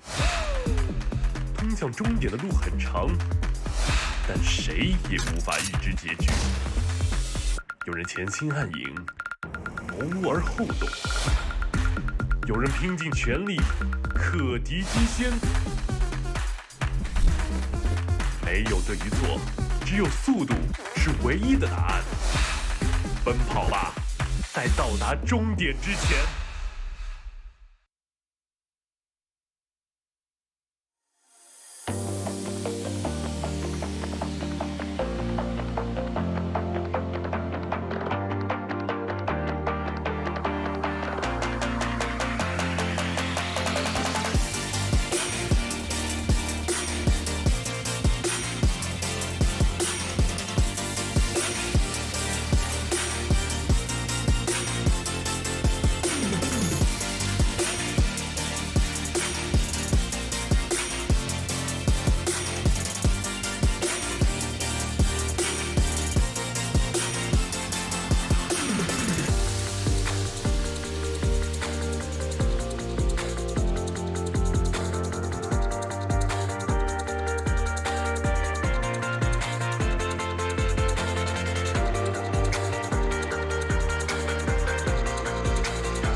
英雄之前，你不曾拥有姓名。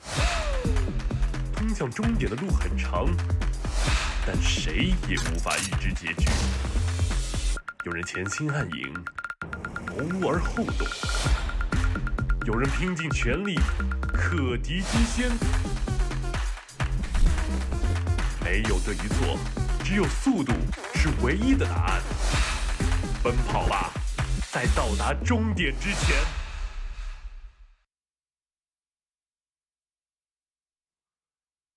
Well, hello there, and welcome back to Division 2 as we're getting into the second series of the day.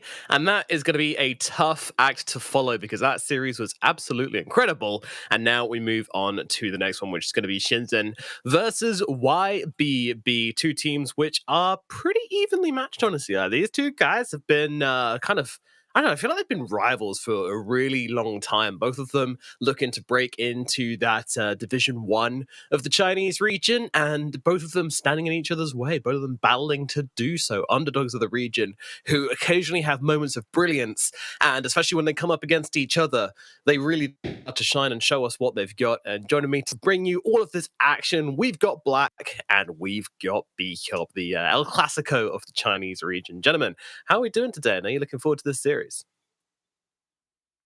Doing good. I guess I'll speak for Black. I don't know. We're doing well. Both of us are doing great. He just doesn't look like he's gonna speak. He's just gonna sit there menacing. And a few words today. I'll let you do the talking. I'll to back up your very solid and smart points. Was I making solid and smart points last game? Were you paying attention? Yes. Well, the last game at least. The other two, I was like, eh. No. Well, you know what? It's not That's my like a time B yet. plus. My time is not yet. But when my time has come, I'm like, Okay. This is a roller coaster. This is a roller coaster. Black is like lifting you up, bringing you down, And then lifting you up, bringing you down. I don't know if my emotions can handle this. Yeah, it's exciting. But I guess he's been influenced by the last game we had. But guys, we're not going to sit here and talk loads of nonsense because we have a draft to jump into. So let's strap on the speedos and jump into the deep end of game 1 of YBB versus SHENZHEN, as we have got some heroes being thrown our way straight off the bat. And the first hero to be thrown at us is a goddamn rock. How rude is this, SHENZHEN? Just throwing a rock at us straight off the bat. We're barely even awake. It really hurts. It does. well, just growth into rock, blood damage, no problem. Wait, which Pokemon type is resistant to rock? I can't remember. Water? Steel? Ice? I think so. Steel. I mean, water is definitely very strong against rock, but I still did normal damage to water. Oh, I see. And I think steel is anti-rock, maybe. Who knows, man? Who knows? I mean, I know that Twitch knows. the main English manager of Perfect World is a huge Pokemon fan, so we're probably all fired for not knowing that. So it's been a pleasure, you guys. But after this game, we're likely going to be replaced by Ricky and Neff, who both love Pokemon. So yeah, thanks for the opportunity to cast trainer, I guess. But we'll see you next. I only played Mewtwo, so I only know psychic, the psychic type. The rest is up to B-Cup. Yeah. So I'm a Mewtwo fan. Rock is half effective. Well, I might be reading this chart wrong, but I thought it was half effective to normal, fire, poison, and flying. No, normal. No, that's what they take half damage from those types. I don't know how to read this chart. Then I'm an idiot. Yeah. Okay, so it's half to fighting, ground, and steel. That makes more sense. That sounds about right. Steel. All right, so see? have they picked up any of those types to counter the rock? Well, isn't plant really effective against rock too? Yeah. Or was it the other way around? No, plant's definitely super effective against rock. I remember that one. Yeah. See, Perfect. so and I would effective. say Death Prophet's ghost type, which I don't think is good versus rock. So you know, YBB, all right response to the tiny, and then Shenzhen grab themselves a razor, which causes lightning, which doesn't have any relation to anything around here. So you know, it's cool though. It's cool. Yeah, but based could on be the ghost type too. Looking at the body, you know. He does patrol the narrow maze, which is basically purgatory for all intents and purposes of the Dota world, which is where you go when you die and you have to decide your fate. So yeah, I'd say Electric and Ghost is absolutely correct. And also, I do like the heroes which Shenzhen have picked up. I think it's looking pretty cool. I don't know where the Tiny's going. We've seen a lot of Tiny 4 coming out over the past few days. Why is that? What's with the Tiny 4s coming out and the resurgence of it versus the Tiny Carry not being quite as popular? Well, the biggest reason why Core Tiny isn't as popular is because of the power spike change, right, from 15 to 20. And Tiny as a 4 is just a perfect frontliner for the lane. So you can lane heroes like DP easily, Razor, really anything. Like Tiny just enables a lot of offlaners. Plus, he's one of the tankiest support heroes in the game. And one of the only support heroes in the game that actually has 2 disables plus 1 repositioning spell. It's a very strong hero. Very strong hero. Does he still have 4 strength gain too? I believe he does. So he just gets like a casual 80 health per level. It's pretty cool too. Very cool. He's no Marcy, though. No edge again, though, so he's balanced. But then he's got Grow, so he doesn't need edge again. Yeah, it's cool. However, DP Treant, that combo is very strong too. Because BKB doesn't really do anything against either of those. The Treant armor on a DP makes her incredibly tanky in teamfights early on. When you have BKB plus Treant armor, you literally just don't die from anything. So I like that YBB opening quite a bit as well. Not as flexible, I'd say, but it's very strong still. Please, somebody ban Medusa. Why? You don't have Medusa? Dude, I watched game 2. I was so surprised AM lost. Yeah, but did AM lose to Dusa? If that was my AM, I would have crushed that Dusa. I watched that game from start to finish. I was so disappointed in the AM. Of course you were. Of course you were. His item build was pretty not what I thought it should be. Truthfully. Well, life is life. Things don't always go the way we want it, right? That's why YBB is going to pick up a Medusa right now. No. Why don't you like Medusa pick up? I've seen 2 Medusa games, and it feels like in Division 2, Medusa is just the end all, and it's so frustrating to watch. Oh, Medusa! So, it's the same game every time. I was bitten by 8 snakes, and 8 snakes at once. At one time, they all attached to your head. They're and you were all like, little gardener snakes, and they all just bit me. We've all been there. No, I I'm didn't get Snake Man. Nobody bit me yet. Not a snake, at least. All right, so we have the Snapfire coming out for YBB. I think this is a super underrated support duo, actually. I love this one. The Treant Snapfire, I think you just like get yourself a Blink Dagger on the tree, you jump in, you hold everyone still. Snapfire just starts with the one of his kisses. Everyone's just like, oh no, we're burning, we're dying, what do we do? Everybody starts shining suddenly, and they're like, oh shit. Yeah. Very anime. Hoodwink again. I mean, honestly, it seems kind of set in stone already, right? The heroes that are being prioritized by most teams, at least in the support role. What happened to CM? I guess that one strength nerf was a little bit too much to handle, so nobody wants to play her anymore. No Shaman, no Lion. Yeah, I'm very surprised about the Shaman, because Shaman didn't really get nerfed, did he? Shaman, his wards can be killed easier by Roche now. But as long as you have someone to tank the wards, it's fine. It's still really, really good against Roshan. I think people are sleeping on Shaman a little bit. I think he deserves to be picked a little bit more than he is. But it is what it is. I feel that way about a lot of heroes, though. I feel like people are too static with how they draft at the moment. I still feel like there's lots of room for innovation, for stuff to come out, for strats. But everyone just kind of likes to just go for what's popular. And I mean, I guess it is what it is.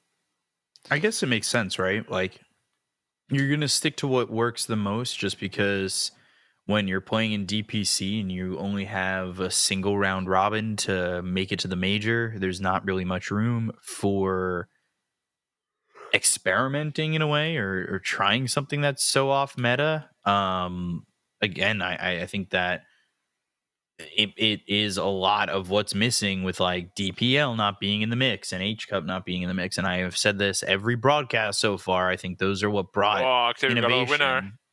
And I think that there's not enough time in these leagues to try anything a little bit too different.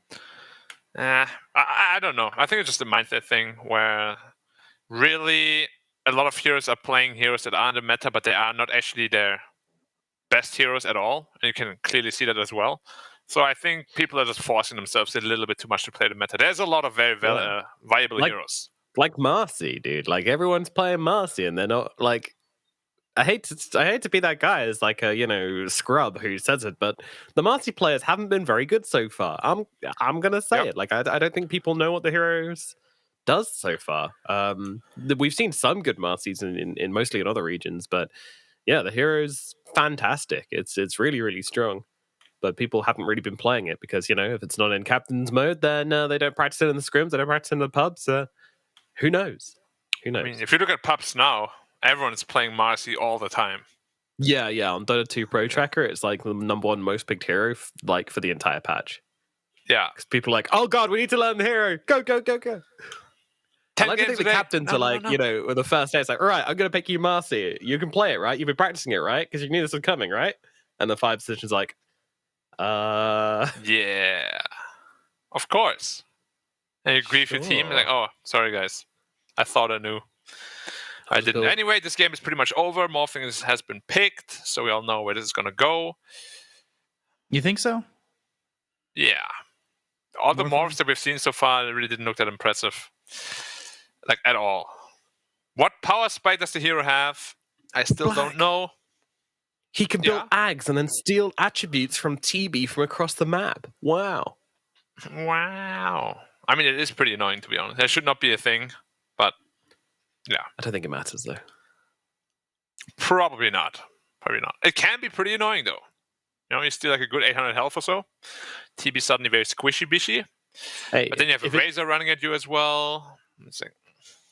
If it's an offlane or pots 4 morphling, then I'm absolutely on board. But the chance of that happening are extremely low. Oh, it's Polossen's team. Yeah. Okay.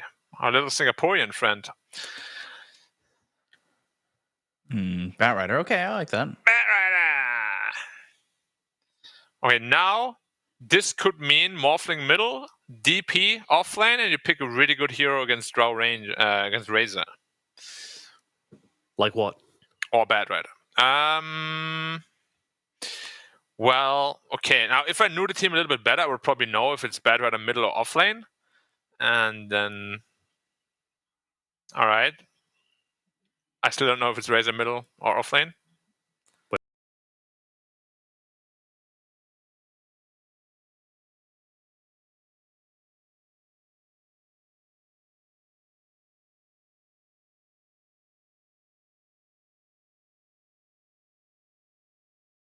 I think Puck is pretty good here. Wow, bold prediction. Let's see if he gets it right. I'm not entirely sure, though. Oh my god, he nails it. Wow. What a god. Genius. Oh, what? God. You can't take anything away from this man. He gets it every single time. And that is going to round off these draft for both of these teams. So SHENZHEN, they're going for kind of more of like a single target focused lineup. Not a hell of a lot of team fight coming out here. Just a lot of single target spells, a lot of control, and a lot of annoying things. Meanwhile, on the side of YBB, it's a bit more team fighty. It's a bit more balanced, I would say. But they do have that Morphling carry, which has let us down so many times in the past. B-Cop, I'm going to ask for your prediction first. And firstly, what are your thoughts on this Morphling? Do you think it can work?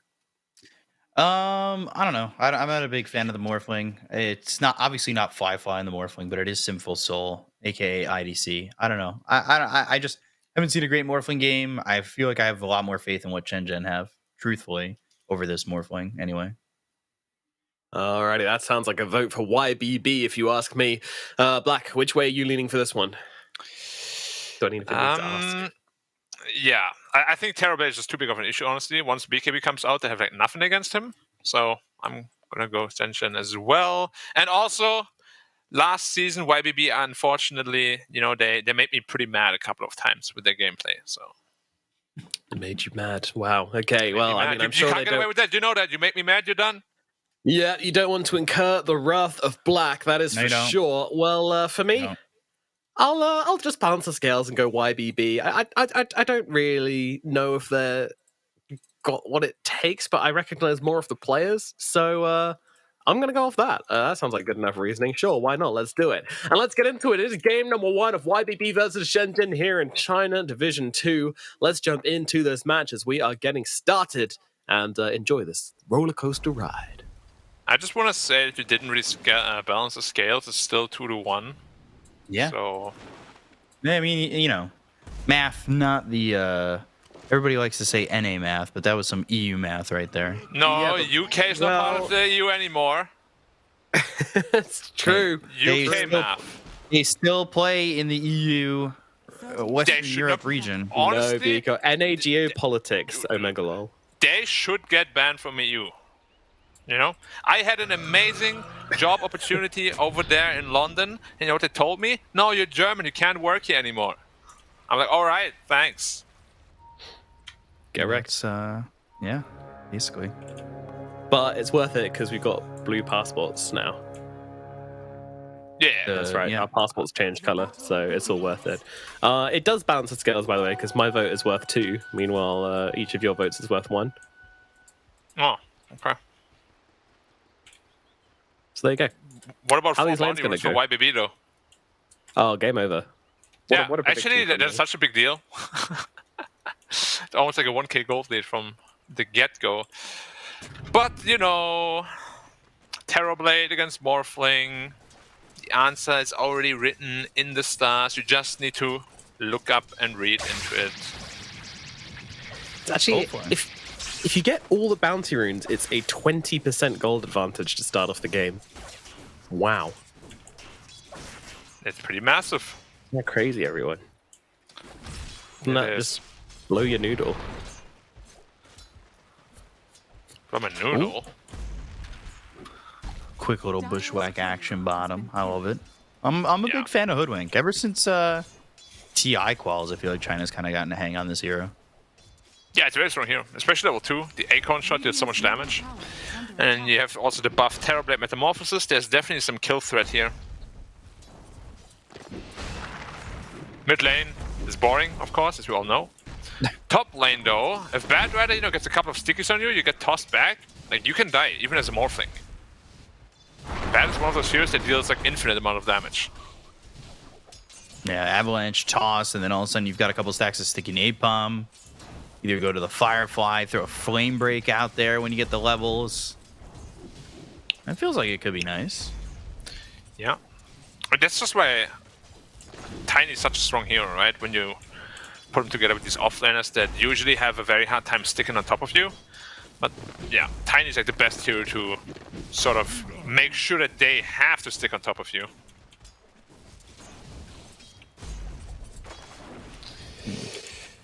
Trying to take a look over at bottom because in the last series too, it just felt like the carries were dying in the lane all the time.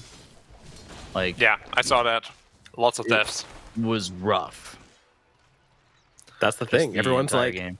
I don't want to buy a salve. They're so used to not buying a salve that you know we're seeing a lot of deaths. We're seeing a lot of lanes just being a carry just limping around like a wounded dog, being like, I'm so close to death, but God forbid I spend 100 gold on an item which is more efficient healing. But that will be a first blood in the bottom lane with a nice little bushwhack meta combo. Yeah. So we spoke about it. The damage of Terrorblade level 2 is kind of ridiculous, to be honest. They get like 90 plus per hit. They're like a ranged Tiny. And they might get a DP Bushwhack too. again, yeah. Should be One more hit. too. Yeah, the fairy fire doesn't mean anything there. Yeah, had a stick as well, so maybe, you know, if TB isn't too careful, he might have missed that last hit because he's like, yeah, he's dead. But yeah, 2 kills for the Terrorblade, pretty much free farm for him as well. It's gonna be tough game if they can't control this guy. Especially now, Hara already level 3, so that means level 2 in the bushwhack. That's a longer stun duration. The damage is even higher. Like, if you don't get control of this lane soon, I almost feel like YBB are in dire straits here.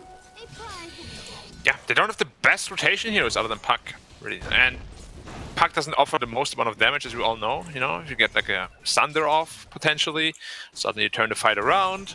And I don't even want to speak like post-BKB. The only thing they have is like an overgrowth. Which you have a Manta for anyways. See, like the See it. Snapfire rotation sometimes. Like, it's a very kind of situational thing where every now and again you can just get off like the dream cookie, which just turns a play around entirely. But yeah, in terms of like traditional, just running into the lane and trying to get a cookie off, that's pretty difficult. It is. You also don't have the greatest Snapfire combo heroes until Puck is level 6. Or maybe Treant also can be one of them, of course. But I'm just really worried that post BKB there's going to be a lot of problems. Like if Bad Red against BKB and the Razor. Oh, Hoodwink this time around. He's got No the stick metamorphosis. charges, so he can turn it. Now they've got the Even without Bushwhack. meta? Spirit Siphon doesn't even matter. 928's gonna die. Aeonid's in some trouble. Polosin dies top. Like, kills everywhere right now for SHENZHEN. And we spoke about another Bad Red kill. also Wow. burns down a Morph. Yeah. Had 6 stickies on him. The damage, even if you go full strength. No, that's too much to handle. It just all over the map feels really strong for SHENZHEN. Like, obviously, mid, you said it's a boring matchup, and it probably is going to stay that way for the most part. But, like, if the side lanes do well and Phoenix comes over, that'll be fine. It's not a boring matchup in mid. It's just mid in this patch, which, you know, I feel like we might as well just have like, oh, another kill in the bottom lane, and Kaiko's just kicking off right now. That's insane. Yeah, at least this time they traded for the with a Hoodwink kill, but you're very happy to just use the meta now to farm that camp as well, so he's being very efficient there. And you never want to have a Terrorblade dominate a lane. Like, he's just one of the fastest farmers in the entire game, and if he free farms like this in lane, he's just gonna become like a mini alchemist. God forbid, we Wizard almost already- had an advantage in the middle lane, but then someone came and refilled a bottle, and now it's like, well, full health and full mana again. Guess no one ever dies in mid anymore. Guess trading doesn't really matter, and outplaying your opponent doesn't matter, because you just get Yeah. regen he all just the did time. again, bottom. Oh my I god. hope not. Equal And, shot, Bushwhack, and the Spirit Siphon just, but it still pushes him out of lane. Like, he doesn't have anything to recover with, really. Like, the salve's okay, but they could just do it again in a second. Bushwhack and Acorn shot aren't exactly the longest cooldown. They kind of are with each other simultaneously at 14 seconds at the moment. They've used the Dream Coil mid, so like, okay, now mid isn't even that great for D-Stones, considering they didn't get the kill there, and Sinful Soul up in the top lane almost burns out. They are dominating every lane at the moment. Yeah, look at Terrorblade too. He has a point in Sunder. If they're not too careful bottom, they don't have vision of him. A Sunder into a couple of right clicks, and suddenly, who's One gonna die? Bushwhack. There you go. Thanks for the health infusion. And he just sounds, it's like, okay. Basically just delivered health. Yeah, Metamorphosis though, still on cooldown. The only weakness of this Radiant draft is their rotations aren't too strong. Like, Tiny can rotate and Hoodwink as well, but the cores are pretty stationary until they get items and levels at least. Polosin should just be dead again. They have the Nature's Grasp, but the Flame Break, the Lasso even committed for this one. Yeah. Dome, he's on a killing spree. You've got a couple of guys on the side of SHENZHEN are already on killing sprees or more. You've got 4 And you're kills for the really TV happy and 3 with for- those 4 bounty runes though. If you didn't get those, you would be really far behind right now. It'd probably be about 2K, right? Yeah, just about. The laning phase would have been so much harder for them. Crazy that they got all 4. Yeah, I don't even know how that happened. How does it? Considering no first blood. I mean, how does a Puck steal a rune from a Tiny anyway? Like, he must have been tapped out to Facebook. You just like, toss him or avalanche him, he can't move. Looking at his old MySpace. It's like, Tom's still my friend. Someone poked him, and he had to go deal with that. Poke him back. But he's almost level 6 on Hoodwink. And we all know how destructive that sharpshooter can be. Especially early on. Yeah. Yeah. Like, when you have, what, a 1 level, 2 level lead this early, like, Aeonid, I almost want to say he's going to find himself in a position where he commits the exorcism and just gets hit by the sharpshooter and dies. Oh, Decent is looking for rotation here, but there's no Terrorblade here anyways. So I'm not entirely sure what he's looking for here. TB's top. Oh my gosh. He read that pretty well. Yeah, actually he was in the jungles, like since level 5 he just farmed his way all the way up top. Is there any... No, nothing. Tower's just gone. Did they even But get I the got the hoodwink? hoodwink, It though. looked like it. Dream Coil. his head is dead. Wing Rift, Pop the of course they get it. exorcism. Alright. There should just be a tower trade. Oh? But still, if you look at Morphling and TB, All right, it's coming they as wanna well. go. They want to contest this. oh, I don't think there's I any. mean, he has reason Lasso that at 10. You shouldn't. Yeah, Lasso, if Hoodwink comes back, doesn't have a sharpshooter though, but Bushwhack Acorn shot like that early on is going to feel like enough. Ain't it in trouble? Toss up, and they've got the Avalanche coming out. Now the Lasso. They got the silence, but it was a little bit too late, and Aeonid's going to burn out. There's nothing D-Stones can do on that, and here comes Hara again. Hara lands the Bushwhack, and do they have anything more to follow this up? No. They jaunt to that illusory orb, and he does get out, but they do save the tier 1. And get a pretty big kill on the DP as well. And that's all while Razor is just farming away. We spoke about the BKB timings. He's closing into his. Almost has one component already. And TB's even bigger, so yeah. That's another problem. I really hope that TB is not gonna go for the item build he has in the quick buy right now. Just by Manta BKB and you're gonna win this game. I've seen a lot in Div 2 where the players get a little bit too experimental and you don't really have to at all. Like just play standard game.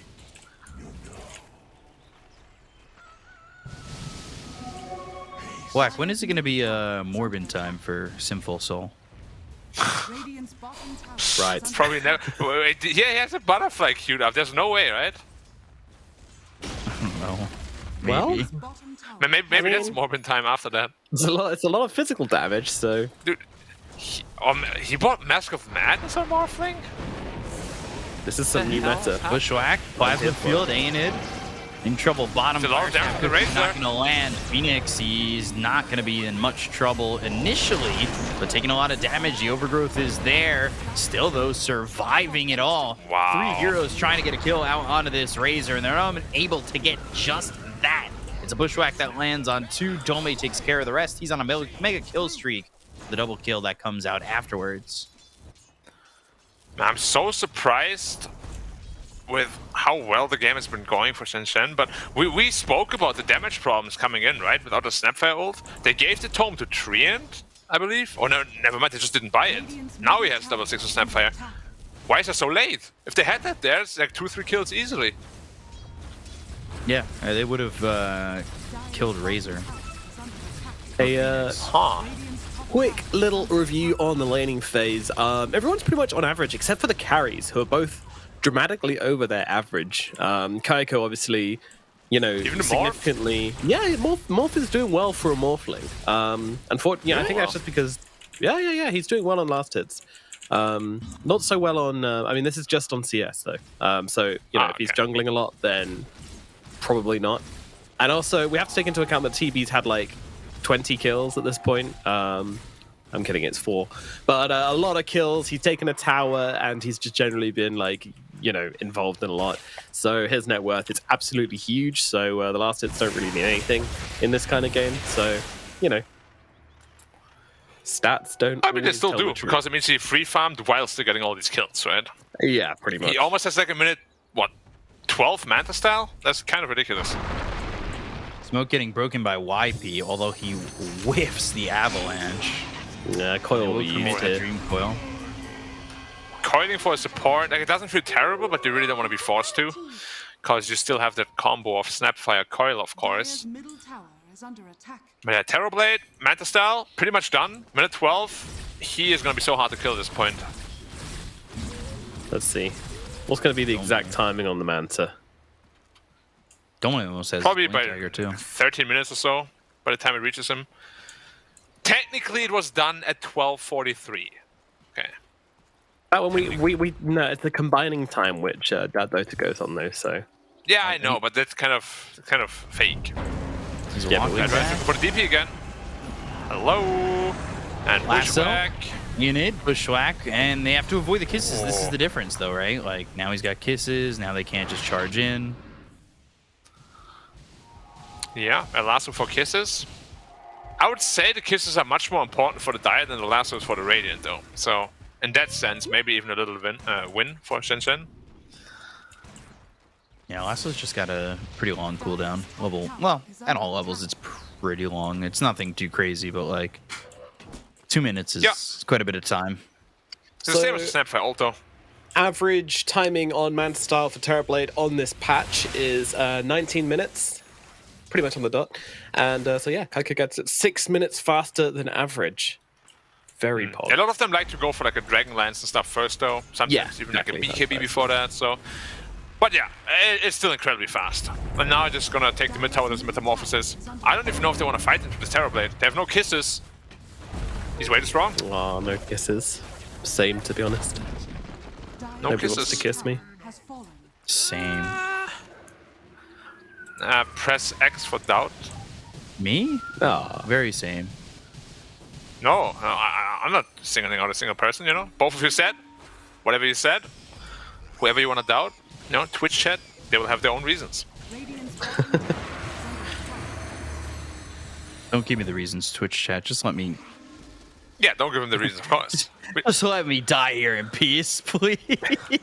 Come on. Would you kiss everyone in Twitch chat for $1,000 B cup per person? No, for everyone. It's like it's gonna take like a year. It's like what? 50 people chatting this game? No, there's they like just all lined up. 9,000 people watching. Is it just people who have given one chat? Anyone who's chatted. Ah, yeah, for sure, dude. I definitely charge more per kiss. Numbers joy, overgrowth. Support Tiny is dead again. Easy kill. No, Hara just absolutely played the puck. That was beautiful. Oh no. Has he? No, I cast him. God damn it! Shouldn't have my stupid caster mouth. Now G-Stones is will still have to force. He's forced to orb out B Cop. That is insane. Puck gameplay right there. It's got the phase shifts. He's gonna use it soon. He will. Wow. Classic.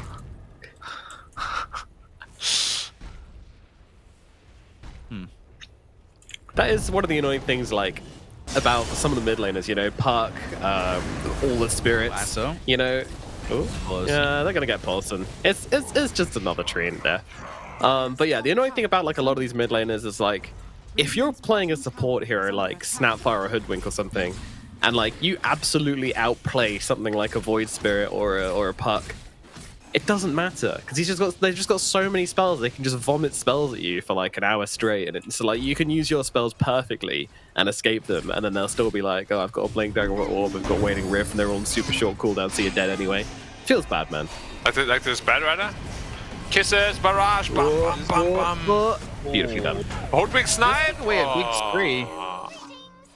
He was too trigger happy. If he waited and sniped the Puck orb location, that would have been the play right there. Hara would have got his revenge. No, people are too impatient, man. You know? I'm surprised Hara's bottom net worth. I mean, yeah, the support's both, somehow. It's only really been the Terrorblade that's been doing well. Yeah, but considering Hara has 7 assists, like, he's been involved in a lot, and, like... Assists give no money, though. They really don't. Which is really weird. They should. You know, like, if you help out a bro, you know, like you're the matchmaker or something, the wingman, you know, your assist is worth probably a couple of dinners or so.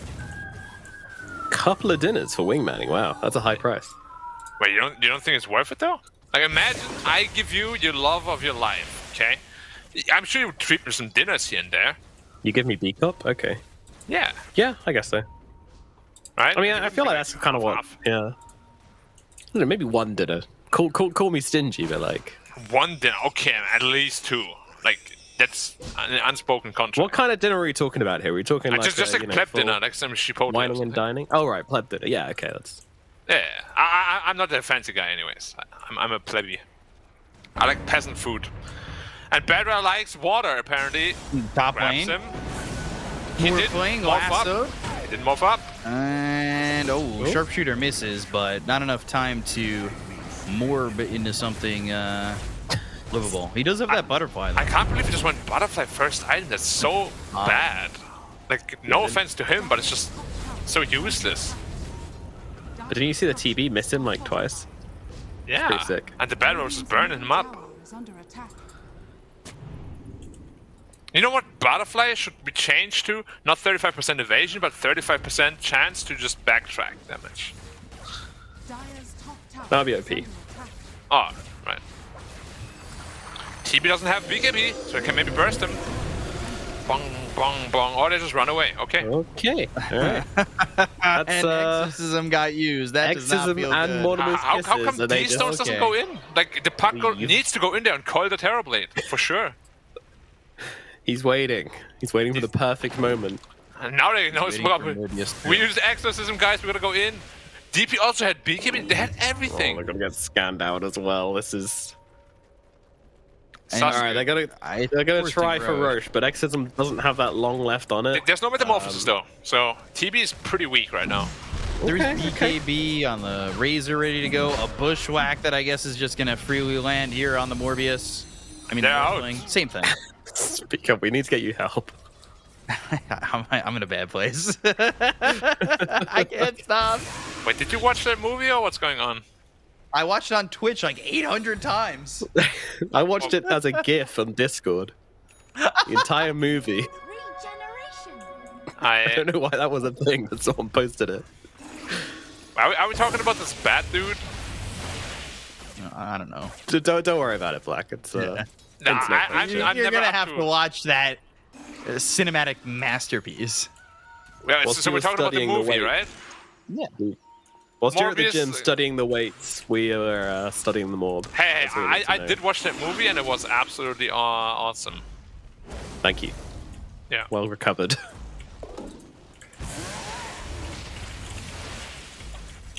Okay, so yeah, Butterfly and Morphling is going for Lincoln's next. I think so far he's had about 2,000 hero damage, as is tradition with Morphling. Mhm. Unfreeze my camera now. Oh, thank you. How's Terrorblade looking? He always has a Skadi. Then Morphling is going to be even sadder. DP is going to be mega sad.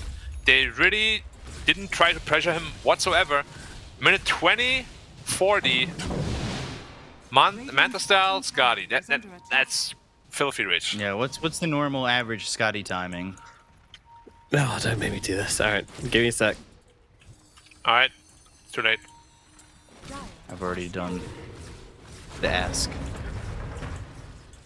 Oh, Looking for Snapfire. They found her. all they need is a Bushwhack. They don't need What to was make the a toss lasso on range? this. That was not 1,300 or 1,200. That looked more like 2K or something. 23:25 is the average Scotty Also 3 timing. minutes faster than that too.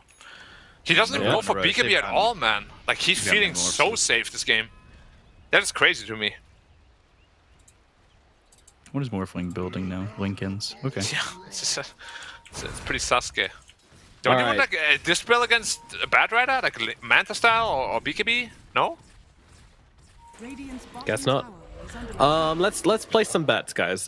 Who thinks that Kaiko is going to die to a coil and more of his kisses, or some other combination from YBB, die and then immediately queue up a BKB, cancel his queue and queue up a BKB? Who thinks that's going to happen? Put a 1 in chat if you think that's going to happen. But Yeah. me and the rest of my chat that are going to put 2 for not happening. Well, here's your chance number I one. mean, there's the Dream Coil, but Aeonid's already dead. He's Kisses gonna are buy coming. back. They've got the BKB, and now here come the Kisses. Kaiko getting a little bit low, but he does have Sunder. That goes at Simple Soul. And there's the right clicks coming in. Morphling Oh, the in butterfly. a lot of trouble, but Butterfly. Oh, Scatter Blast and the kill. Kaiko ends up Watch going it. down here to 928. Bushwhack landing through onto a couple, but he'll take out YP. Watch him. He did it. He did it. Of course he did it. I'm a Yeah. genius. It's such a. Like, I don't want to be mean, but it's such a pump move, you know. It really is. It really is. You're gonna give up Roche after Yeah. all that. I really can't comprehend how they lost the fight. Like, no lasso from Bad Rider. Was it a 3-man coil or 4-man or 2-man? I don't remember. I mean, it was fight like went a so 3-man horribly. coil with into no 2-man extra overdrive. damage. Yeah, that went so horribly wrong. It's actually unbelievable. But the real winners of that fight were me and the fellow one pressers in the chat. Shout out to you guys for believing. Technically, he didn't die to coil Mortimer's kisses. Yeah. He just died to So- like 20 different spells. Yeah, semantics. Yeah. I said You're technically wrong. coil, overgrowth, kisses, or any other spells. And that's and not then true. go BK. We have You chat. have- Grab me the clip. Right. Clip it. and ship it. Anyways, as I said, I have no idea why it doesn't go BKB earlier already. But now he gets punished for it. And he's like, oh wow, I really need one. Yeah. I don't know, can't Mansa believe says he it's bad, he Sion. doesn't feel too bad, but yeah. Dude, I can't believe it. Like Daedal is queued up, and then what's Satanic and all that stuff. He's crazy.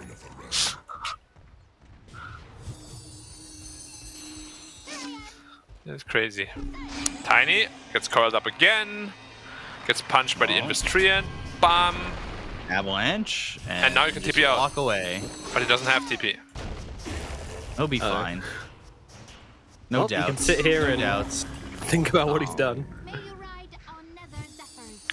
All right, well, they get the kill. Interesting sentry. Should catch knobs. Oh look, Morphin also went for BKB. They found the secret ingredient to winning games, guys. Oh, buy an BKB when you have an Aegis, though. Still very good. Right. Yeah. Because it actually lets you hit people, right? Morphling literally waved in, hit the Razor once, got the kill for that, and then morphed up and ran away.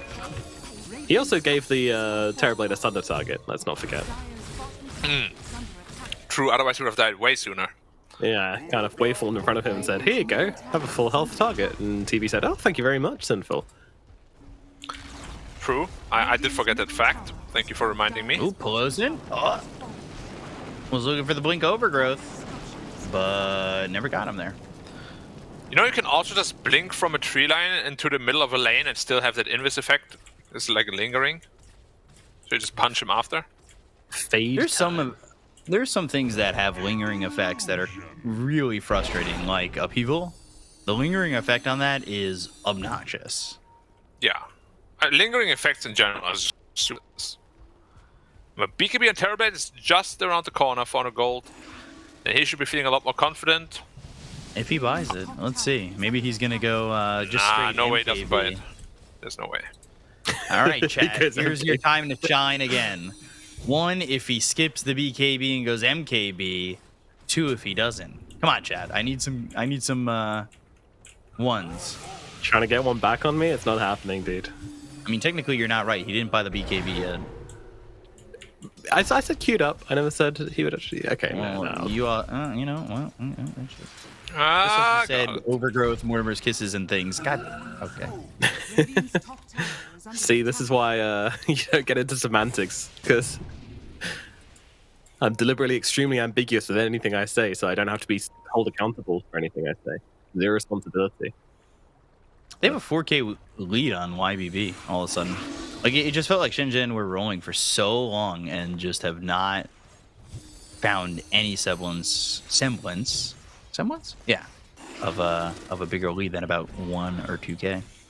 Yeah, Bad Rider is also pretty underfarmed for the state of the game. For what he's And done, already 5-1 and 6. I mean, that's ridiculous.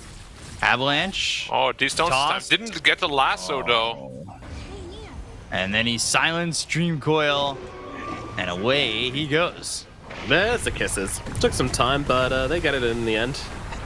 And then Dome ends up dead to the kisses. Like, that is just not what you need at SHENZHEN. They're just not executing well. I can't believe the item builds on Bad Rider 2. 4 staff instead of BKB? He would have already had it without the drums and 4 staff. Avalanche, toss on the Morphling. Did a lot of damage, but nobody else is here. So they'll kill Yeah. YP again. I guess the butterfly, you know, it's kind of working, doing its thing. No. Can somebody explain to me? Okay, so these players in Div 2 individually, they're not bad, right? Like, they're also like in the top 100, everything. How come the item builds are so much more cocky? Like, why do they think they can get away with item builds as you can't, as a like much better player like Army and stuff? Like, what makes them believe that? They definitely know the right build. There's no way they don't. Radiant's bottom tower has fallen. I mean, This is a Beacon question. I'm abstaining. Tower is under attack. what makes them think these cocky item builds? I don't know, but right now, Pelosin's gonna die. They look over, though, at Dome. Dome really low and eventually falling to D-Stones. This Razor trying to do something in the mix, but eventually, well, they throw a Sharpshooter out, and that's going to be just about it. BKB was already popped by Phoenix, so it's not like they can chase without that.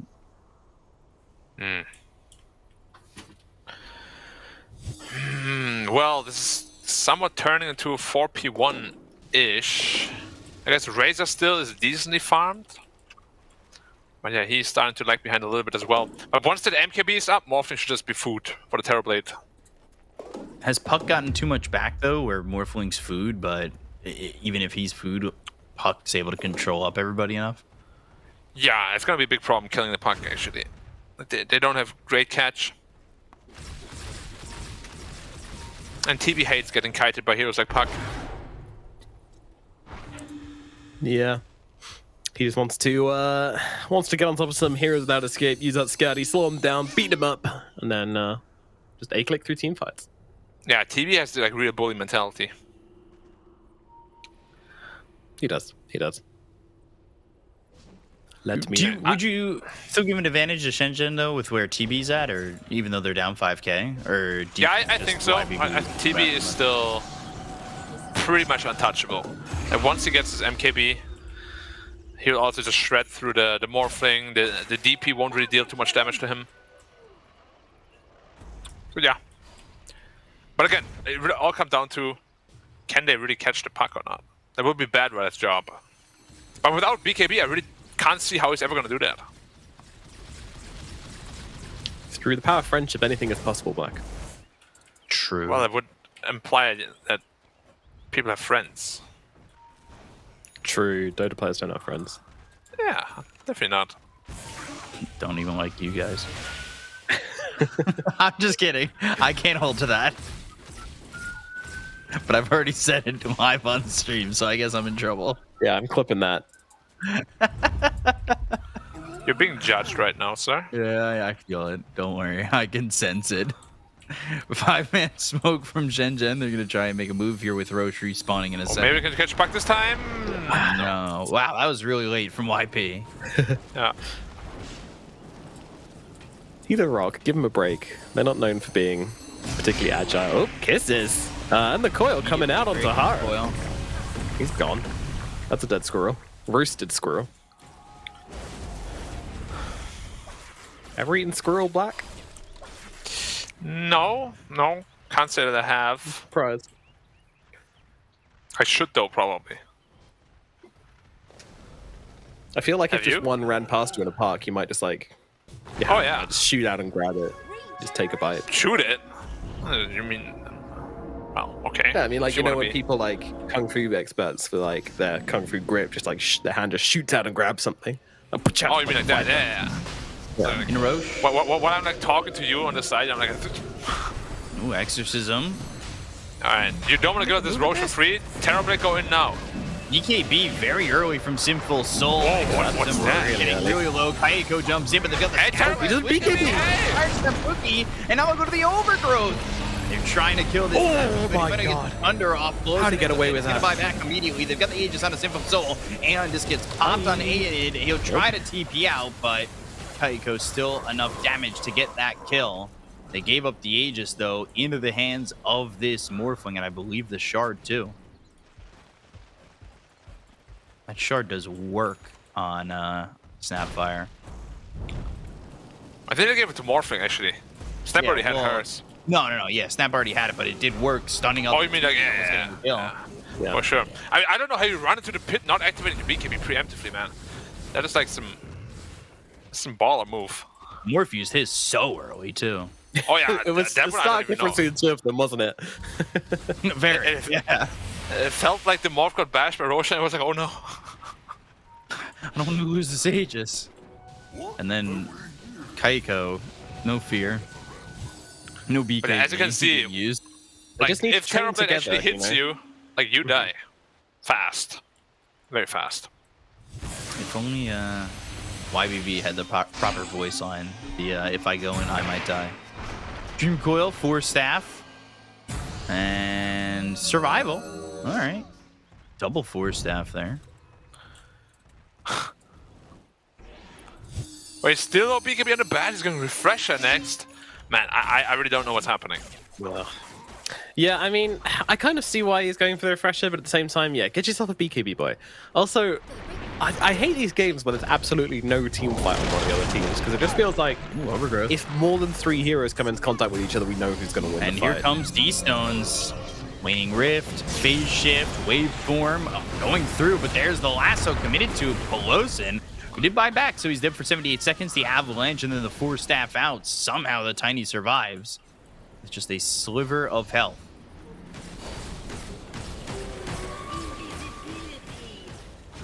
Kind of getting close there.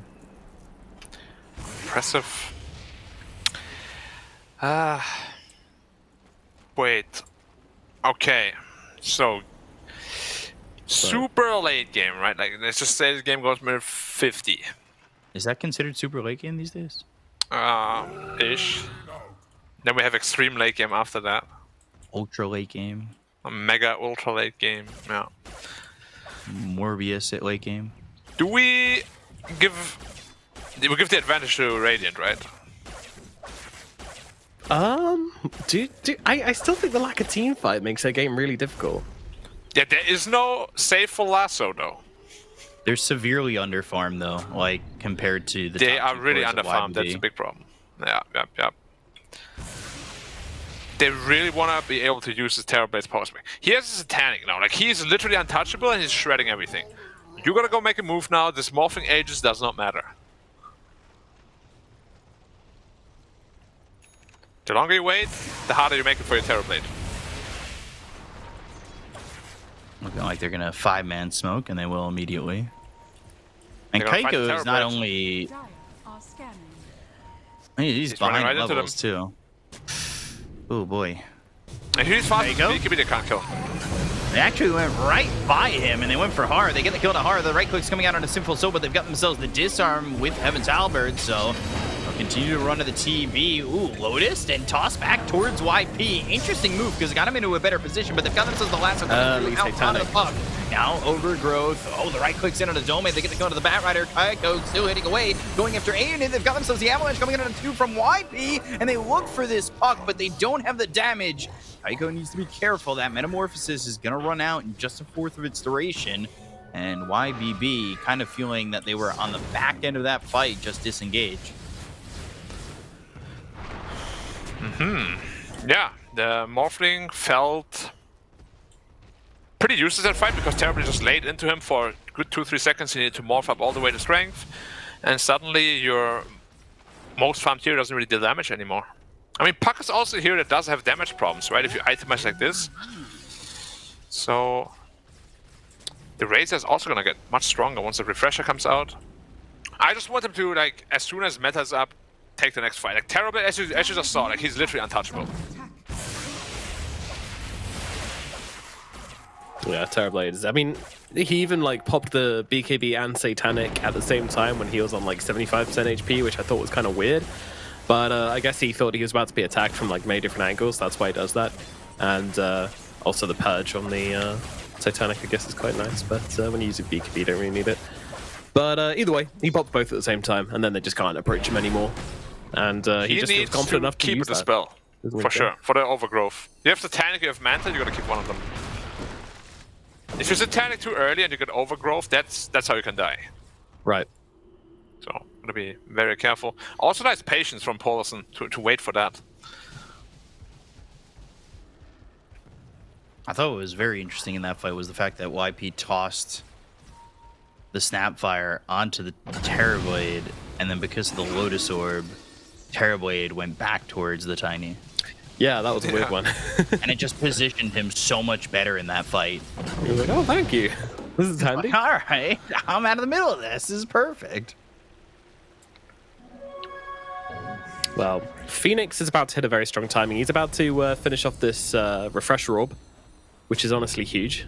This is going to make his... I mean, this gives him some real potency in these team fights now. He can survive, yeah. If he can survive. It's a big if. Yeah, he's kind of struggled a little bit. Morphling is also about to hit 25 though, so you get 34 waveform charges. Quite a lot. I think you'll find that's 80. 80. Okay. My waveform chart just says exclamation point S value.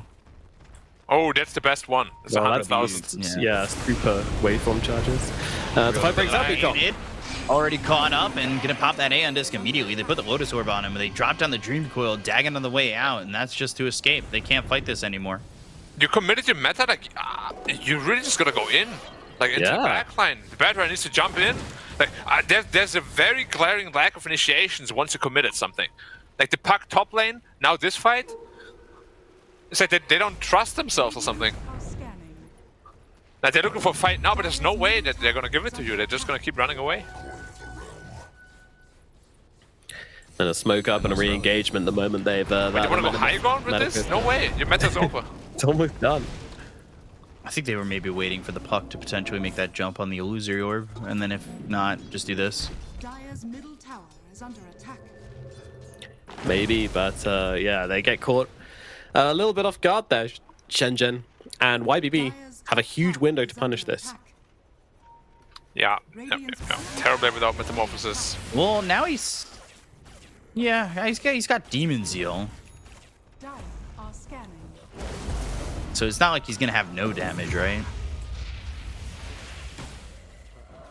Yeah. I mean, still though, like all this burst damage usually comes in from all the illusions and everything attacking at once. You won't really get that without the Metamorphosis, but I was just reading that isn't Zeal supposed to also apply basic the spell? Yes, it does. Doesn't say, but yeah. So another way to purge that overgrowth. Pretty nice. The Roshan up in a minute. That's probably where the next fight will take place. As you can see, SHENZHEN is pretty passive since their Metamorphosis is on cooldown. What's the duration of the... Oh, hold up. Ooh, they caught the Morphling. Yeah, they got the Morphling. Simple Soul very quickly dispatched. 928 gonna join him. That Demon Zeal adding that extra damage, and Metamorphosis only on cooldown now for another 15 seconds with Roche up in 35. Yeah. How much is Roshan really gonna matter? I guess there's gonna be a refresher or axe. Avalanche, toss, bushwhack, all on time. But D-Stone's, I mean, there's no doesn't matter. So the control just is not there. However, they want to continue to go in. The Dream Core is going to be committed. D-Stone's going to the Illusory Orb south. Flame Break, Bushwhack. Oh, would the Bushwhack have landed if he didn't I'm wondering that. break him away? Yeah, I'm wondering that. It's hard to tell. I mean, when you're observing, the Bushwhack's always a little bit off the mark, but I assume, yeah, it would have landed if he didn't toss it, but if he didn't flame break it. But, you know, heat of the moment, B-Cup. Mistakes happen. Check the pit, guys. Talk about it in post-game.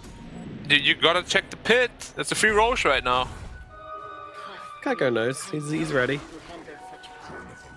Dolme, pinging it out. I can't believe YBB didn't, like, just run in for a fight there. Like, Kaiko and SHENZHEN were ready to try and, like, take the fight to them. And I feel like that was the best opportunity YBB were going to get whilst Meta was down. And now they're going to have Roshan, they're going to have Neta, they're going to have BKB, they're going to have Fresh on Razor. It's all just looking a little bit glum for the chums on the side of YBB. I was thinking refresher for Kaiko, just if they hold the shard. They have really good refresher holders. It can go on, like Bat or Razor. Triple or After Storm is really funny is the thing, so you want to do that. Yeah, do you have the instead. mana for that though? Yeah. Like, that's okay, that's all well and good, but Do at you? the same time, it's like, hey, can I get myself... 600 plus 300. You push with Yeah, Metamorphosis. but you're not gonna go into fight like full man. You're gonna use other spells too, you know? No. Don't need other spells. Ah, okay. Ooh, Dream Coil bottom. Wait, solo kill the... God, he's going to pick up the Gets a gem too. Aura trying to stick with him. And that is exactly what they need. Sharpshooter comes through, and Gem, well, it's been fumbled back to SHENZHEN. And that's a 1800 almost gold swing. That was a lot of gold. Yeah. First death for the Puck. Some of these IT gold getting bonuses are kind of 800. crazy. He was only on an unstoppable streak too. Anyway, Morphling, ready? Yeah. We've seen this many times. Just feels so powerless all the time. I don't know. Yeah, it doesn't feel much of a threat. He's so farmed. Like, imagine if there was a PA or something. Yeah. It's got 34 waveform charges on my screen now. It's 1 for me. It's not even an upgrade. I got 20. What determines this value? Dire's middle tower Who knows? Who knows? Spaghetti code. Oh, morphing again. They could get on top of him. Demon Seal. Waveform away. Another one. Double Using waveform. just 2 of those And 20 another one. charges to get away. You should have 50 more. Oh, Bat finally chose to go into BKB. Alright. Now they have everything they need. See, I mean, in Division 2, you have to die to Magic first before you build a BKB. That's just the rules. You can't build a BKB if you haven't died. It's a gentleman's agreement amongst them all. You're about to get these 25s on Razor as well as the TB, and that's going to be TB's is big. very strong. The meta duration or the Sunder, depending on where he feels necessary. I think both. I would really be hope he good. doesn't take the right talent. I think it's okay. Okay, good. It's good situationally, but not in games like this. Because they're all like running BKBs and Lincolns and all these annoying things. He has a refresher on Morphling, so he has 4 waveforms potentially, but damage? Question mark? Don't you mean 68? Oh, sorry, yeah. My bad. No, mine's correct at the moment. Weird. Kaiko getting very low. Yeah, but he's got the Satanic. They've got the last, so they have the control onto the puck, trying to follow it up enough to get the kill to D-Stones. The overgrowth is just going to be a little bit too late. Puck Buyback out from D-Stones immediately below Sin. He'll buy back too after going down. Dome's dead. They'll take the first life out of the hands of this Terrorblade. They need to find a way to save him as Phoenix now getting locked down and killed off by Sinful Soul, as well as Aeonid. They look for this Terrorblade. He gets the Sunder off. He's going into the BKB TP attempt and will just escape as Hara now into the trees, over to the side. Exorcism. Hey guys, a ghost Doing a lot on of him. damage, but not enough. Did they not see the ghost on him? The entire team was like, yeah. I guess they're just scaring a neighbor. You know It what? started off so well for SHENZHEN. Yeah, the that was- Terrorblade that just was didn't have his what they did. BKB in the inventory. I feel like, yeah, if you pop that meta, you need to have the BKB ready to use. Like, it's not a Yeah, the hero Aegis where... there. Yeah, exactly, but like, if you use... Put if the you use meta meta next. and then die, and then come back to life with Aegis without meta, but with BKB, it just doesn't really work that well. Yeah.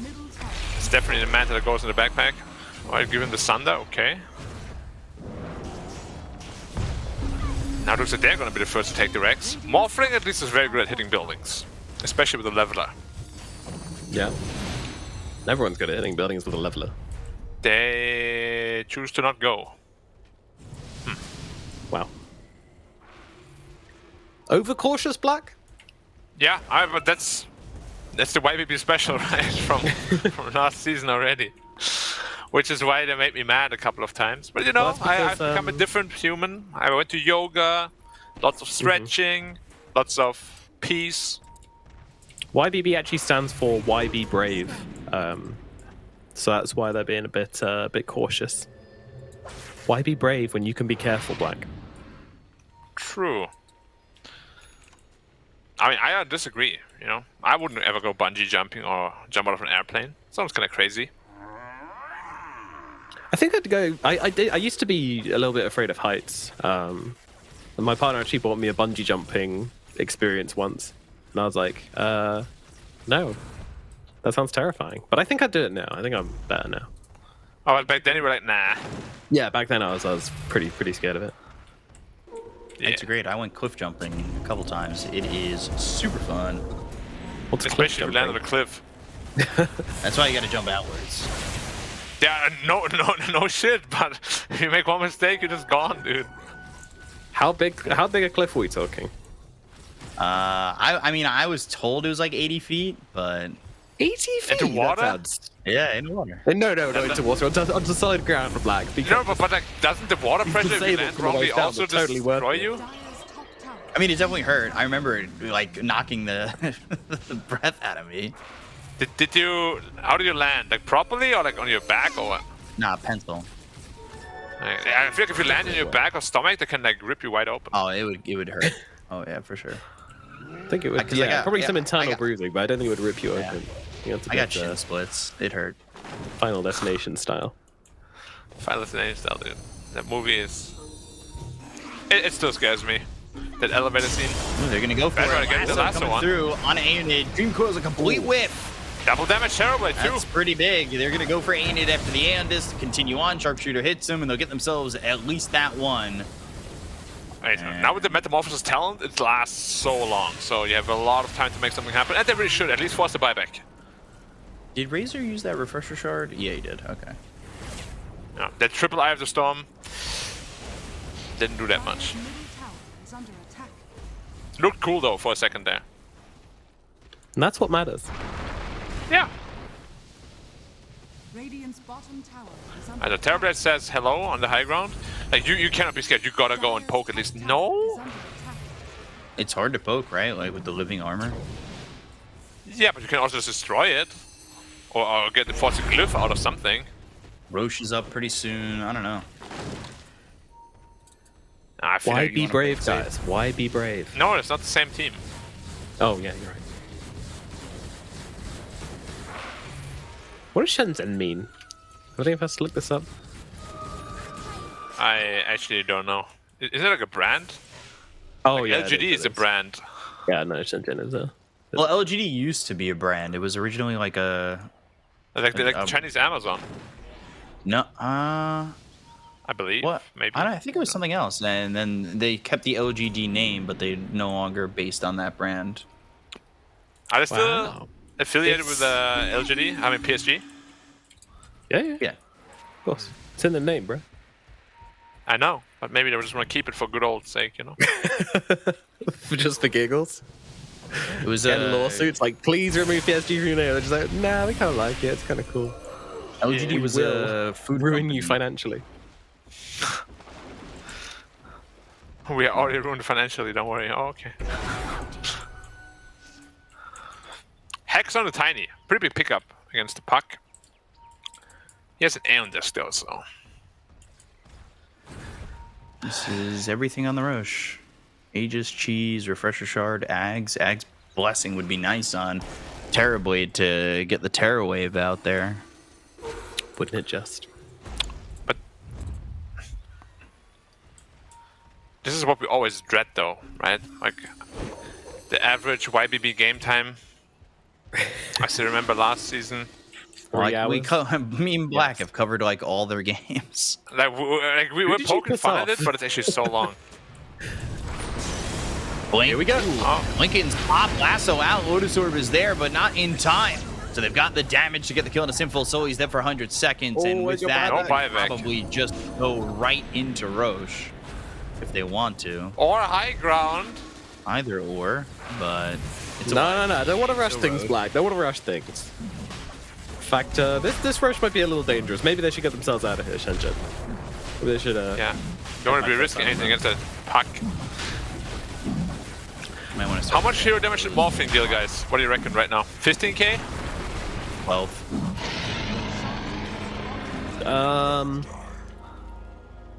I'll give them 21. I'll give them the benefit of the doubt. Okay, I'm going 12. I'm 15. If the game ends right now, then we can see. All right. Which probably Which means we won't. have to check his damage output at the end of every fight and minus it from our Alright, let's do at that. the end result to make sure. I pick up. You keep track of that. Yeah. Hekton Hara, what? Kisses? Mwah, mwah, mwah. Please leave our base. Mwah. Did you just pick a bee? All right. He's got a refresher up, I Refresher guess. up, I guess. Okay. Alright. Okay. And now in with Waning Rift, the Illusory Orb, the Dagon. 300 is so obnoxious. And Plus 20 armor, man. Like, who thought of that? It Man, has really- more plus armor than base armor. all that for 1,000 damage on the tier 3. Yep. Back it up, boys. Back it. All right, hit the showers. We're done. That's it. I think we should wait for tier 5 items. Yep. Reminds me of Thanos. When he, like, starts bleeding a bit, he's like, all that for a drop of blood. Seriously though, who thought of giving living armor plus 20 armor for 30 seconds? Ice It's double plate mail on buildings. Pretty cool. Oh, dude, level 25, you get 450. Your entire team gets plus 20 armor? Sheesh. Or an entire creep wave. Or everything. Or 2 lanes barracks. Surely could fit in that. No. Yeah. Sorry, I did both of the barracks. Both the 450. barracks. I mean, not 2 Yeah, lanes. both the barracks. Both the barracks and the Not 2 tower. lanes. But you can't damage the barracks without killing the tower, so only 2. Woohoo. Both tier 4. He's not healing the barracks right now. Very. Time in living armor. You gotta heal those buildings, man. It's been off cooling for so long. Thank you. Dire are scanning. So 5 minutes away from tier 5 items. Why are Div 2 games always like this? Because It's so indecisive. Like, just we're go. cursed for this. We've got this. It's we've done This reminds me of this SEA cast that we did. It went in 90 minutes every time. the 100 With Arc Warden every time. Yeah. Those were quite the. Those are fun loved it. though. I love those. I They're gonna- enjoy black like descending man's into madness, into maximum despair. Oh, DP again. Donate. Donate. Just go, go, go, go, go. Donate. Easy. Hold. Very real. Oh, they fell for it! The Bushwhack came out and landed on it too. They're gonna go after Simple Soul. He'll waveform forward. They're trying to get the kill here, but they've got the Dream Coil down. Simple Soul with the waveform back into the Terror Wave. They feared up the Morphling. Looking though, it won't matter to get this kill just yet. D-Stones wants to go back in. Scatter Blast, complete whip, but they got the Winning Rift as well as the right click damage. Oh, the hell's are not Is this there with the panic. Halberd. Terribly not able to do anything. The toss away from the fight, away from the exorcism, goes into the Demon Seal. Once again, they pop them Aeon on Death Prophet. They look over. Plasma Fuel coming out from both Simple Soul as well as Phoenix. Phoenix ends up going down. They've got 3 heroes down on the side of SHENZHEN. And all of a sudden, that fight goes horribly, even though YBB, I mean, they had to have known that that was a decoy and still hit it and still got 2 people bushwhacked and still won the fight. I'm pretty sure somebody had auto attack on. We've also now hit 10k gold on Kaiko. He's literally like, what do I buy? What do I get? What do I do with this money? You buy Swift Blink instead of Manta for sure. Yeah. And you also give Moonshot to the Razor. No. What do you mean no? Buy your own items. I actually can't believe they gave that axe to the Terrorblade because he's capped out. They should have given it to the Band Rider or something. Yeah, they definitely should have. This Batrider would do work with an Aghanims, I swear. I like the Terror Wave. What a Double Razor? lasso, though? Wait, Razor doesn't have one with Refresher? Oh my goodness. Terror Wave is really good in my opinion. It is, but It gives you he could have bought one himself already anyway. and the 10-second duration on Metamorphosis. I guess. Yeah, but The guy's got look at the 10k gold, okay? He can afford his own, I think. He's not exactly begging on the side of the streets here, Peacup. Yeah, but he needed it then. Wait. Well, why did he go for Butterfly now? Whom? Terrorblade. Oh, yeah. I'm so confused with everything. Just end my misery. Alright, but... And You me. just sell. He didn't. Wait, he sold. What was it? What did I just miss him sell? Oh gosh. Oh dear. That was his... MKB? MK? Yeah. Are you serious? Yeah. Yeah. But he has a Butterfly still. Yeah. Well, it means he can't... Oh, I don't know. I mean, I think he bought out on a Bloodthorn as well. But that's not as good as an MKB. He sold it. Oh! We got ourselves a Revenant's Brooch sighting. Really? Who? Puck, but it's in a backpack. Oh. Yeah, I mean, you don't want that in your inventory. Yeah, it's just a 60 gold item.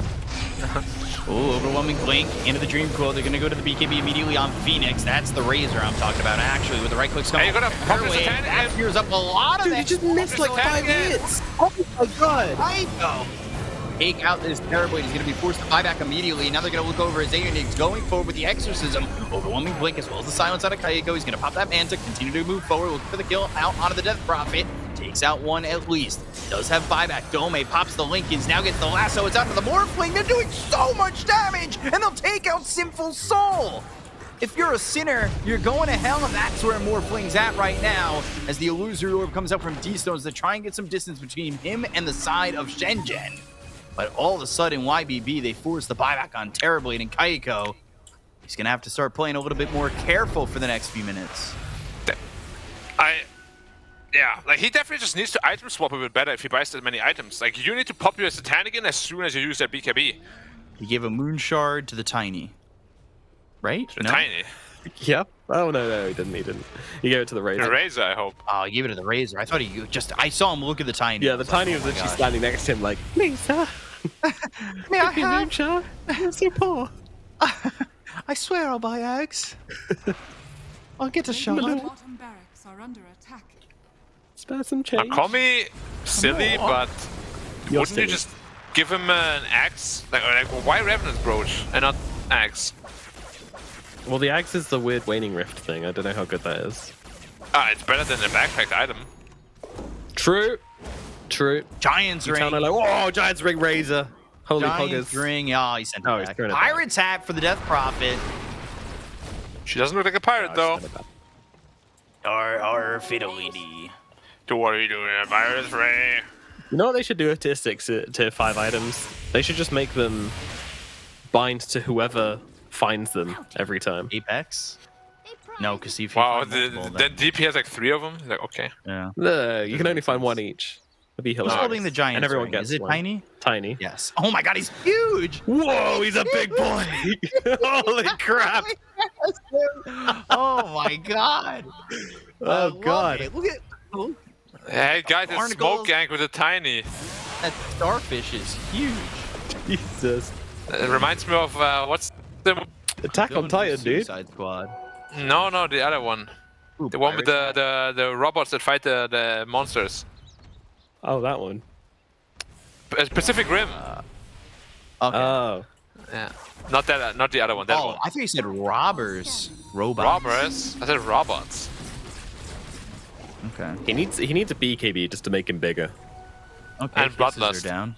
I mean, surely this is much better on the Razor, right? Like unrestricted pathing, movement speed on the Razor.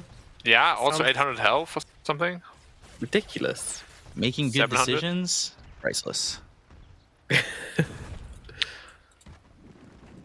All right, what do we got? We got Apex Morphling. Look at Terrorblade's illusions with the pirate head. Bam, bam, bam, bam, bam, bam, bam, bam. Yeah, they're pretty quick. Yeah, He's, once he hits someone with meta in 5 minutes, he's literally max movement speed. Is anybody holding Book of the Dead? Yeah, okay, Hara is. Yeah, Hara's stuck with that Have trash. they got all 5 yet? Whoa! serious? Morphling! That's going to be on a Sinful Soul, and they've got the damage to follow it up, but the Overgrowth comes in. They go to the Refresher. Sinful Soul trying to survive. Here comes YB. They got the Kona Pelosin. They're going to pop these Refreshers. They'll look over again at the Puck, who's been controlled. D-Stone's killed off by Dome. He threw down the Dream Coil, but that's Roshan. just Roshan. a shot and a dream that did not end up going well. Good lord, look at this. Look at this TV go. The GD2, we gotta be careful though. They're still there to fight, boys. Yeah, they Those still want to go BKBs, in. Ooh, stunned up for a second. Here comes Aeon, but it might be a little bit early. D-Stone's going to go for the overwhelming blink, but that's going to miss the my pig. God. They get the kill onto the Death Prophet. They'll pick up So many items, so many Aegis, items. everything. Does Too anyone many. want it?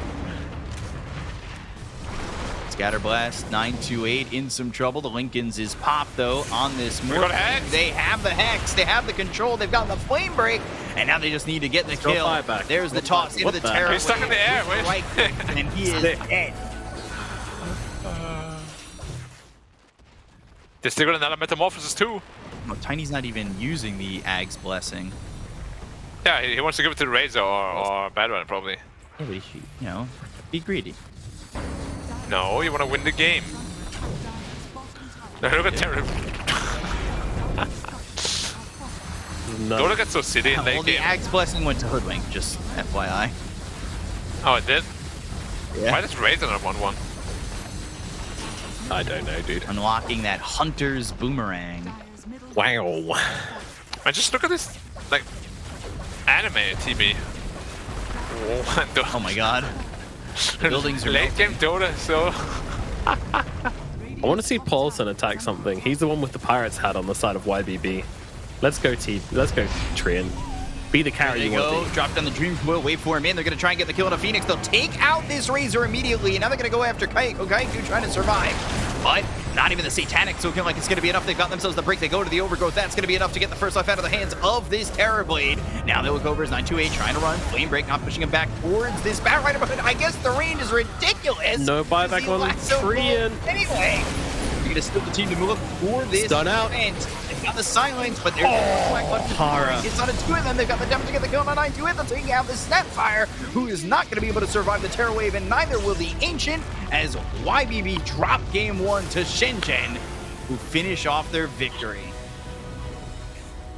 An hour and 5 minutes is what it takes, but SHENZHEN do finally seal the deal in this game 1. My god, the games today, they're on something, I'll tell you that much. Wow, absolutely insane game from these two guys. I don't know what was going on there, but it was damn well entertaining, and in the end, the TB was just too powerful to handle. They couldn't really get a beat on him, and he was able to just tear through the buildings at the end of the game there, but you know, a very cautious game, a very entertaining game. Do you feel like this is going to be one which YBB can look back on and feel like, you know, they missed some opportunities in this game, Black? I mean, if anything, I think you go back to the draft and really... I don't know why you picked the Morphling. Honestly, I still don't. Lots of teams tried it. Nobody could really make it work yet. I think that was the biggest mistake they made, honestly. Just draft-wise, I thought the game was going to be much more one-sided than it really was. And YBB actually like overperformed. So I think they should be pretty happy. Of course, you lose the game, you know, but you didn't make it easy for them at least. But yeah, your draft is like pretty soupy. Indeed. Yeah, I mean, the Morphling carry it just never feels as impactful as we want to see for a position 1. Were there any points in the game where you're actually impressed by the Morphling B-Cup, or was it just full-on misery? I don't know if it was like full-on misery, but like, I don't think there was any point in that game where I'm like, oh, Morphling went in. They're going to win this fight. Like, this is crazy. Okay, he's dead. Oh, okay. Or he waveformed in, and then he threw some right clicks, and then he waveformed out, and like, yeah, okay, cool. You nailed it with your, hold on, 36,000 hero damage, which is more than I thought he'd have. But also that game, I mean, he got so much at the end. when we said that, yeah. Yeah. Meanwhile, Kaiko did 60,000, and D-Stones did 57,000. So, I don't know. A Not game with exactly some amazing. very big numbers in it, that's for sure. Well, I mean, numbers that got minused by selling MKB for some reason instead of your Manta. All right. I don't know. It just, sure. Yeah, there were a lot of questionable item choices this game. Item usages.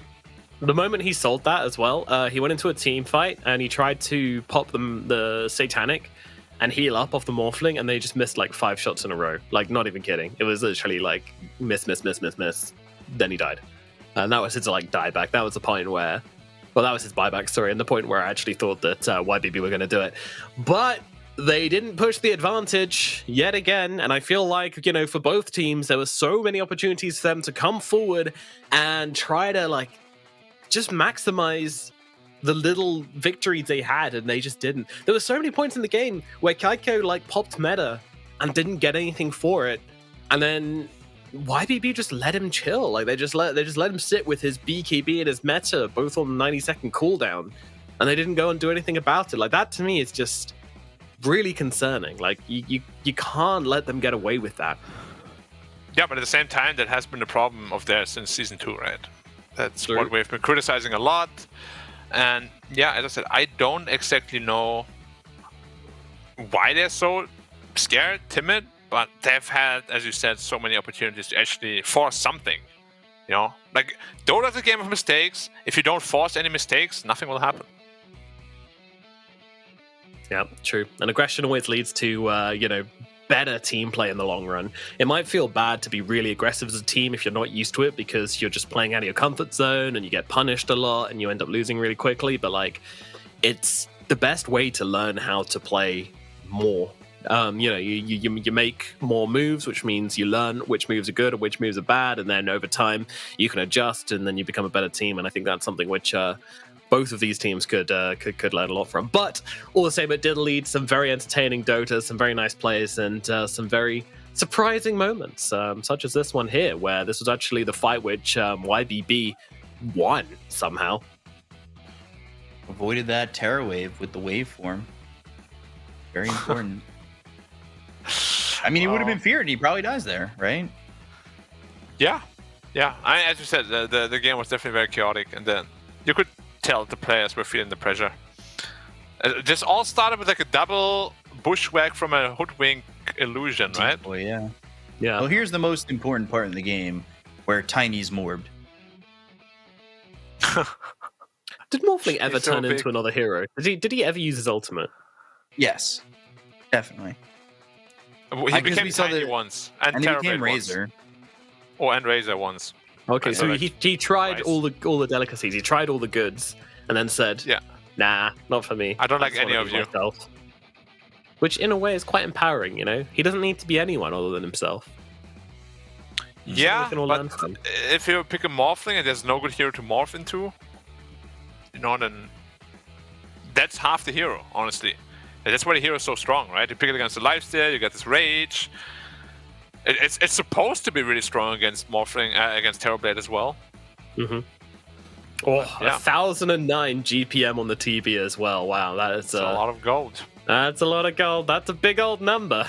And 210,000 damage dealt by the side of SHENZHEN over that entire game. My God, what a ridiculous match that was. That was absolutely insane. Yeah, really, like you look at those economy numbers as well. A lot of the time in Dota we talk about the net worth advantage or 7k net worth advantage. Is that a big deal?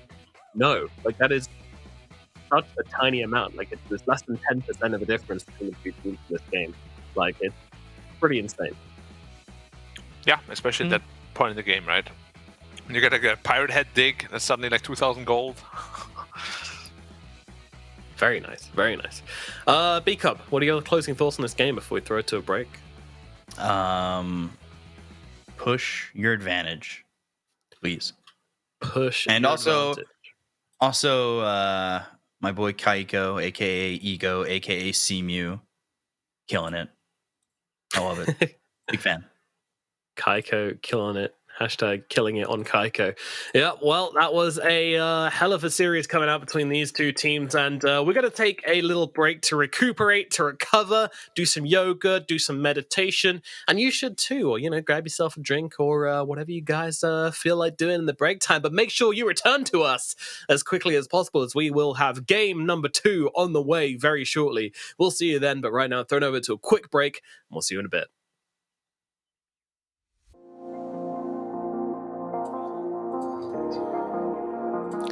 Let me get into the lobby.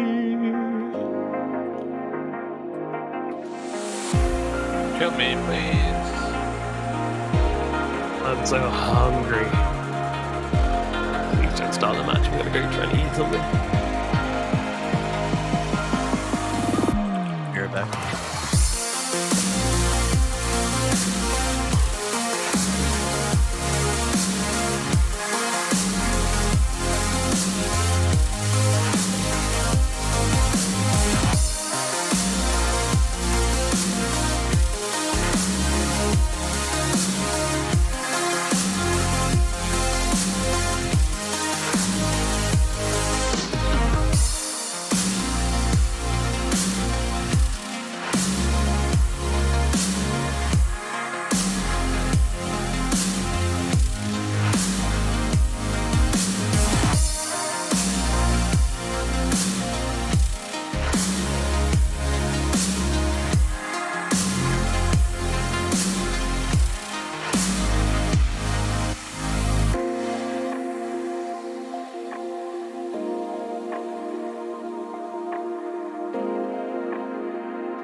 英雄之前，你不曾拥有姓名。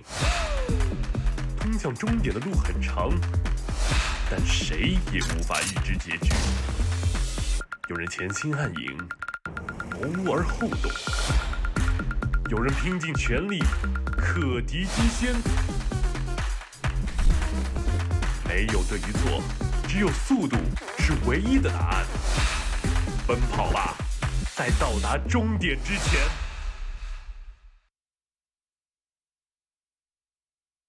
Hello and welcome back. Yep, there ain't no rest for the wicked, and these two teams just played a wicked game 1, and now we jump into game number 2, and in fact we have a draft already flying onto your screens now, so we will waste absolutely no time in jumping into it. My name is Nomad, and joining me we have B-Cup and we have Black to take you through game number 2. Guys, are you recovered? You got your meditation done? Calmed down a bit after that first game? Sure. Are your chakras balanced? Of course. Your chi is channeled? Yes. My Yutu's Yutu? Is that the right word? I don't know, but let's talk about something we do know about, and that is Dota 2. What about these heroes? What are we thinking? Nyx Assassin coming out for SHENZHEN. This hero's had a very, very good win rate so far in the China DPC. Yeah, also against Tiny. Very interesting. Nyx is usually not considered super strong against Tiny, but of course it's a little bit of a block pick. Pretty strong against DP, and of course Razor, one of his biggest weaknesses is that he can't really find pickoffs too easily, so Nyx Razor, pretty strong. Also a decent dual lane if they do plan to lane it together.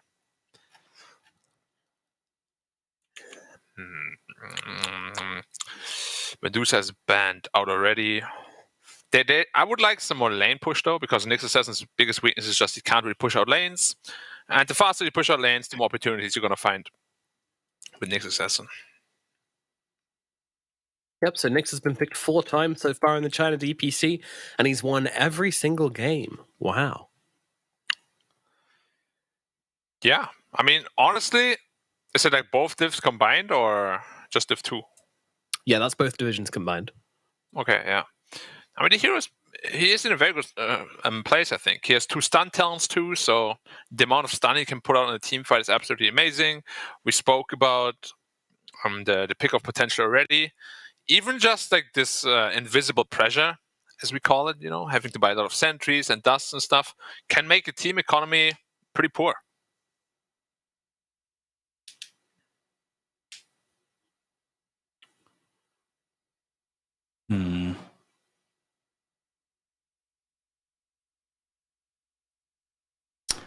I don't know. I like the Nyx Assassin. I'm a big fan. Razor seems to be pretty strong. I don't know. The Death Prophet never felt like it was too strong to get anything done. But it felt like it wasn't utilized in the best ways. Man, this Phoenix pick though is, at least right now, really, really strong. Both Tiny and DP do absolutely nothing to it. And it gives you nice damage too on top of the Nyx Assassin. Nice team fight in general. And of course, you still have that juicy last pick as well. Maybe for like a Face Void or something like that. Why haven't we been seeing more of this Phoenix hero?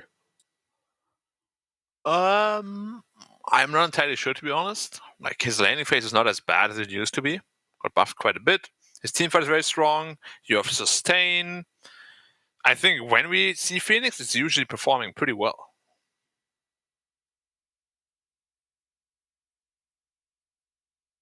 It's another one of the underrated heroes, I guess. Yeah, I mean, there's so many. Winter Wyvern, I think, personally, is an absolutely amazing hero as well. We don't really see that a lot. Yeah, Wyvern's sick. I'm a big fan of Wyvern.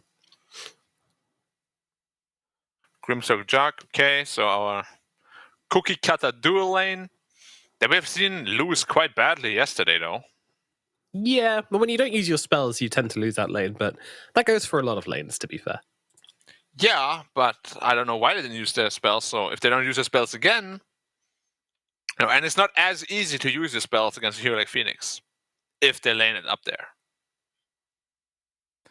But of course, Juggernaut is also an egg scrambler.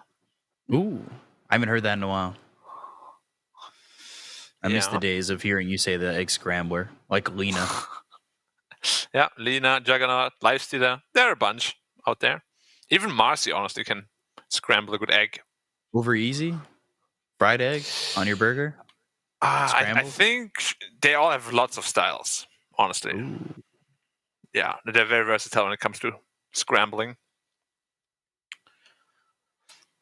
Honestly, Scramble my something Bramble. like a Faceless Void looks really strong. Very strong against the Juggernaut. Protects your Phoenix Egg. Gives the Razor. Very strong teamfight presence as well. Okay, let's go back to the Terrorblade again, I guess. Or they actually banned the Void themselves. Never mind. Why did they ban the Void? Huh. What about... Do you think Naga's like worth...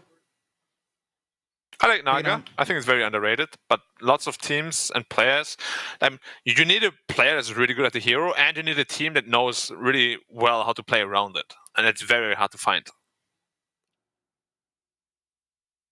They're probably just going to go back to like a Terrorblade, because why not? Very strong core matchups again. Medusa's not available. Good catch. Well played off. Well, no, like Medusa and Void not available. Only 2 carries. Like, I'm surprised. You usually see a lot more carries banned out quite often. Monkey King doesn't Okay. necessarily need to be a 1, but probably is with this lineup. Yeah, Not could be a 3 sure. potentially. Not sure I like this one, I'll be honest. I think this is a... I mean, I like Monkey King when you can kind of just run into a fight and drop down that ultimate and, like, be a god. And I'm not sure that's the case this game. I still feel like, you know, with Spin, with Tiny, with, like, even the Exorcism, I know you've got armor, but it's not enough to fight into Exorcism and the Spirit Siphon, so I don't know if it's enough. I don't know why they didn't just go back for the Terrorblade again. If a TB looked really good in this game. Maybe they have a different idea with Monkey King this time around, but like they don't even have a good way to really keep them in the ring or the Phoenix Supernova now. So whatever last pick they have, it's got to be some strong control.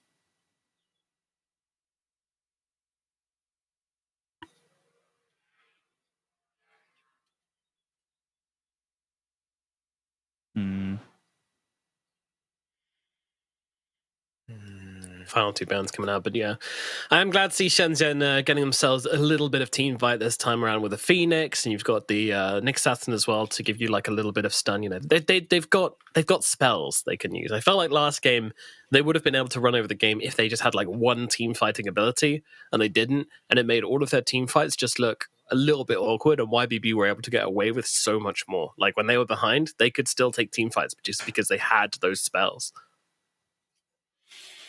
Yeah, but again, there's a very glaring lack of just area control. Like, Monkey King stuns aren't easy to hit on multiple targets, same with the Impale of Nyx Assassin. I don't really know how you make up for that from the mid lane now, because most of the area controllers have been banned out. And heroes like DK doesn't really look great against DP and Juggernaut already. It's always like, okay, of course, but it's not like great. Yeah. Storm Spirit just seems kind of dead. Cliff as well. Yeah. The shard nerf really hurt. Invoker. Ooh, okay. Gonna get some D-Stones Invoker. Let's go. That's exciting. Specialist. Yeah, so that's also very strong with the Juggernaut. Of the Alacrity, of course. Now, what is your play against that? Most mid heroes are honestly just banned. Puck's still available. Oh, no, never mind. Shut up. I'm stupid. Yeah. Puck is... Puck early ban. They need something like that. They have no time, though.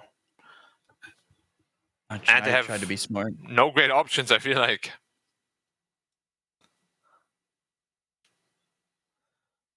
Yep. Oh, they All do right, go when in for it. doubt, Okay. Go DK. Alrighty, Dragon Knight will be the final pickup for SHENZHEN, leaving them with a definitely a more well-rounded draft than last game, I feel. And, you know, they have options this time around. Meanwhile, YBB to be honest, I also like their draft as well. I think both of these look pretty damn good. So yeah, I'm not sure I'm too swayed one way or the other. So based upon that and what happened last game, I think I'll be leaning for SHENZHEN this time around. What are you guys thinking? I'm actually leaning more towards YBB. That's also definitely based on whether or not we see what made D-Stones a star invoker or what we've been seeing recently invoker D-Stones.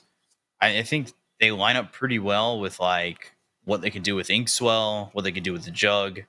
It's just a question of if their lanes go well enough. I think their lineup's fine. Yeah, I think on paper they should be winning 2 lanes. YBB, that is. And if they do, the game is going to get pretty difficult because Monkey King probably wants to look to farm, Razor kind of wants to look to farm, and they don't have the biggest amount of damage. So I also like YBB's chances a little bit better. Okay, so when it comes down to like the biggest timings in the game, what do you think these teams are, their peaks are? Definitely BKBs. Like, if you get this BKB on the Razor and Monkey King, maybe even DK, For SHENZHEN, yeah. there is not a whole lot that YBB has against that. Like, they have an Omni Slash, sure, but Spirit Siphon is completely useless. Tiny, Grimstar won't get any damage, same as Invoker. And they definitely have the physical damage to go through that Death Prophet with those BKBs as well. Yeah. Alrighty, we'll see how it goes. Are we heading for a 1-1, or will SHENZHEN be able to tie up the series in a nice little bow with the 2-0? We will find out shortly, but we don't actually have a pause, so we can ask yet another question, this time for B-Cop. Which team has the more fashionable draft, B-Cop? Which one do you like the look of more? Does anybody have a corrupted item? Doesn't look like it. Taking a quick look. That way. We got an Arcana on one side. We also got the anime Dragon Knight on the other side. I don't know how you feel about that one. Yeah, I definitely, the anime personas in the game are kind of, kind of lame, kind of whatever. I mean, we got Spaghetti Dark Tail Artistry and Marana. Poker. We'll say D-Stone's probably the swaggiest one in this one around. But we are now into the game. We are now started, so let's jump into it. Luckily, only a short pause this time around as we get into. Oh, never mind. Screw me over again. It's paused again. Game number 2 here, just not getting underway. It is what it is. How's the middle lane going to go, Black? I mean, he's actually got a point in Exort right now. So if it's Exort Invoker, then it should probably go into his favor a little bit more. But at the same time, he's also much more easily gankable. But if it's just 1v1, he should win the lane just by outlast hitting with a Force Spirit later on. Alrighty. Looks like we are now underway. No more pauses. This time for realsies. No debate this time around. Let's get into it. Game number 2 of SHENZHEN versus YBB. Starting right here, right now. I just want to say, back to the cosmetic game, I take it back. YBB has D-Stones in, not Dark Artistry, but his Forge Spirits are a tournament drop from Star Ladder Season 11, a triple kill for Shadow on, at that point, unknown team, and that's post Wings, and it's an Ice heroic Ice Forge Spirit. Pretty hype. And he's watched 100 Ice games on it. I feel Is like this Ice Ice set as well? Or yeah, it's the Ice set, yeah. The Invokers. You know, usually like a set resembles something of a player. Like, oh shit. I see Ice a name on it, but really? Does it like resemble him? What do you want it to be, like a digital rendering of Ice's face? No, it should just be like a Timbersaw or an offlane hero. It's kind of more clowny too. You know, like they give Invoker like a clown face. Like, honestly, if you make Invoker look like it, like the clown from It, that's it right there. Ooh, bottom lane. Dome taking some real damage here. The spin might get him down, but the stun is beautifully timed from YP, and that's gonna get Dome out of dodge. Wow, guys, look at the Juggernaut. 0 region. Greedy. Ooh, Blades of Attack as well. Interesting. Yeah, fast face boots against the Razor. Yeah, now it's no longer give me salve. It's you use the tango on yourself? Are you kidding me? Those are my tangos. You share them with me. You don't share them with me. You give them to me. Yeah, basically. I'm interested to see how D-Stones does. He's the one who is causing the pauses. Is he having internet issues? Is he lagging a little bit? Are these factors that I'm going to put in chat's mind to make them think that something's wrong, but in reality he's already paused and fixed it? Maybe. No, he actually paused to do his finger exercise before he plays Invoker, you know, make sure they're nice and warmed up. Got those finger stretches going, you know how it is? Finger curls, very important. Mm-hmm. I've seen them on SpongeBob. They are important. Yeah. Need that, what do finger curls actually train? Like your finger strength only, or? I don't know, probably grip strength. Yeah, grip strength, finger strength, same thing. But grip strength is also in direct correlation to your forearm, isn't it? Yep. So finger curls train your forearm too. I guess technically yes. Okay. But then people think that your forearms is how much you can lift with the movement of your arm, you know, at the elbow, being the joint. That's not actually true. That's bicep strength. But Black knows that, of course. Exactly. Yeah. Well, of course. Being a, yeah. I gotta admit, I've never done this, maybe like for fun, but never like properly finger curls. Because honestly, if you just go to the gym and work out normally, you never really need to train your grip strength too much. Yeah, I Only guess if that you kind do, of like climbing or something. comes anyway, yeah. I used to do finger curls when I was at the gym, but only to help with climbing. Definitely. I mean, when we went climbing, I could definitely feel my grip strength not being the best. Ooh, top lane. Hara taking a bit of a beating from 928. Tiny mad. Yeah, I'm just hoping to see soon why they picked this Monkey King, cause he's laning all right, not the greatest though, and he's also not really pressuring DP. Meanwhile, YP is just taking a lot of damage YP from might just balls be dead. Oh, nice sidestep. That was the beauty of a sidestep. Sal? His boots though. Jaga, no! I need to leave, please! DP? Oh, he's that's out a lot of wasted time. My goodness. That was really, really I love nice. that he turned into Doug and just looked him dead in the eyes and was like, all right, I'm hanging out. Not today, Juggernaut. Not today.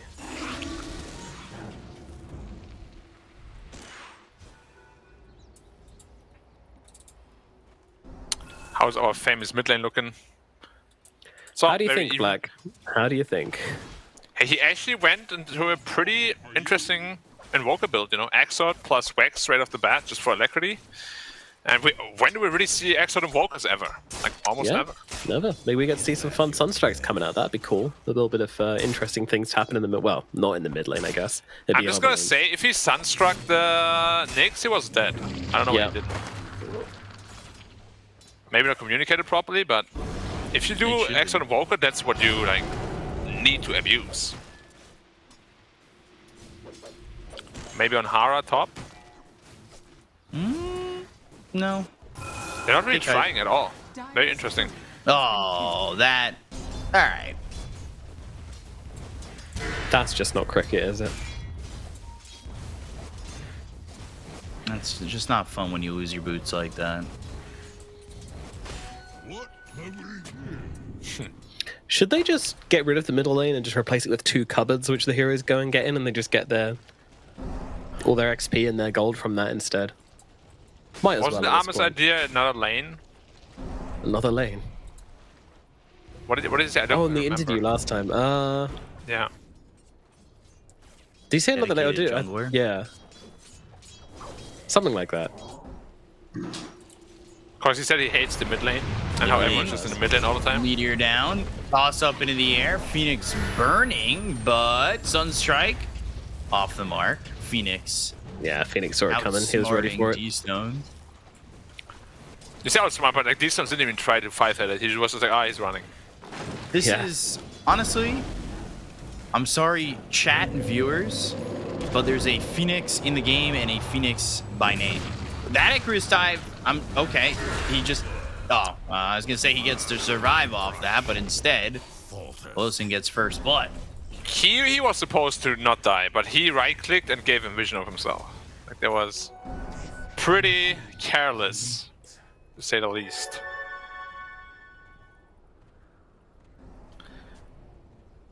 Juggernaut getting drained. Not that interesting down there. Although when Jug is 6, there is definitely potential for a kill. Oh. You say drain, nothing interesting, but he did take a lot of his health in damage. Yeah, level 1 Storm Surge is no joke. 12% movement speed. How's our boy Kaiku looking? 0 levels in Jingu. Wow. So he didn't even try to like really do much in the lane. I guess just trying to clean up the creeps as quickly as possible with the Primal Spring. Yeah, but that's not really what you pick Monkey King for in the safe lane. You really want to dominate that lane. Maybe just not feeling the help either from the Phoenix, right? Like. Yeah, but that's what I'm stun saying. Like, whatever. Why did they even pick the Monkey King then? If you want to play like this. Very true. We'll see. Maybe. Well, Exorcism is being popped, so. Yeah, Heart's coming to this. Meanwhile, Paulson dies in the bottom lane. Sunstrike. If he gets impaled, he's dead. That was Yeah, really but well Jug is done, dead too. but they get the kill on the Jug. Man. So put out the Monkey King ulti to protect against the DP ulti. Very interesting. But of course, DP ult is much longer than Monkey ult. In fights happening in 2 different spots, they've used the Exorcism top too. Dire's top tower is under attack. Oh, they're actually getting the tower for free. No rotation or anything. Wow, that's a very early safe lane tower. That should not have happened. Juggernaut now to ping in the mid. Level 5. Yeah, this seems ambitious. Let's see if YBB can get anything done here. Let's see, Blade Fury. Did I get the nades, but is it really worth your time? You didn't even get the kill. I guess not. D-Stones kind of gets it though. And now he's jungling there. I don't know. He's definitely not having a game. Again, like I asked it yesterday. Is Juggernaut just a trash hero because he always loses lane and is always bottom of the net worth? I feel like a hero like Juggernaut, like, you pick him to dominate lane, right? With a Grimstroke together especially. And they really didn't Yeah, do you anything. think so. The thing is, the Razor seemed like a really good answer to it, right? Because you just get the boots really early, you like it anyway, and then you go for the Storm Surge. And all of a sudden, like, these spin combos, just, you don't really have the connection. Unless you can land, like, a really well-timed Stroke of Fate into the Inkswell, you're never really going to catch the Razor out and catch him off guard, and then he can just run rings around you. And also, when you use the spin aggressively, then it can just set you up to die in the lane afterwards, and that's exactly what's happened several times. Yeah, but at the same time, you saw that Razor and you picked it into it. Yeah. So Yeah. you should have had a good idea of like what you're getting into, right? Would you say that's an example of like the player not playing enough pubs on the Juggernaut then to make that call? Potentially. The thing is, we don't really know the drafting style, right? If it's them drafting or like maybe a coach is making all the final calls. Yeah. Which I feel like is always a risk, because you need to have the matchup information. There's no coach in the world who knows the specific matchups per patch of every single hero. Meanwhile, individual roles, the core players will. Oh yeah, but there's like a lot of players don't really like to voice out their opinions, you know? Like there's like, you want to play this, you just say yes. Yeah. Happened many times. Razor is having a perfect game, so he's gonna be Phoenix. No egg. Oh, Meteor just a little bit too late. Yeah. Interesting Inkswell. Is under attack. If that Meteor lands right on top and the cold snap stuns him out of the dive, he's dead. Didn't happen. Something, horseshoe, hand grenades. And yeah. Almost only counts in horseshoes and hand grenades. Yeah, exactly. Cold snap, Sunstrike, Aura, dead. Didn't even need the Sunstrike there. Double damage is doing so much. He's hitting for 350 almost. That is insane. Is under attack. He's actually going to the Witchblade, so pretty heavy right click style. Oh, and DK gets not tossed in. And they've got the Impel to follow it up. Spike Carapace. This is kind of a great job by YP with the control. Still lose them the tower though, for free. And SHENZHEN kind of just giving everything up? They haven't really fought for anything yet. And they haven't really tried to pressure much themselves. I guess they got the bot tower. But yeah, they're letting the Juggernaut recover quite nicely now.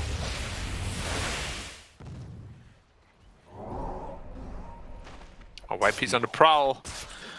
Just the Phoenix and the Nyx are not enough. No way. They do have Razor here though, right? Carapace the wave. Doesn't even Okay, that's a good one. Damage is... But he's running in? Yeah, alright. Kind of gets a little bit more time with the static link, but Dome in trouble. Ink's all on him, and they're going to lose this Razor. Not exactly what they would have wanted in that situation. Like, did the Nyx also kind of just ditch the Razor? Like, there's definitely a lot of stuff going on. Stuff. Like, if the Nyx is there, I feel like at least a Grimstroke is dead, maybe even Invoke if you can get like a nice Carapace or so. Only a Sith deals in absolutes, so the Nyx must be a Sith.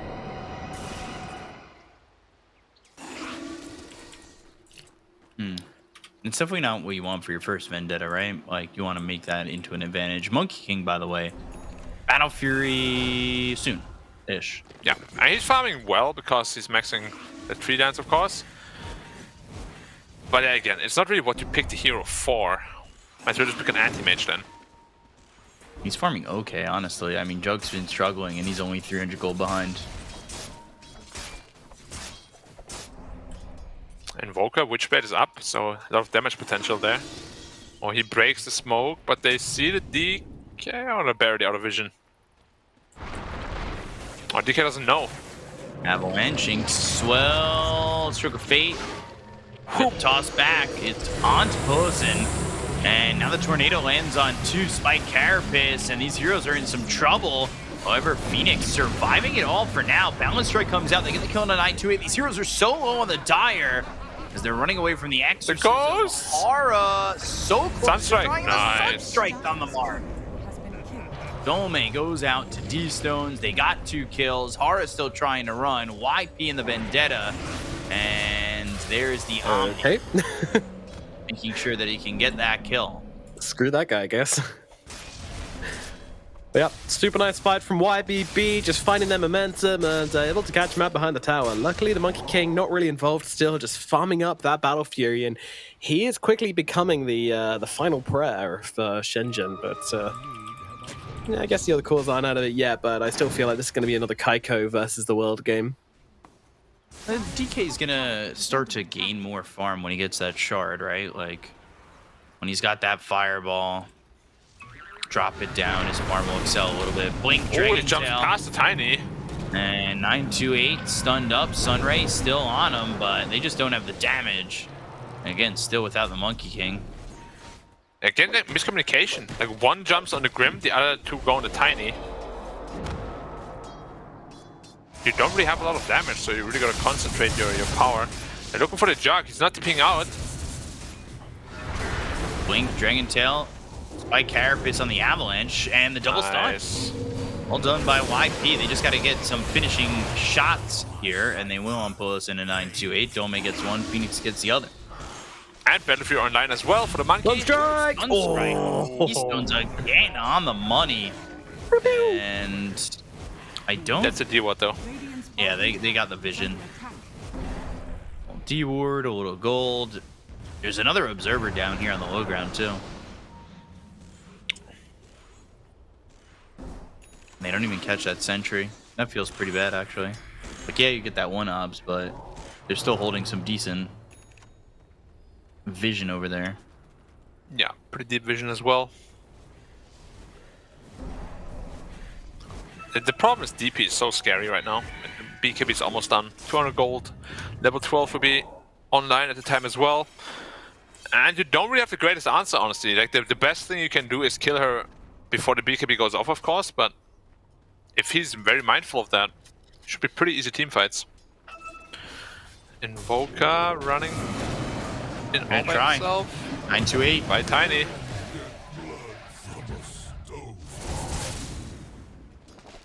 Razor up in the top lane. Needs to be careful about how he approaches Sinful Soul. He's still up a level on him. Meanwhile, so is the Monkey King, so at least the experience is there. Radiant's middle tower has fallen. Oh, caught the DK. And DP is going to have the shard, so his farm's going to excel. Hopefully he survives this. If he really does want to excel that farm, Sunray, Exorcism, Stroke of Fate, Poison gets the kill on Phoenix. Into the pit with it. Early duration of it, they should just move into the pit.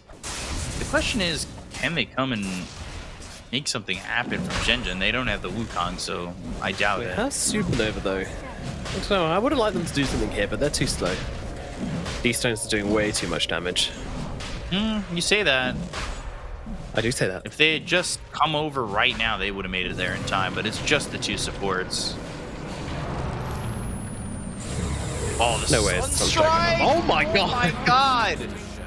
With the Phantom's Embrace, it was enough damage. That was really That's cute. a level 1 Phantom's Embrace.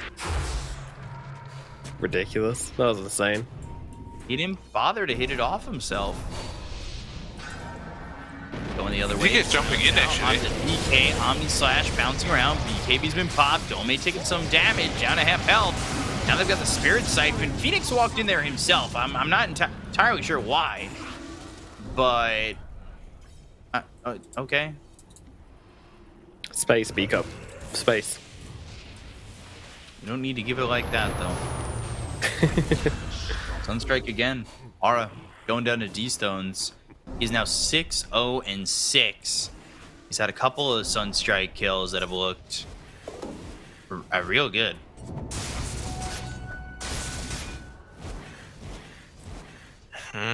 They are not catching this vision. Look at this ward up in the jungle. Yeah, it was very That's surprising. alright. They should definitely know that something's up there. They even put the same one up on the cliff again. Yeah.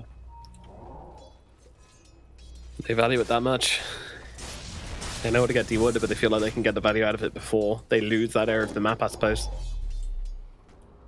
It's bold. It's brave. You already get the value with one kill, right? But it might just work. Huh. Well, the BKB timing of the Monkey King is going to be very important. Has his, but yeah, the Juggernaut Omni Slash is a very strong tool, especially once he's electrocuted. Yeah, for sure. Jug who's faster, Jug is faster. YP. But it's going in. Sunstrike not gonna land. Sinful Soul. Hey, now. Sinful Soul. It's just the Aegis. Do they have the time to get a second kill? It doesn't look like it. I'm so surprised they're not going for the kill. And the rest of the team looking to run. 9-8 though. He steps up kind of by himself. They have the healing ward, but it's not going to be enough. And you go to the Exorcism, which is a little bit preemptive. I'm kind of surprised. Right, next is still on the prowl. Gets the courier, maybe? Oh, that would have been a very important pickoff.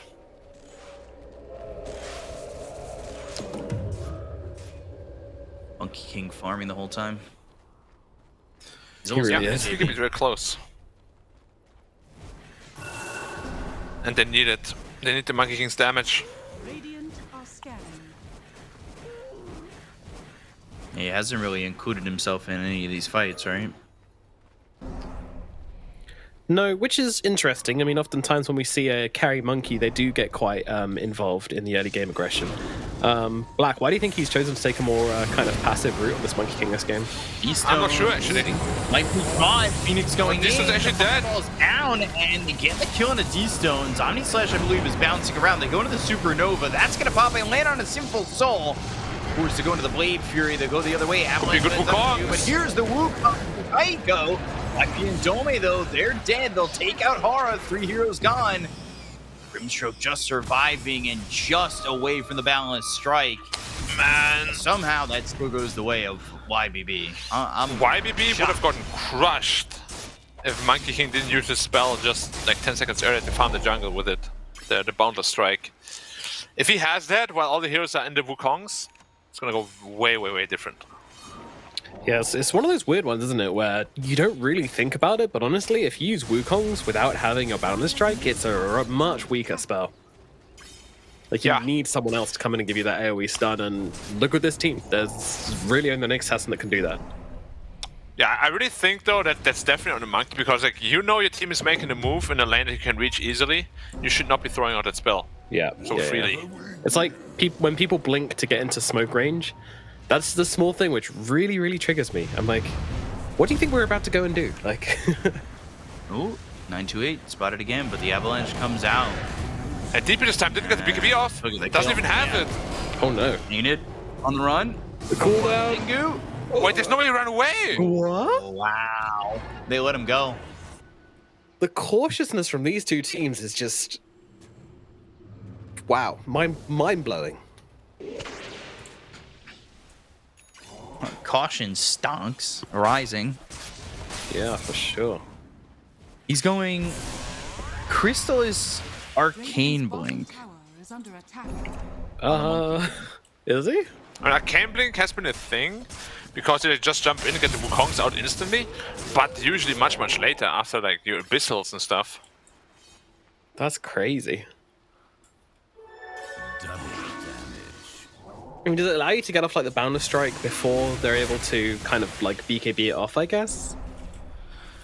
I mean, as I said, generally it's with a Abyssal, so the play is you Abyssal in, the Wukong comes out instantly, and then you stun him afterwards, and it's just too much damage to handle. I see. But without an Abyssal Blade, the combo is not really quite as strong. So why do you think he feels like he needs it this game? I'm not entirely sure, to be honest. It's a very big investment. Was looking for the Inkswell. Static Link now going the other way. Exorcism popped pretty early. Tornado misses the mark. Radiant structures are fortified. YP down here just trying to farm while that's going on. Pushing that wave. He's got a Blink Dagger, which we've seen Nyx Assassins do absolute work with. Phoenix, by the way, with that shard, with that fireball, has kind of kept up now. Yeah, Razor's the poor one now. Yep. Yeah, I mean, the I blame the fireball, Falcon Blade. it got nerfed pretty heavily. It's I believe the duration and the radius were the two big things.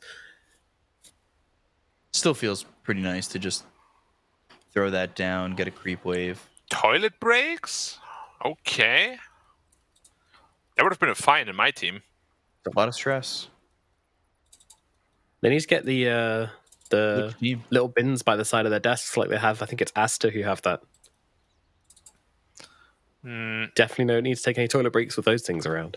The little pink bins. You know, you might be in shock, but you're actually not allowed toilet breaks at all during TI. If it's match time, it's match time. I mean, that kind of makes sense.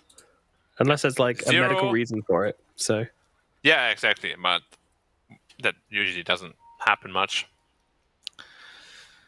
Because it's, yeah. But what can you do, right? Okay. no. Go into not go. Classic. He thought he was Down. done, but there was a bit more in the tank. Had to run back. We've all been there.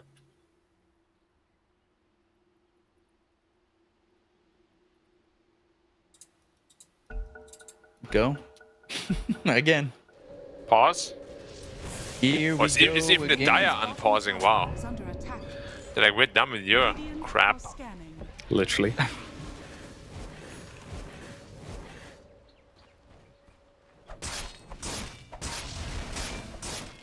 Does the fireball take out the whole creep wave? Yeah. Yeah, I was wondering that actually. Sir. Does it land on the range creep still? It does, it does. Oh, okay. Radius is big enough. It looks like it is Especially, more especially in the way the creeps always move. Like the range creeps never actually last. Unless you're Dire, apparently, then it is. Tower is under attack.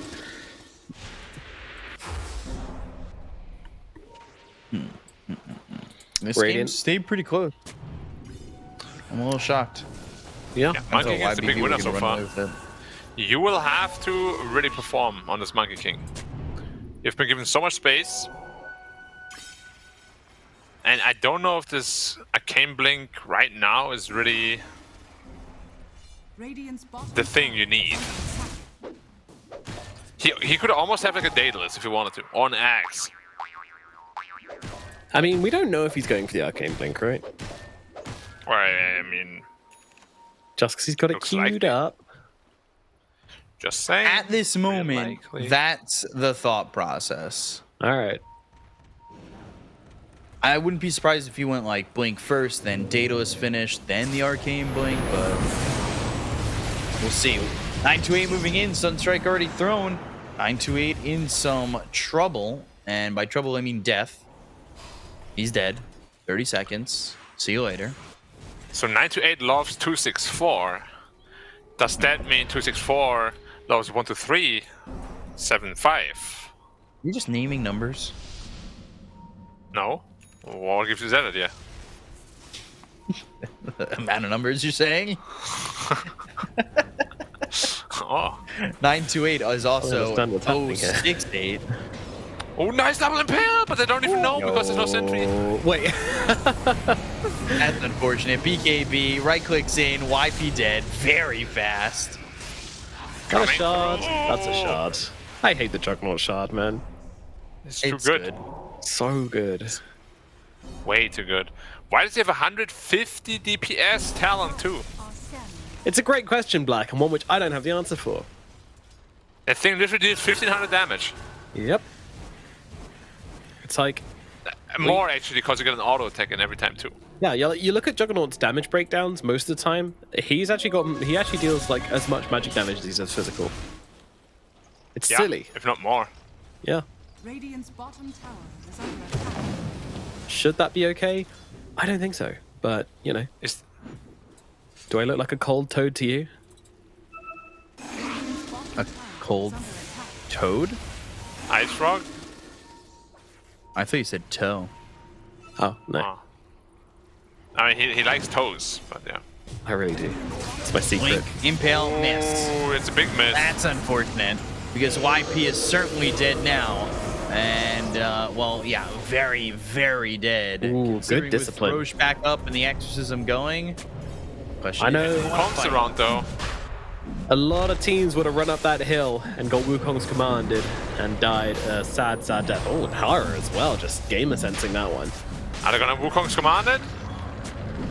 They're trying to maybe even force them to walk out. They wanna I get have the Phoenix down. Egg too.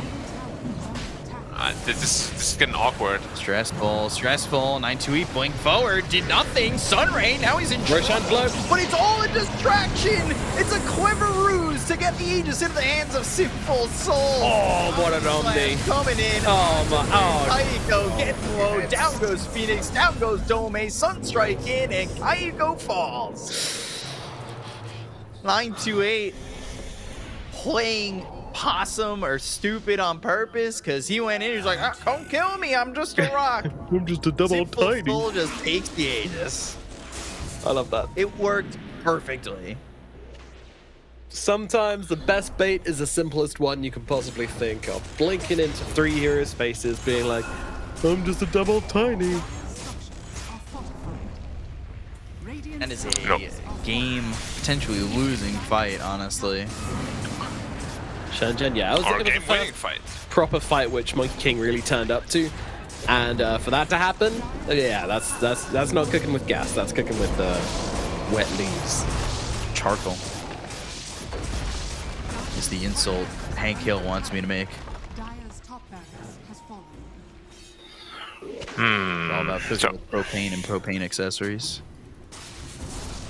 Or just pain. Dire's Cooking with pain. is under attack. Because that's what YBB are doing this game. Oh, yeah.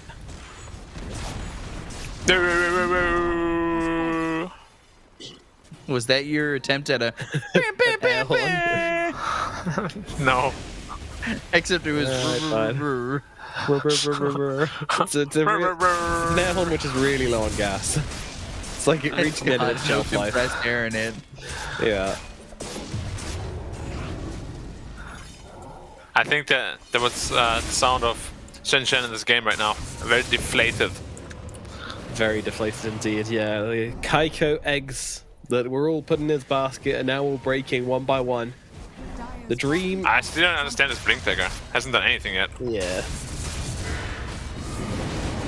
But this time around, Juggernaut, do a bit of feeding, and now he has a blink dagger. He's just gonna blink out. Oh, Yes, Avalanche what's gonna stopping the happen. Wukongs and Blade Fury Static Link trying to stick with 9 to 8 again. 9 to 8 instead.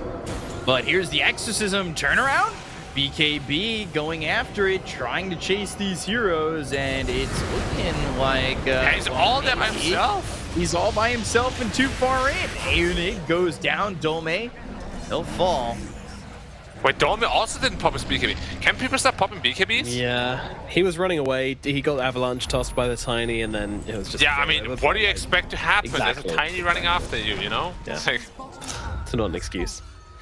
how are they always trying to be so perfect with their BKBs and whatnot? You don't need to be perfect, you just need to be, Dire's you know, bottom tower good. is under attack. Oh, I remember that Yeah. one. Thanks. Yeah, you're welcome. Juggernaut There you gets go. gifted a cheeky little double damage here as well. Do not want to run into this Not guy. happy about Phoenix taking his farm. Reported. Which one? The DK. Oh, He's throwing a fireball down, and Kaiko's like, hey, I'll take the range creep, but I guess that's it. He could farm this. Oh, Hara. He's a little afraid. Oh, that catches him. Oh, goddamn. Unlucky, buddy. Hit. triple Fair. meatball.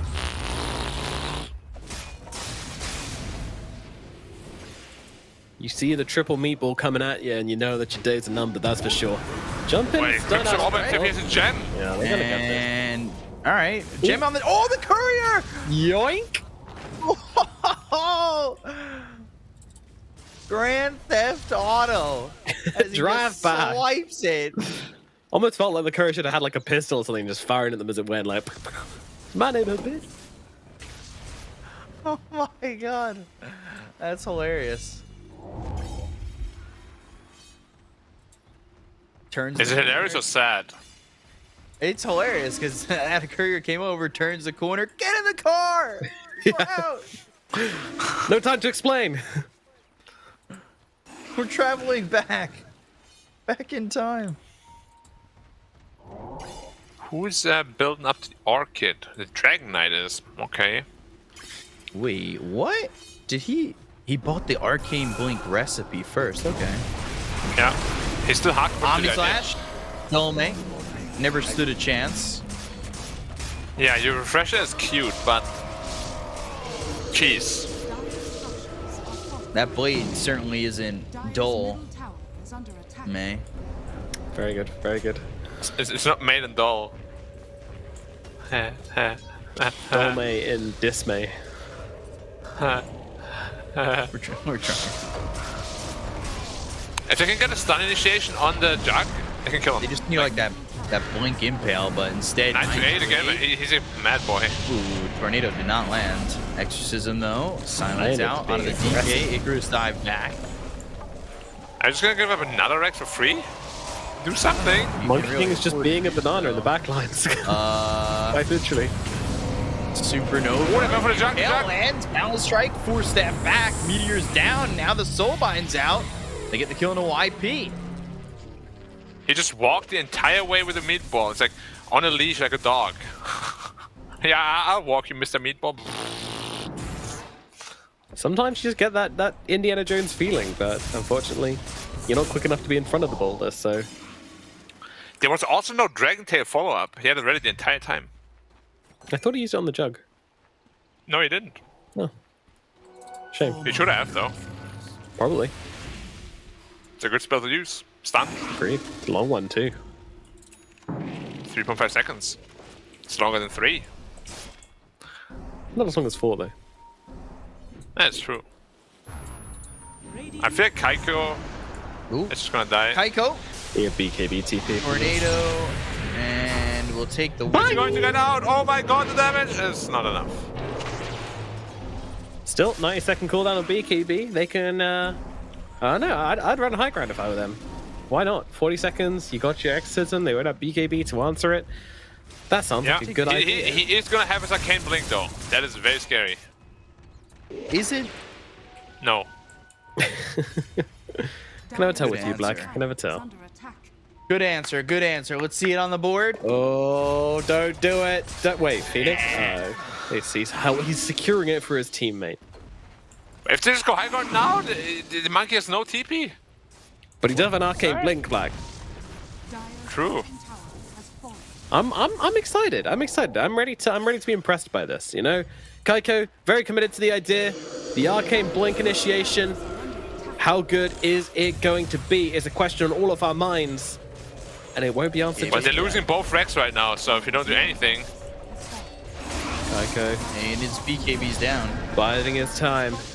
Ready to go. The DD running off. Link, Dragon Tail, Sunray, Ink Swell, all coming out. There's the BKB popped by Phoenix, but he's not enjoying taking that damage. All right, that's for they sure. want the BKB on the Monkey King. It's more important than the double damage. But they don't want to give it to him. In and YP almost getting caught there. They go to the refresher. Don't make them BKB ready. out as well as the toss to the kill to YP. They're going to continue to move I am forward. boys. Atlas strike to get the kill to Simple. So he does not have buyback. That's pretty big, but how big is it, honestly? Pretty big, I would say. And you would. He did use the arcane blink there to get the stun off onto the Juggernaut. I mean, I don't know how much of a difference it made. not that much. maybe not. Feels like they killed him without the monkey even. Yeah, it did. But you know, it looked cool, didn't it? But now it puts this monkey king ult on a way less cooldown. Oh wait, they changed that too. I guess his stun duration is longer by like 25%. It's not bad. It's like 2.4 seconds now, ish, which is longer than 2 seconds. It is. But not as Shorter long. than 3. Okay. True.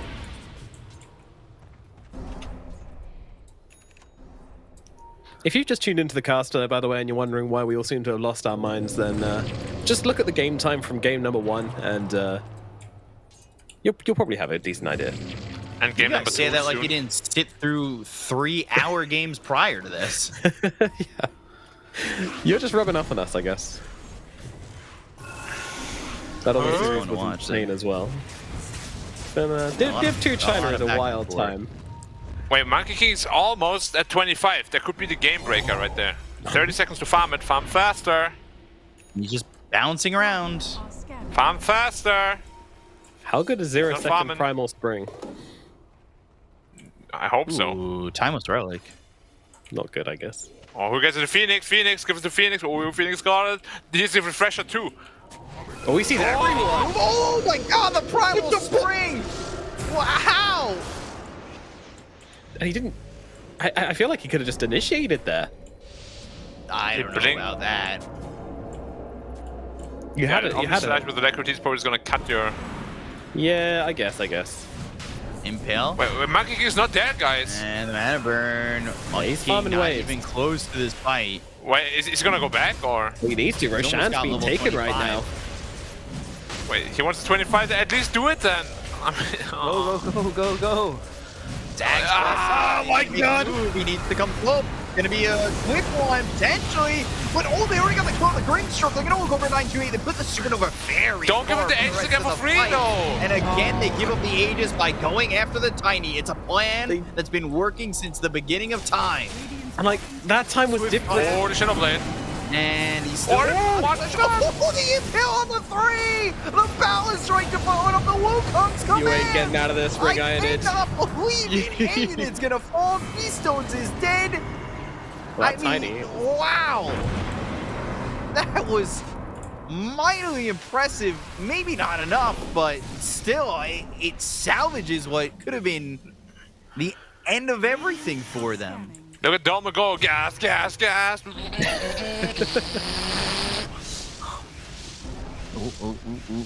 I'm the Lightning Revenant. Refresh and TP, bro. Nah, he's cool. He's chilling. Juked him. Okay, Kaigyo needs to actually start being part of those fights. He's like never there. The Supernova, I will say, to be fair, very far. Very How far far? from the fight. Very. Very. Is it 50 feet or 10 yards? We don't use feet or yards in Dota, we use units. Barracks are under Whoa, look at this Juggernaut go. Truly an anime master. Whilst you were studying for school, he was studying the blade.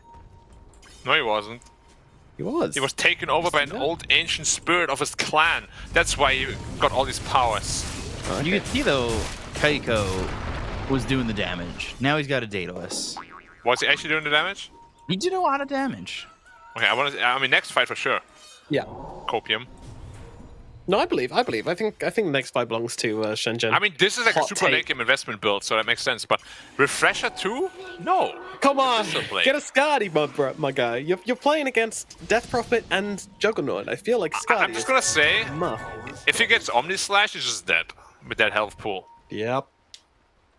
But he can turn into a tree. See? Like he just did. Yeah. Can't Omni You'll Slash never that, find can it you? that way. YBB. Ready. Jump right now, jump right now. Wow, they're trying to catch him out Dude, the here. Rex is gone almost. Yeah, look at this. The Cliff it, hey! They need to do something. They didn't One. cliff it? Oh, okay. Barracks Apparently he's going to remaining. block every spell, and now they're going to go into the Wukong, so go over, I believe, for a Swift Slash, but he's going to lose that first life. They get the kill on a 928. Toma's going to be the one who chases after him, but the Exorcism coming in. They look to get the second kill on a Sinful Soul, but he goes to the Blade Fury. He's going to be out of the Wukong's command. Supernova was not on the money. Had it hit, they probably take out his second life. I cannot What? believe they didn't Finish it, cliff that midi Rex. They don't need it. Impale. Lincoln's again. Exorcism. Glyph. Now for the range, Okay. can you use it? Well, Megas. Oh, and now it matters, of course. You know, this one's the Rex that doesn't regenerate health. Well, The Fury and that Glyph, well worth it, of course. Kaiko still on a tree. I just want to say, he had, what, 3 Lincolns on him? Yeah, he was. They jumped him and they broke 3 Lincolns on the jug. Yeah? Problem, sir? Kind of ridiculous. If you want to talk about ridiculous, okay? Let's go. Let's start talking about ridiculous. Glyphing your range racks, not your melee. If you thought I was gonna have like a punchline after it, no. Well, you should come better prepared. Why? I'm here to cast, not to punchline. Fair. Can't argue. Can't argue. All right. Well, now it's a Mega Creep. I mean, can this lineup hold against Mega Creeps? Yeah, no problem. And knowing YBB, they're gonna wait for the next Roshan. Yeah. Tier 5 items. Yeah, maybe they won't. Yeah. Second Roche, maybe even third, fourth. Some tier 5s. Isn't the next Rosh the third one already? Or the second? No, the third one, yeah. Yeah. 4th. I can't believe Juggernaut both times just was in the pit for like half an hour by himself and got the Aegis. Just because Tiny ran at them. It's like no contestation at all. Tiny also going Lincolns, by the way. They're all going Lincolns. Hell yeah. That's amazing. Lincoln's team, let's go. Is it? That puts the 20k gold hit at 0, basically. I'm not sure that's how it works, but okay. I'm saying Lincoln's doesn't seem like the most impactful item.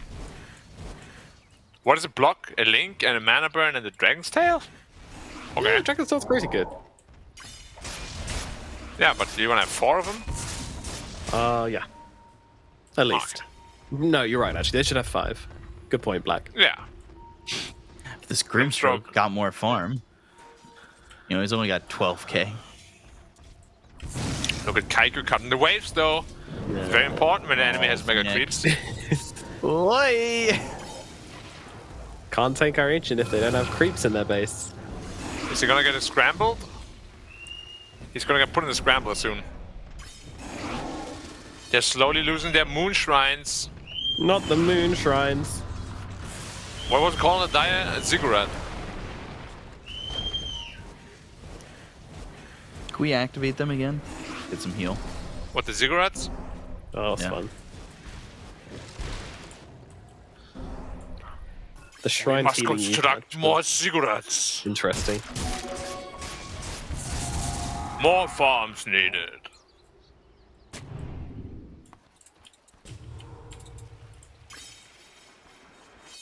Razor's going for the Mask of Madness. Why would you need a Lotus up against the Omni Slash? Go for the right click. I like it. Disclaimer, I don't.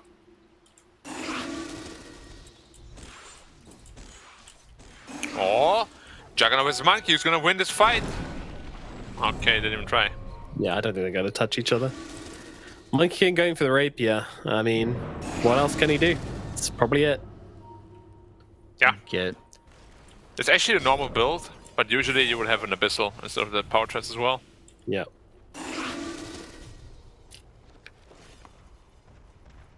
It's a tough game. Meanwhile, the Juggernaut, he's sitting pretty with his Basher, Mjolnir, Lincoln Sphere, Sanjin Yasha, Blink Dagger, and also an inbuilt Ags and Shard. So, life is good for old Juggy Wuggy. Buggy Buggy. Although, if Monkey King gets that when he gets the next Roche, of course. Of course. When or if? When? Or if. Having to use a dragon form to defend base doesn't feel very good, but beggars can't be choosers. You're looking to go on this. Right, it could be an option here. Oh, Wow, the balance Wukong's break. command being popped for the Death Prophet here. They want to bring it down, but she's got the cheese. Oh, he's got the cheese. They don't even get that kill. And the Inkswell hits on this Razor. Swift Slash, Omni Slash, all eaten by Dolmain. He is dead No. for 100. I don't want to be that guy, but if you had a Lotus up there, Dire's middle tower is under attack. That's Kai- a buyback that's going to be forced, right? yeah, but how useful is it? Lincoln's, all right. Team Lincoln's doing well. Buyback comes out from the Razors. Quick, put another Lincolns on it. Oh, good job, guys. Balanced strike lands out onto D-Stone. Swift Slash going through on a YP. Spike Carapace, Inkswell. Maybe they have the tools to get the kill. Simple Soul, he's getting really low. With the Plasma Field and the Blade Fury away. Again, Lincoln's. Stop walking to the BTO. Oh, Mushroom, Badger, all coming out. Dolme ends up dead for the second time. He's gone for 2 minutes. It's a 3-man impale. That's actually quite nice, but they just don't have the damage to get anybody else. Kaika needs to stop running. On Fight. Mist, popped on D-Stones. They take out Phoenix. They'll take out Hara. Both of them will buy back. Silence lands onto the Nyx Assassin. D-Stones, though, he's got a Lincoln's placed on him as well. Team Lincoln's, team winning. Dire's middle tower. any Lincolns doubters in the chat? Ancient exposed now. Not the only thing, BK. Dire's ancient is under attack. Well, here we Impale, go. balanced strike coming through onto a few. Lincoln's her. And the Tiny tossing them out. The Meteor just running line with it. That's working for the Monkey King as well as the DK. They get the kill on the Hara. They'll take out Phoenix. Down goes Kaiko. 4 heroes dead. Make it a 5th with a Sunstrike. And YBB will even the series at 1 apiece. And we'll go to game 3. You sound so thrilled about that, BK. But yes, indeed. YBB take the win here on the backs of the Giga Farm Juggernaut. The Monkey King was unable to pull it out of the bag in the end, and that means we will be going to a game number 3. My goodness, that was just pretty convincing from YBB across the board, honestly. I don't think SHENZHEN actually ended up taking a fight, did they? That didn't look like it, that's for sure. Maybe one fight, Yeah, they potentially. were kind of just split pushing the entire time. I don't know, it felt more like the Monkey King was just never on the same page with his team. Like, he dealt 24k hero damage, literally just 3k more than his Phoenix. Like, it's disappointing. It's disappointing, I gotta admit. Like, he had this whole cool build planned out, which I already kind of knew wasn't gonna work out because it's really not that good early on. And yeah, he gets punished for it. I really feel like if you pick Monkey King, you got to be part of more fights. Yeah, I would have liked to see him move around more and be with his team, get the damage off, get the stuns off. Kaiko definitely was a bit of an issue, but, I also felt like this Razor didn't really achieve much for me.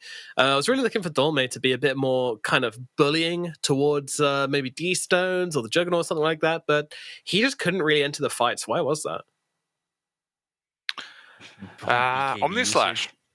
Right? It's very scary. Like, you run in against an Alacrity Juggernaut, you get Omni Slash, you're dead, full health. He didn't buy Yules, didn't buy Ghost Scepter, didn't buy Lotus Orb. Itemization was a very big issue on the Dire side again. Yeah, I would agree. And that Yules would have helped them out so much as well. Versus the Invoker, versus the Juggernaut, versus even the Death Prophet as well. Just that ability to reset, the ability to dodge the Omni Slash, and the movement speed as well would have been really nice for Dolme, but instead he goes for the kind of more almost like a greedy carry build. And I understand the AC feels really nice against a Juggernaut, helps you survive a little bit more against the Omni, but as we mentioned before, the Juggernaut's a really hybrid damaged carry hero right now. He does so much work when it comes to dealing magic damage, so that AC is only really half as effective against Juggernaut as it is compared to standard carries, and so much magic damage coming out from the side of YBB as well. Yes, it helps a little bit against the Death Prophet, but I just did not feel like it was what they needed in this game. And yeah, I also was disappointed with Dolme's build, so I'm glad you picked up on that, Black. But what did YBB do right, Biko? What did YBB do right? It seemed like they had their fights together. It seemed like they knew when to distract the side of SHENZHEN. It's like, oh, Aegis or a Tiny. All right, take the Tiny. Sure. All right, we'll take the Aegis and everything that goes along with it. Awesome. Thanks, guys. Recovering from their lanes, too, because the Jug did not have a fun time. That was well done by them. Yeah, they kind of just realized that if they stick as 5 and run down lanes, there's not really a whole lot that SHENZHEN can actually do about that. That is the power of Juggernaut, right? It doesn't really matter how bad of a laning phase you have. As long as you've got 4 points in spin and a few in healing ward, then you're an absolute menace inside of your team. It's just provided you don't get focused down and killed inside your spin, which usually teams don't have enough damage for, that's for sure. Black, did you get won over by the Lincoln spam by the end of the game, considering the Juggernaut had one fight where he blocked about 5 spells? I mean, I still feel like if you have 2 of those, and maybe a Lotus Orb instead, or a Hex on the Invoker instead, for me, it just feels like Lincolns in general is a very selfish item. It's good to have against single target spells like that, but they only have 2 or 3 of them. You don't need 4 or 5 Lincolns for that, 1 Lincoln is more than enough for Juggernaut to get off a spin, and you can just itemize into more useful items. You will never see this in a tier 1 game, for example, and there's a reason for that. It's just so much gold down the drain, basically. What you, Biko? Did you like it? I loved it.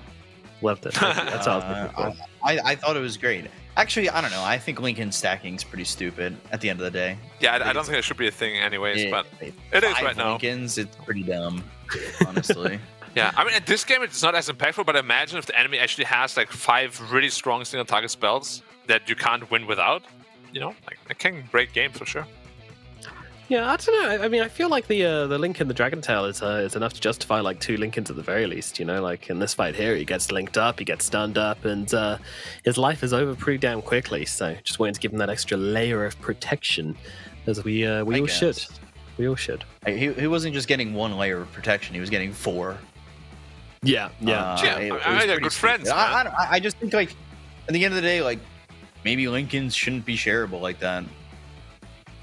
It shouldn't be stackable. Yeah, I agree. I like it being shareable, but I don't think it should be stackable.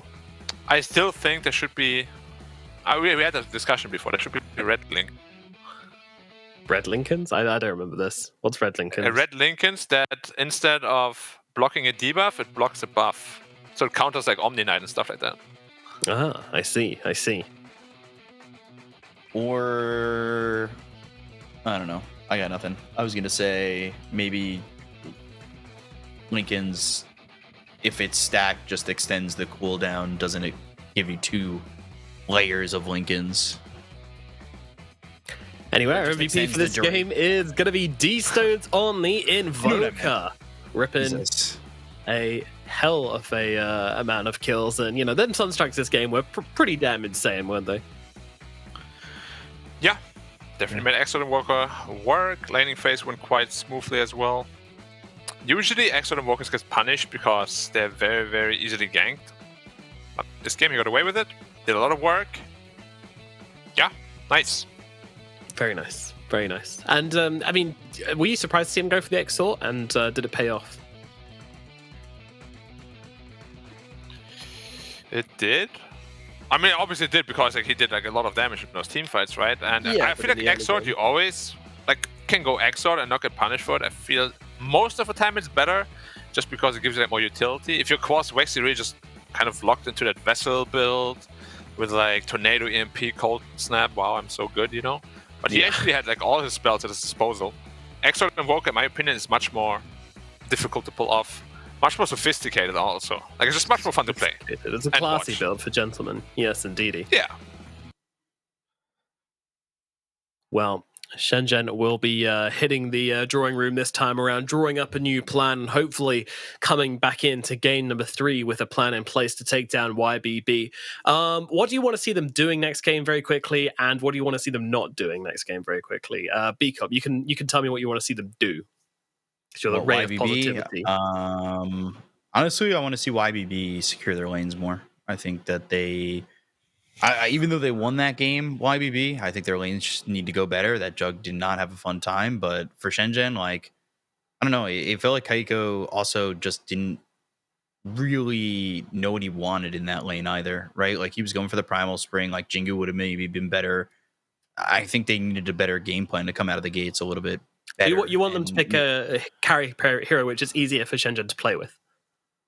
That, or just have the game plan down right. Like he, like you guys said, he never really fought with the team for the first 15, 20 minutes. Like, is that what they wanted? Is that what Kaiko wanted? It felt like it wasn't on connection with each other.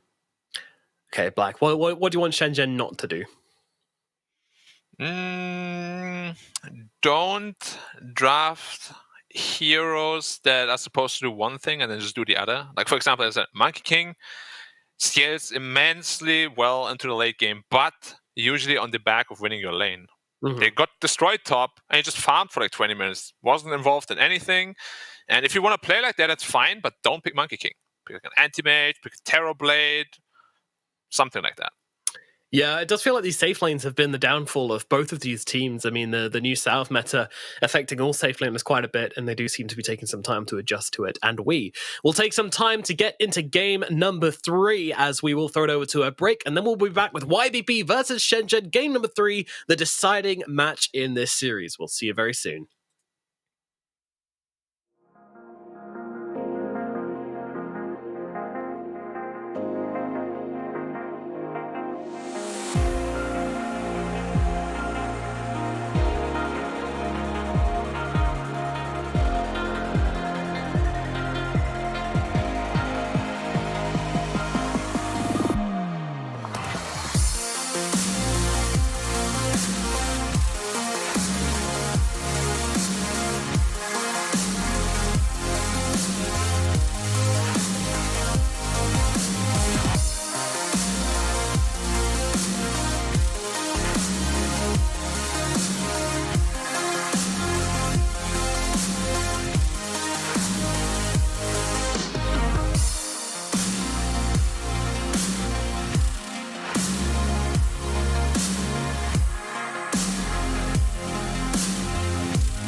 之前，你不曾拥有姓名。通向终点的路很长，但谁也无法预知结局。有人前倾暗影，谋而后动；有人拼尽全力，克敌机先。没有对与错，只有速度是唯一的答案。奔跑吧，在到达终点之前。Hello, ladies and gentlemen, and welcome back to the China DPC Division 2, brought to you by Perfect World. Man, talking really, really quickly because we've got to get into the draft as soon as possible because we're already 2 heroes into it, so let's jump into it. Game number 3 on the way at SHENZHEN versus YBB in a best-of-3 series. And we're going to start things off with a Marcy coming out for YBB. Man, I'm excited to see this hero. It's fun. It lost the one game last series, but it's certainly very fun to watch. It was in the offlane the last time we saw it, so... Yeah, I did see that. I'm not a fan of core Marcy. I'm a very big fan of support Marcy. So we'll see what YBB want to do with it. But yeah, I really like the Aether Blink Shard build. I think it's so strong, and it seems to be the best way to play it, in my opinion. Yeah, it's basically just level 20 tiny-ish, right? Like you don't get the free, well, like choosing, of course, where you like bring the target, but you just backflip them. Super high range, and I would agree. Like support Marcy with a strong offlaner or safe laner makes the most sense. Razor, I guess, is a decent one because he benefits a lot from that bonus movement speed. How much was it again? 45%? 40%? Something crazy like that. Oh, they're going to Shadow Shaman this time around. Okay, to catch the puck. I liked it. I liked it a lot. Yeah, I think the movement speed of Marcy is 40%, just standard at all levels. Yeah, which is insane. 45 for 5 seconds, it's nuts.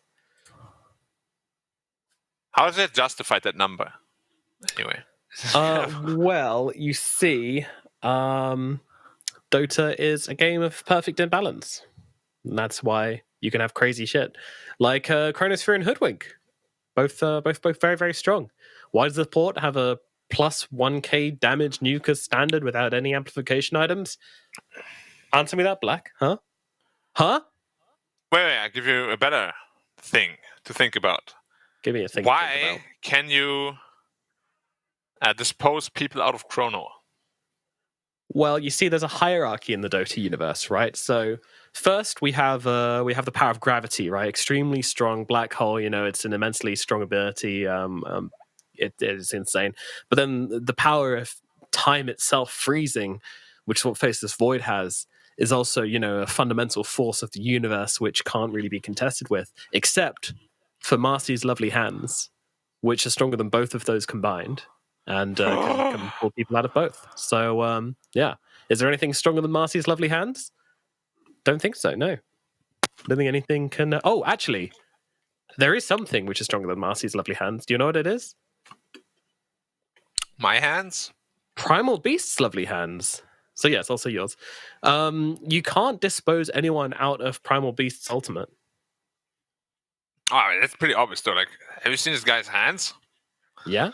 He's not gonna let you go once he grasps upon you. Yeah. However, YBB has the anime combo. They almost do, yeah. They need Mirana as well. Not gonna see that. Probably not, no. That would be garbage, but... It'll be terrible. All right, let's talk about these heroes for real then. Let's break them. B-Cup, give us the real hard-hitting analysis here. What are these drafts giving us? What kind of butter are they slapping on their toast today? Okay, so YBB, blue, some more blue, a little bit yellow, red. SHENZHEN, rock, blue, paper, purple. Oh, rock is a color. Cool. I didn't know rock was a color. Thanks, B-Cup. All right, I guess I'll do it. Fine, I guess I'll do it myself. On the side of SHENZHEN, of course, we've got a lot of team fighting coming out from this team. We've got Coil, we've got Chronosphere, we've got Tiny, which always does stuff. And then, of course, the insane individual nuke potential of Tiny and Hoodwink. My only complaint with it is that it does seem really, really greedy. I think both the Tiny and the Hoodwink don't like playing from behind. You don't really have many options if you start losing these side lanes. Things are going to get sad pretty quickly. And I think that puts pressure on the puck, actually, to make the rotations, to make sure that things go well for them. So SHENZHEN, I do like their draft, but I really want this last pick to be something not super punishing, something they can play with on the Hoodwink and the Tiny to make some things happen. Or maybe even put the Tiny off lane. I'd be into that. Meanwhile, YBB, they're again really, really heavy on the single target. This seems to be their thing. They really enjoy it. Not a lot of team fights in the last pick. Needs to be something which gives them an immense amount of team fight. And from a carry pick, that could be kind of tricky. So I'm thinking maybe something like the Monkey King, something along those lines. I'm trying to think of other carry heroes which gives you a good amount of team fight, and I can't really think of anything at the moment. Yeah, it's going to be tricky. I mean, it could be a Razor carry, and they put something else in it. We have seen Dragon Knight carry, so they're not completely locked into their lanes. Yeah, that's true.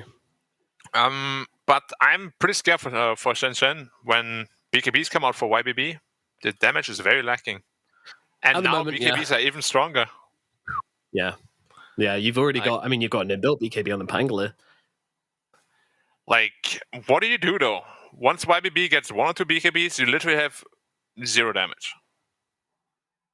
Like, you gotta kite out those BKBs and survive until you get like 2 or 3 items maybe on the Void, and Pangolier maybe with a Basher or something.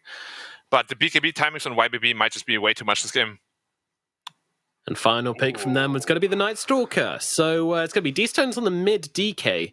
And it's going to be Sin on the Razor. All right. So it'll be the Razor carry for this game. You know what? I think I really like this. I think I really like this from YBB. Draft makes a lot of sense. It's very aggressive. It checks out. And I think they've got pretty much all the boxes ticked. They've got Roche, they've got tower taking, they've got movement. Yeah, their team fight's a little bit weak, but with the kind of game they want to play, I'm not too worried about it. And Marcy's on the support. Yeah, YBB are really sauteing my mushrooms with this draft, we'll go with. What about you guys? How are you feeling? Well, I'm going to go with YBB personally, just because like the BKB timings are just way too strong. Like, imagine a Night Stalker with BKB running at you. What do? You literally have 0 physical damage until Void gets items, which she might never get to be honest, because the lane isn't super easy. Yeah, I think YBB got this game. All right. I'm going SHENZHEN. I trust the Faceless Void. I trust the puck. Trust the process. Hoodwink early. We're going to see Sinful Soul die 3 times in lane. Calling it now. You think the Razor's going to die in a Razor Marcy lane? Yes. That is a bold prediction, my friend, but I respect you for making it. But I was literally just about to say I think this lane is absolutely uncontestable. Marcy's a really strong laner and Razor is a really strong laner. If they put these two together, then nothing is going to be able to stop them. But we shall see. Maybe it's overconfidence. Maybe the Marcy messes up and disposes Razor under the enemy tower and gets him killed. Who knows? Anything could happen. This is a DPC. And more than that, this is the China DPC, which is the craziest region by all, especially when we're going into Division 2. Almost every single game we've had today has been around an hour long. Will this one follow the trend? Will B-Cop be able to go to bed and become his final form of Bed Cop? Let's find out as we go into game number 3 of SHENZHEN versus YBB here at the China Div 2. Let's jump into it. So Black, we did talk about the things we wanted to see improved upon at the end of last game. Have those conditions been met? No, I think it's very complicated what SHENZHEN have, actually.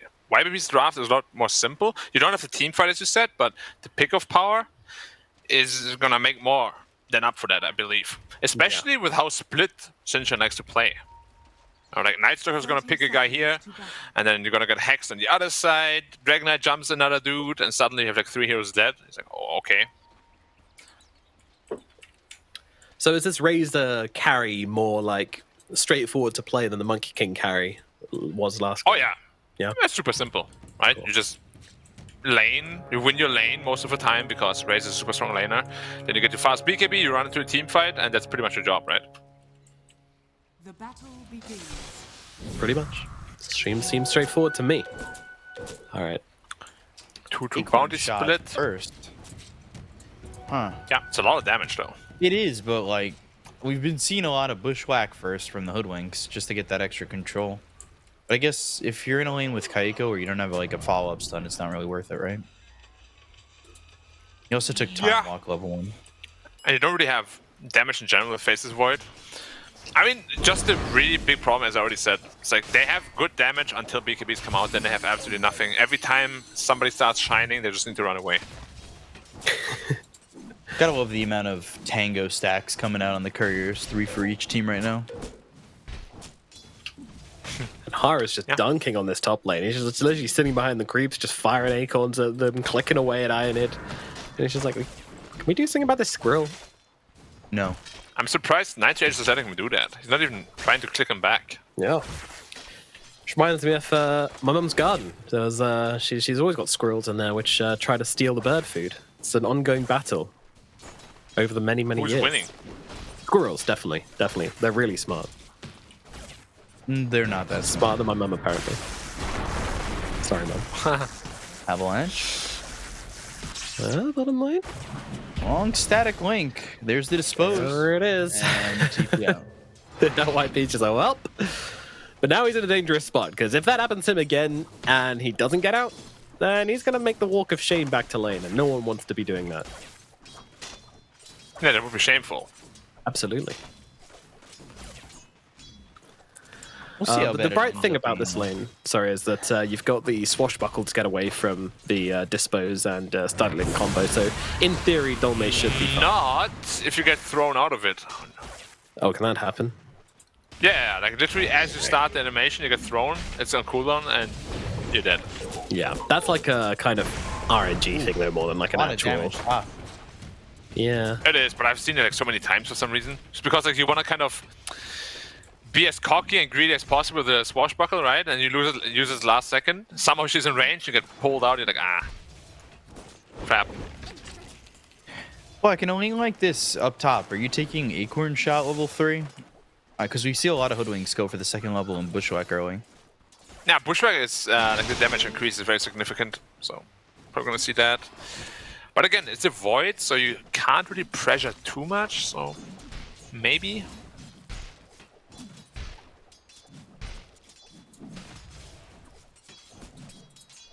How's our boy DK doing? Oh, he's crushing mid. Yeah, actually, the puck is not having a good time. Surprisingly. Difference in the middle lane. Wow. But I guess we see that a lot. Like, we've seen this matchup a couple times, especially in Div 2, where it's just like the pucks have not felt comfortable. They get hit with the Dragon Tail, they lose out on a couple creeps. Yeah. Yeah, the matchup is definitely not easy for the puck, and if the players are on even skill, most of the time Dragon Knight will win. Yeah. Not this badly usually though. Shaman. So these stones, maybe a little bit better. Getting punched up there. Actually, time walk forward, but yeah, no time lock. Got already a 1k lead here for YBB. Yeah, the lanes are not going very well for the Dire. It's kind of funny If with... you lose it to Night Stalker on daytime, you're probably gonna just want to leave the lane at nighttime. Yeah, that's a bad sign, isn't it? Very scary. Yeah, I find this bottom lane funny because it's basically Marcy versus Tiny, and they're both trying to just toss each other back. But obviously Marcy has like a huge range advantage in that regard, so it's very hard for the Tiny to actually play the lane. Radiant's middle tower is under attack. It's kind of dumb. Also much more survivable than the Tiny, who of course has 0 armor. Be very careful. Yeah, Tiny's very punishable. And you can't really get trapped into trading with people. Yeah, unless you go for this one level on 3, which you didn't. We've seen it a lot of Div 1 especially. Yeah, Ring of Protection and then a point in Tree Grab and just brawling. Yeah, which I like quite a bit to be honest. Like they dealt so much damage to everyone. Yeah, I was surprised by it. Honestly, I didn't expect it to work. I was like, what is this madman doing? Is this a miss level? But no, it works. But Phoenix actually went to base. He's almost double. Like he's got half the CS on the Dragon Knight. Ooh, Dolme low, but they got the first blood on Pulse. Oh, the miss hit! He's turning He back jumps around. back in. Crash. All right, tell me. I guess he just wants to die there at that point. I don't know. Don't we all? Full health, full mana. Well, now it's I nighttime. guess. Good luck against Nightstalker on the top.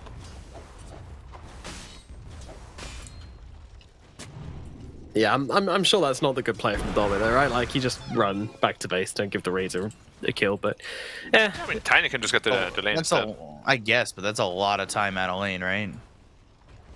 It is, but you don't want to give away free kills. It would be really bad if nobody could take the lane, but Tiny was like right there. He would be very happy, you know? God forbid your support is happy. Every core player's worst nightmare. Dire's top tower is Don't ever under want that to attack. happen. There could be a kill in mid lane though. Coil plus toss out potentially. Yeah, let's see if they can make this one work. It's kind of tricky, I think. 2 Pretty points of tanky still. Dragon Blood, 2 braces, yeah, and like one rotation in, and that's just not a thing anymore. Oh, interesting. D-Stones pops the Dragon form to pop the Illusion Rune. No bottle as well on DK. Is that normal? What's normal? No bottle on DK. Oh yeah. Close. Bottom. After the static link, but they got the avalanche as well as the toss. Dolme got a shield crash soon. Dolme has the shield crash. Maybe goes after Polosin, but again, Plasma Field is there. Doesn't have any points into the lucky shot, so there is no disarm, but Hara comes in. They've got the bushwhack, Acorn shot, doing a decent amount of damage, but 928 shows up, and I don't think they want any of that smoke. Dire's middle tower is under attack. Masters has mana for another jump in. I gotta be careful. This is just bait at this point though, they should know that. Immediately with the rebound disposed, but got the swashbuckle off after that. Avalanche comes in. YP on the run, static link, and a kill there onto the Tiny. Now, Not what they this wanted. is sort of the problem that I alluded to previously with Tiny, right? If you can't win your lane and you don't have a mid lane that can kill, you seem really lost on the map and pretty useless, to be frank.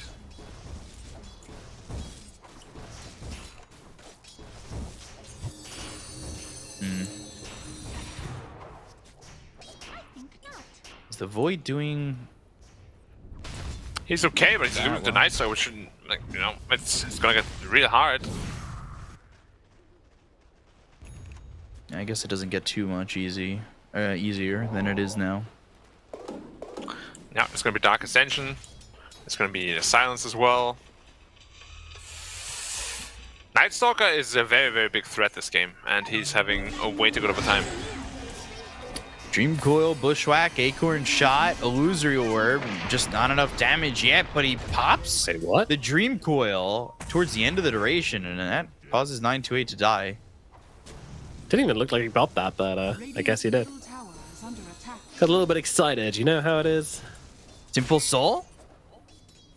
He's got the static link. He just needs to survive this, but Hara coming over. Acorn Shot.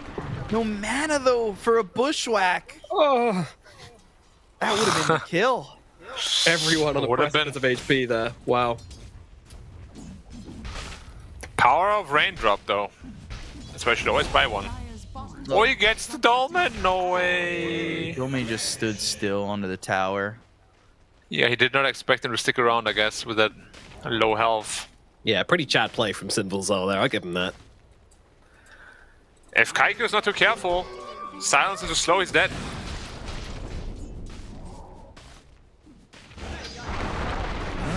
I don't know if he gets this anymore. They got a Chrono. I don't think he wants to use it, though. I think they know that he doesn't have the damage. is under attack. Huh. Very interesting. Chrono's certainly Haven't a really way used to pop one person, though, once you get Sharpshooter. Yeah, I mean, they're smoking up right now. The Void and the Tiny to the Dragon Knight? They don't have the damage to kill him. They don't have Sharpshooter either. Dream Coil, They need Avalanche, +1, toss at into least. the tower. Time dilation. Here comes the Oh Hara my God. Hoodwink. This is not a lot of damage, but I guess eventually. Okay, okay. quad bash him there, and D-Stone's like, yo, bro. All right, D-Stones. Just like, all right, guys. Jeez, please. Yeah, and an official though? I mean, that seems like the equivalent of took 5 guys to kill me on the gang. Yeah. Yeah, that's love what when I people always do say on that. my stream. Yeah. Maybe he was dotting because of the bashes, though. It was like 5 bashes and 2 hits. Yeah, but I like to have the drama, and I'll just have it just be took 5 Wait, that's years zipping to out? kill me mid. Where? Well, you are a filthy Dragon Knight player, so. Nice focus, guys. I built Power Tread's double bracer with 4 points in Dragon's Blood and still died. Yeah, idiot. Yeah, stupid. That's a real crime right there. We love you. We love you. This is called satire. Well, now it's Puck and Hoodwink smoking up together. But Counter Smoke is also coming to the mid. The tower should just be gone. It's Puck and Hoodwink, the greatest crime-fighting duo in the world. But YP is being hunted by Pelosin. And he runs away. He's too quick. He's got hands this tiny. Pelosin, he's not giving up. My guy is persistent. That's what the P stands for in Pelosin. That's how you want to put it? Sure. Oh. Look at the Roche, guys. Shaman wards. Yep. D-Stones will tank it, but the orb comes in. They know this is happening now. Yeah, but they've got themselves the Rolling Thunder. If they can get the kill on a Sinful Soul to start this one off, they're going to feel, well, how far in the air did he go? Sharpshooter comes out. They get the kill on a Sinful Soul. I swear he was in the air for He was what tied to the seemed be ceiling. forever. To a giant rope heading up to heaven. I mean, they never killed Roche. Sinful Soul. The Roche is way too low. Aiko's coming back. They've got the bashes. They have Chrono in 12. They can't just leave Roche like this. This is, Why did they not finish Roche together? this is one of those Game of Thrones moments where it's kind of like they just forgot about Roshan. And he's gonna have Chrono if he really It needs is what it. it is. Bushwhack, just hoping for a bash. Chrono comes Easy out Chrono. on a 2. There's a bash. But he on jumps into the RC, Chrono. and there's the kill to Polosin, but they've got the silence, and now, well, the one in trouble is Kaiko. Okay, and Phoenix is gonna Sharpshooter. maybe So swipe awkward. this. Oh my Or god, go what is careful on the happening? razor, man. Again. Oh, the acorn shot, the urn. Oh man, Simple Soul dead back to back. I can't believe it, and they still haven't finished off Roche. Will somebody think of Roche? Please. Well, Void is about to be back up again. What is this? This isn't Dota anymore. This is like shirt off, like Rebound? I guess Into Roche. Roche and Tiny. Will on 2. Now they're going for the Rolling Thunder. Dome comes over the Oh top. my god. And they get another kill. fight. And Pelosin, Rolling Thunder, back in, Pelosin's dead, and the toss of rain, and the Illusion kill. Woo! It was a 4K lead, by the way, before the fight started. I think it's over. I think it's finally over. Are we sure? No, but I'm gonna say yes. It was a 4K lead before the fight started. Now it's Lee SHENZHEN.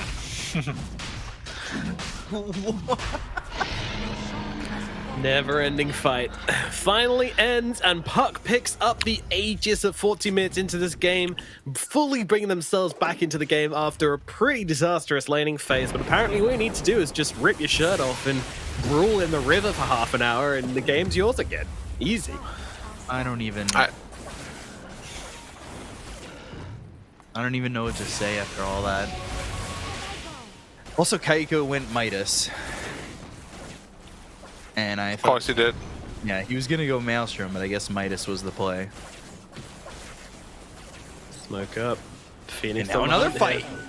Phoenix, Dream Coil, not bad. Placed on 2. Spirit Vessel on the D-Stones. Bushwhack and Sharpshooter, just not enough damage. Okay. Well, that just happened. Yeah, that Spirit Vessel's really annoying, especially the fact that he's got like a billion charges from that fight in the river. You can also shove it on DK every time, like his regen gets reduced, obviously. And he can't blink into the fight, which is a really annoying thing for him. Well, I mean, if you just wait 30 minutes, the fight will still be happening, so you can get in there eventually. One day. They're If smoking the puck again. keeps getting kills, we'll keep reapplying it. Oh, well, Night Stalker also got his blink now, though, so the game isn't as easy for the puck anymore. Scanning. Raids are still quite a bit away from his BKB. We spoke about the BKB timings, and they're not really playing for them. Smoke on smoke action. Oh, Phoenix, who doesn't have a Dream Coil, silences around Dolmen needs to zero, die. and they're going to lose this puck's first life. But they didn't focus Do have Dolmen. Chronosphere, but they're going to go after now Dome coming through with the Rolling Thunder. So they thought about going after him, but instead the Rolling Thunder rolls and is thunderous across the bow of the YBB team. They And did Puck kill also died, Phoenix though. twice, though. Yeah. I'm not sure why they didn't focus Dolmen, to be honest. Like, he was a much more important target, especially with the Aegis on the puck. But that does lead to their first BKB. That's very important.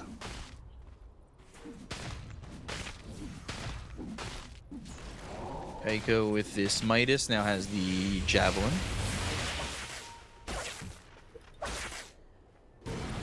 Nine to 8. No, can't quite catch it.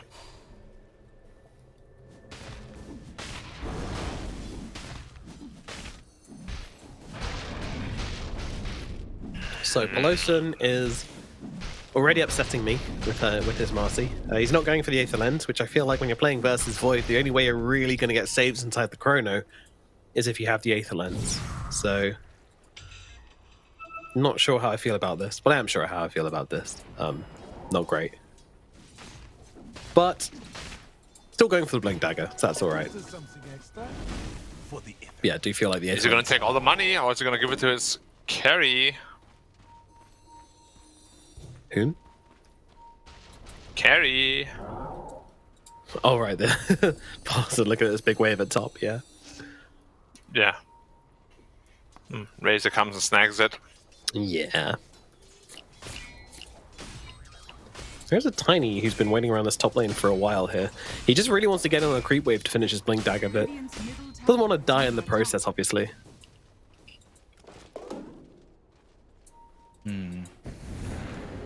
Void now with the Maelstrom. Okay. Feels a little bit stronger. Yeah, Midas Maelstrom. I do actually like this build. It's Giga greedy, but I'm not. It should have never happened. Like, he should not be just farmed right now. Like, this Roche Pair was a really, really big disaster. He has no right being in the position he's in, but the fact that he's there means that he's a genius and he foresaw all of this happening. YP was also a genius until he wasn't. Or... Not a genius. Ooh, Bushwhack. Chrono with Maelstrom. Dash. Looking for another. Yeah, he's 4 heroes. gonna need it. Think about the Rolling Thunder. I think they spotted Pulison, so maybe thinking about going back the other way. And that's exactly what they're gonna do. They've got the Dream Coil down, and there's the rebound, looking for the dispose onto the puck. Sharpshooter lined up, hits the DK, clicks in, pulls in. Ooh, they've got themselves the Hex as well as the Serpent Wards. Kaiko, well, he hit his way out of that one. They've got Hara on the cliff. How did he get up there? The Pulison throw him up there? Summoned his inner Hearteezy. 928 goes down, swashbuckle away, Spirit Vessel out on the Marcy. They get the kill into Pulison. They're Bash? Soul first hit bash. Avalanche is out. Simple Soul in trouble. Spirit Vessel there. Ultra kill for Dome. Yeah. Yeah. YBB is really not on the same page at all. Some of them want to fight. Like, they're not focusing any hero.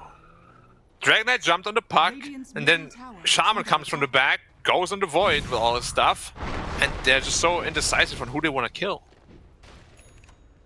Also, someone needs to check on this Faceless Void's pets or something, because he's clearly made some sort of sacrifice to our Lord and Savior Gaben at the start of this game. because he is just getting all the bashes he needs. Fight starts with that, ends with that. The Bash Lord cometh. Gotta say though, it's pretty cocky to TP out in front of a Razor like that. Was his only chance to get out, but most of the time it's not gonna happen. Yeah, it's Alright, Foot Wink. Hates Batman, of course. Ara. Oh, just never getting out of the silence. That silence is forever. Obnoxious. Yes. Just like diamonds. It's also balanced though. Also, monkeys are forever.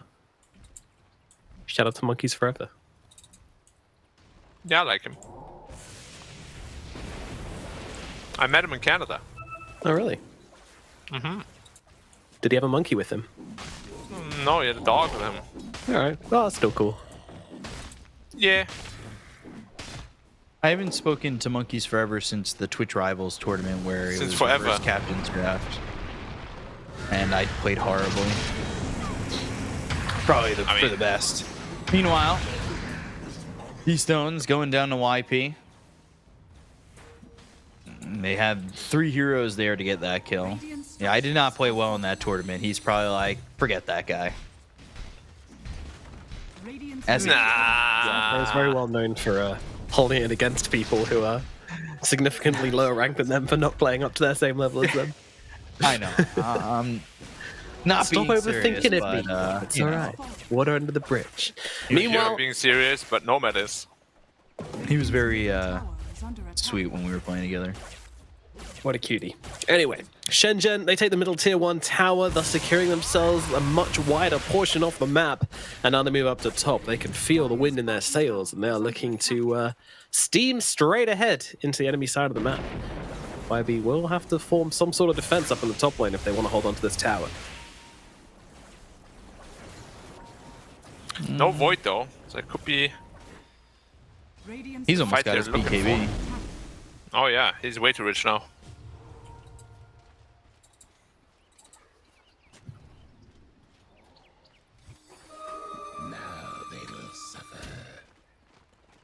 And he's going Lincolns? Okay. I mean, I get it. If you get hit I with don't. Shackle, You don't go Lincoln. X Shackle, No. and then you're just under the silence, you're pretty much in trouble. You already know BKB. You do not go BKB Lincolns.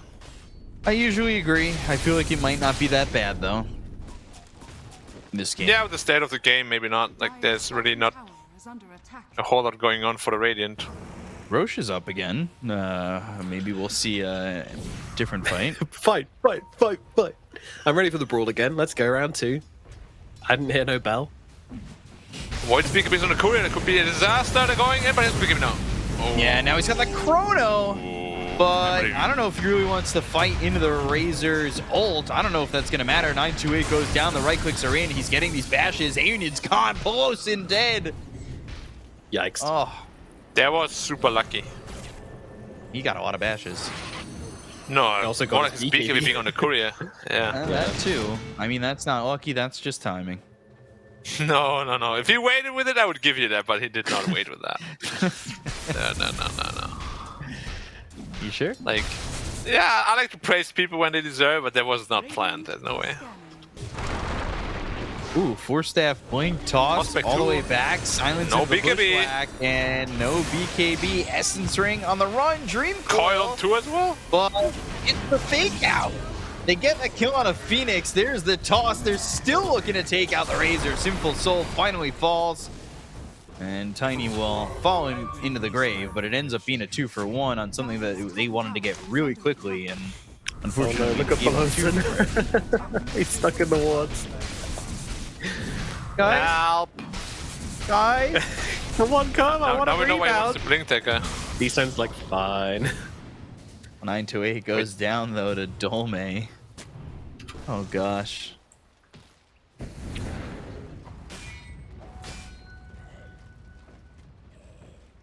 $4K lead. Let's see if he buys this Lincoln's, because he goes to the Shard first. And he's also looking for the Mjolnir.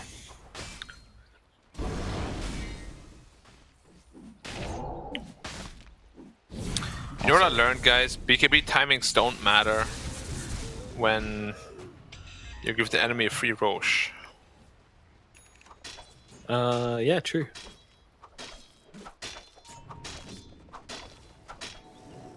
Almost refresher on Razor though. That's good. Yeah, especially because if you activate, you could see how the Void didn't want to fight when he was, even when he threw the Chrono on top of the Razor, right? Like, Eye of the Storm still feels pretty bad to fight into.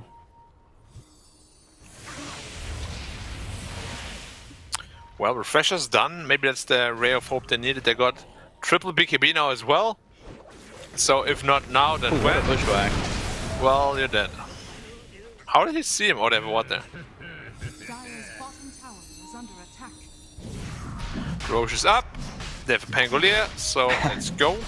Roche first hit bashing. How does it feel, Void? Yeah.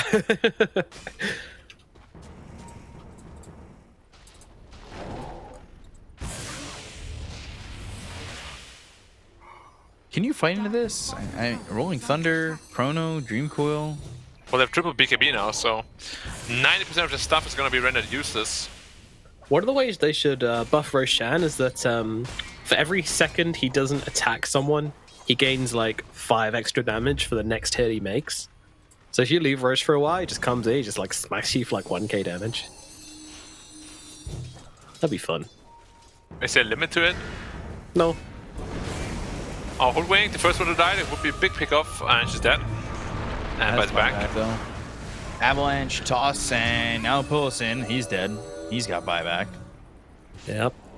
The 0 items Marcy struggling a little bit in this game. Roche just needs to be stronger in general. I think he should start right-clicking faster as you stay in the pit. Radiant's courier has been I just want to say, I feel like Marcy should just invest in the Shard at this point. Like, the Blink Daggers, I don't know how much it's going to do. Like, do you need the catch from the Marcy, or do you need the save from the Marcy? I'm inclined to say they need the save. Isn't this pose better though because of the... BKB already popped by A unit because they went in. They're going to look and find the Hex, Serpent Wards, and the right-clicks in. No Shackle. Duration on that one. Void? Got the stun. BKB on Void! And Kaito gets the time walk away just barely. The YP will eat the brunt of that damage. And now they've got the Rolling Thunder coming through. Time walk in. Chrono stops the Night Stalker in his tracks. Phoenix is in. Damage though. Do you walk into the Chrono or do you Phoenix? come and Kaito, Phoenix both die, and they're both gonna buy back. Marcy in, 4 steps from Hara. Hara onto the high ground. Round 2, let's go! Just yet, but they've got the Dream Coil down once again. That's gonna be on to 2. They've stunned up this Pangolier, but they get the kill to Pelosin. I guess he'll just stay in the air forever there, D-Stones. Up to heaven you go, my child. Eventually you have to come down. He's been raptured. Right into an open grave slot. No, he just went to heaven, bro. Such a weird interaction. Okay, I'm actually getting excited, man. Like, Kaiku never pops his BKB, man. Any game. Is this hotkey bugged? Well, he's just zen, dude. No, he's not. He's very zen. He doesn't panic. He's like, ah, yes, they're attacking me. Ah, yes, they're stunning me, the fools. Little do they know. Oh, Dragonite stunned me. Idiot. He just knows. What could I have done to avoid this? I did enjoy River Rumble Mark II, though. What did you guys think? Was it as good as the first River Rumble? No, the sequel is never as good. Never is. Lacking that magic, that je ne sais quoi. tower is under attack. Yeah, you kind of already know what's coming. Radiant structures are fortified.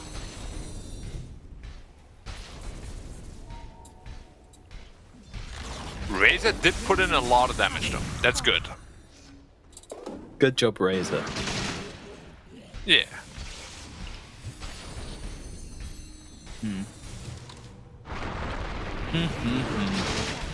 Why does no one like Aghanims on Razor anymore?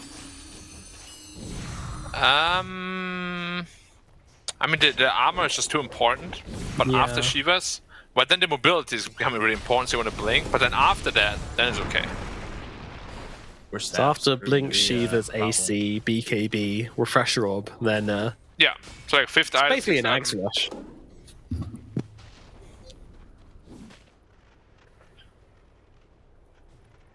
That nice 60-minute Ags. You probably get one from Roshan anyway.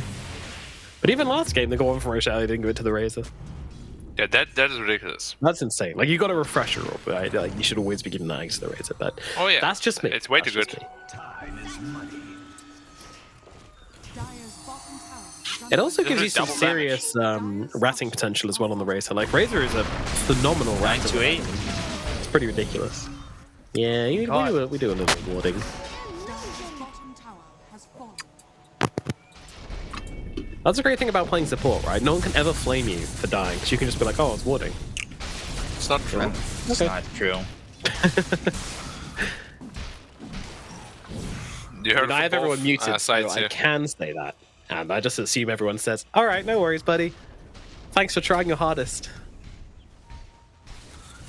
Your heart is not always good enough, but that's okay with me.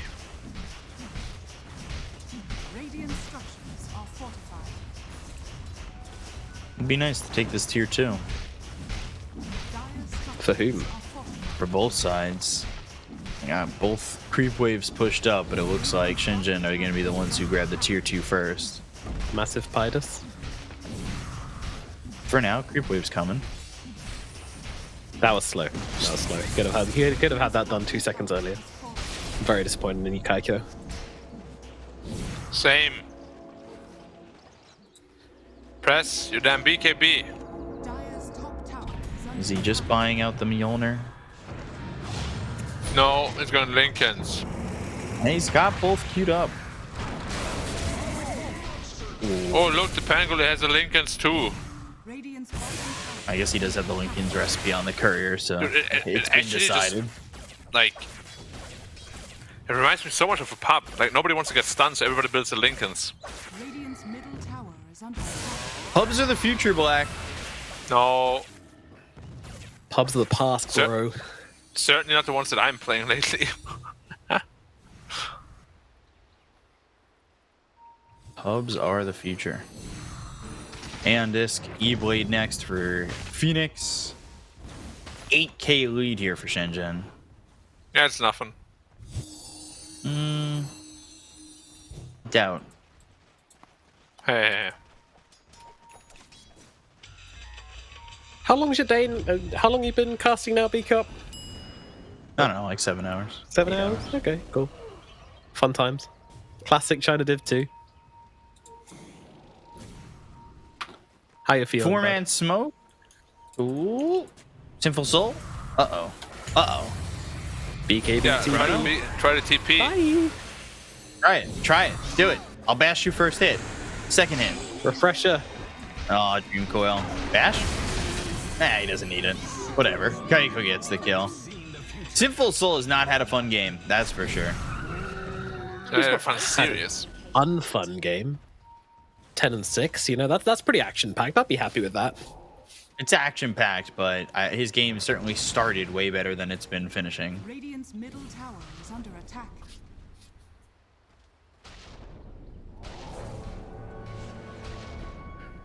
There goes the Aegis. Radiant's middle Who's tower building the is next under attack. Lincolns?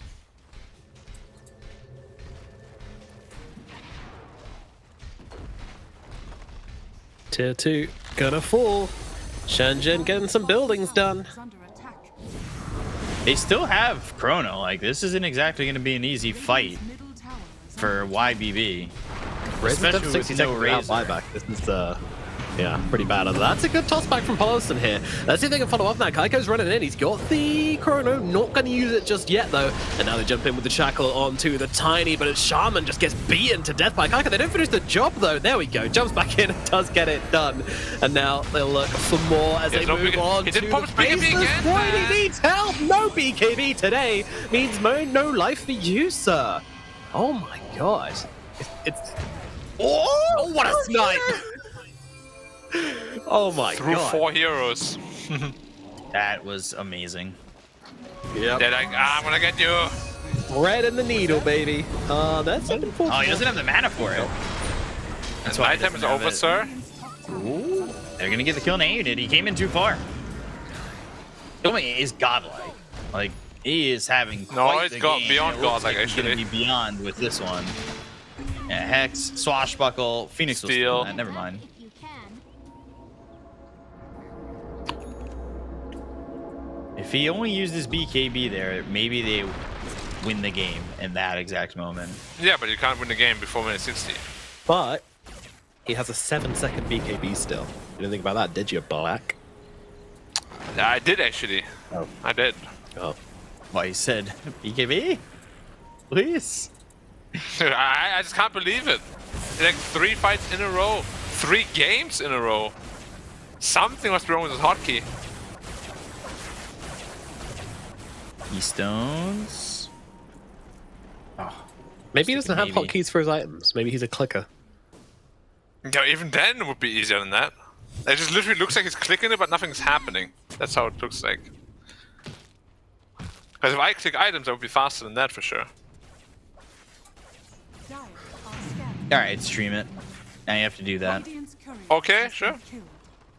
You know, literally anything is faster than not doing it at all, right? So I literally already won. But now that I can prove that I'm faster, you have to give me something in return. Like $1,000. That's profit right there. That is profit. All right, you can open that up to community funding. No, you. Here we go. River Rumble, round 3. Yeah. Rogue's not up yet though. That's not allowed. It's always about the trilogy. No one cares if Roche is up.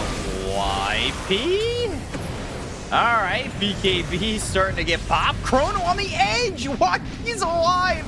I can't believe it. He actually ends up surviving. But they have the refresher. They have the No one's BKB dead. Sinful There we go. Soul. They get the kill on a YP. Finally, D-Stones gets it because he's got that axe. He's got that free pathing in the Elder Dragon form. But 928 Sinful Soul, they go down. Dream Coil placed on the ground. Illusory Orb, Sharpshooter. They've got the break. They'll get the kill to Bolos, and they'll look over at D-Stones. 4 heroes gone, and they want the last one. They want this Night Stalker. They're going to look for more. YP moving in. YP with the Avalanche. They've got the Bushwhack. And a unit dies. A full team wipe for SHENZHEN. All right, River Rumble 3 was rubbish. I'm gonna say it. Nobody likes quick knockouts. Yeah, they've just exhausted the series. They're out of content. But look at this from SHENZHEN. They're going for the end right now. They see blood in the water, and they're going for it. Let's see. Do they go for the back? Do they go? No, they want to finish the game. I mean, there's buybacks available on the side. GG. Oh, all right. Game's over, That's folks. not That's allowed. all. They heard the B-Cup wants to go to bed, and they said, yep, all right, call it. We've got a sleepy caster on our hands. But you couldn't tell from its wonderful casting. But SHENZHEN take the victory here and therefore take the series in a 2-1 extravaganza of a series. And in the end, they managed to pull it off with a faceless word, with a puck, and I think mostly the Pangolier going absolutely wild. I mean, Black, you talked about how good the BKBs were going to be this game for the side of SHENZHEN, and then they pick a hero with an inbuilt BKB who just runs around the fights, doing whatever the hell he wants, absolutely dominating everyone. But overall, I mean, what were the critical points of this game which led to the SHENZHEN victory?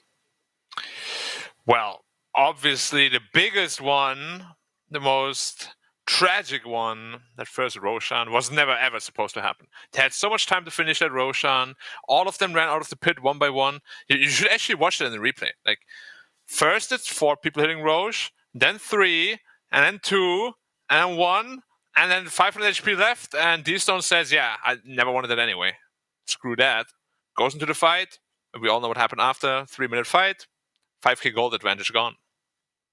He couldn't resist the River Rumble. That's the problem. You know, when that fighting starts and everyone's just like shouting down the microphone, you know, he just wants to get involved. It looks like fun. Can you blame the guy? But that really was the turning moment of this game, right? Well, IBB, they did amazing in the lanes, didn't they, B-Cup?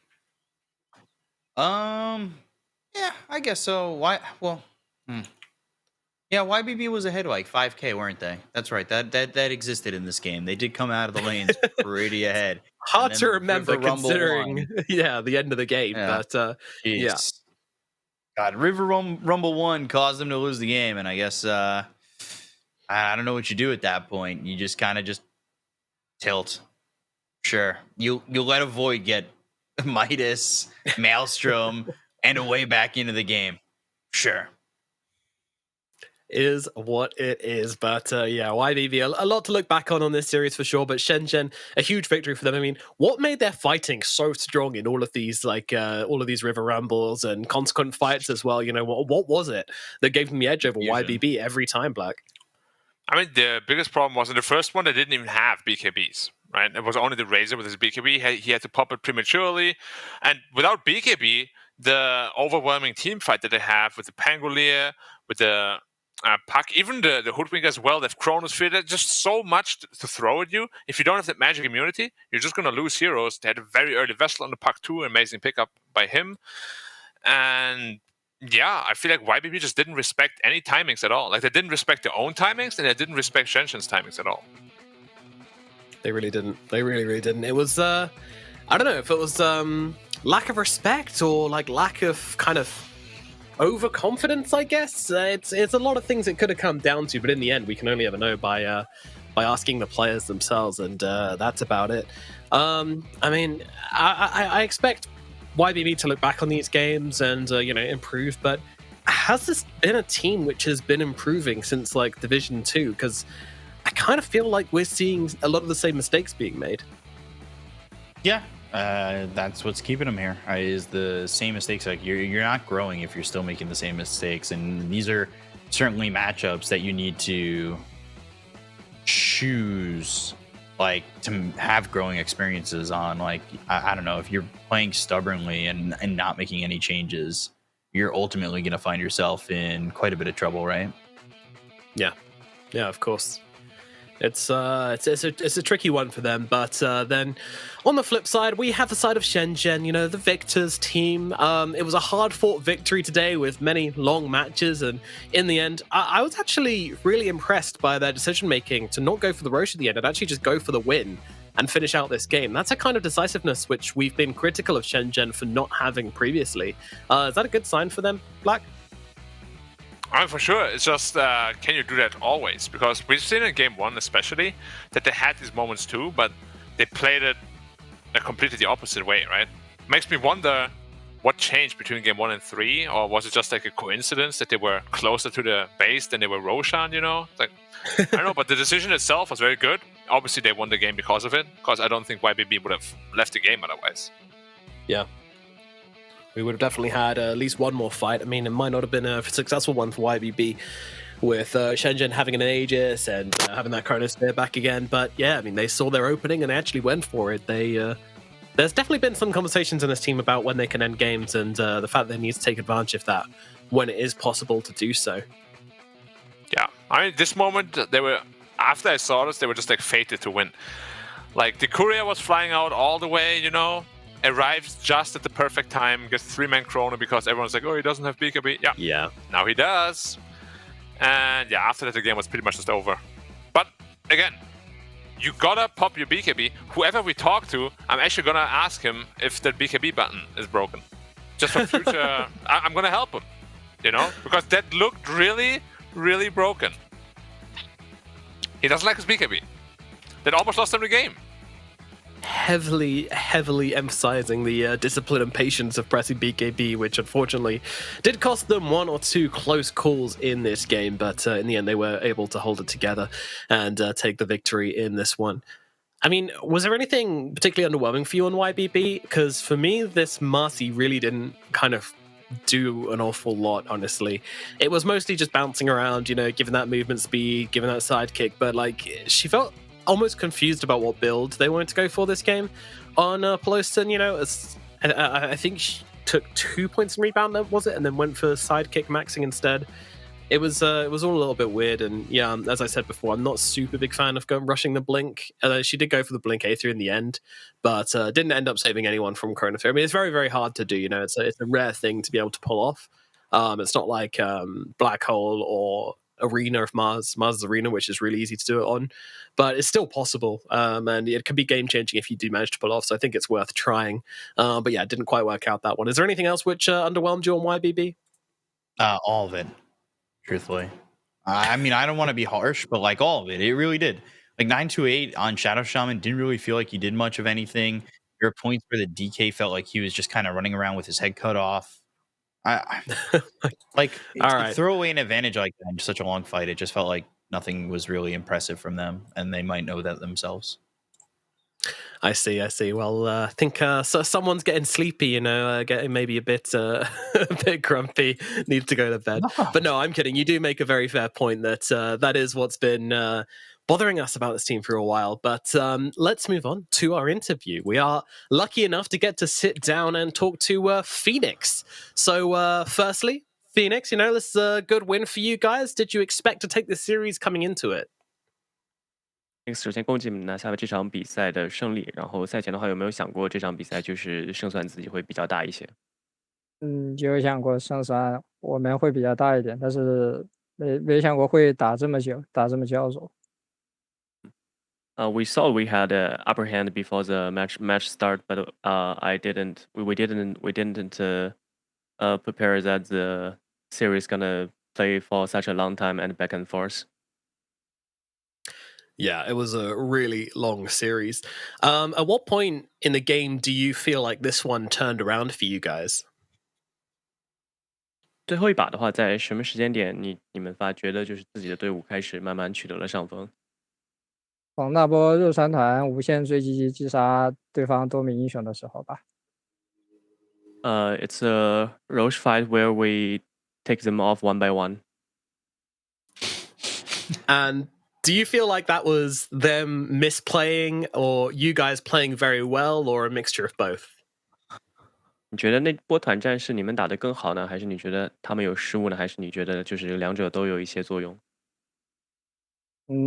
我觉得主要是他们的那个吧，他们的角色可能有一些问题吧，就是他们可能打盾的时间有点过早，没有等龙骑的跳刀，然后用那个肉山盾来钓鱼，那样我们可能会比较难受。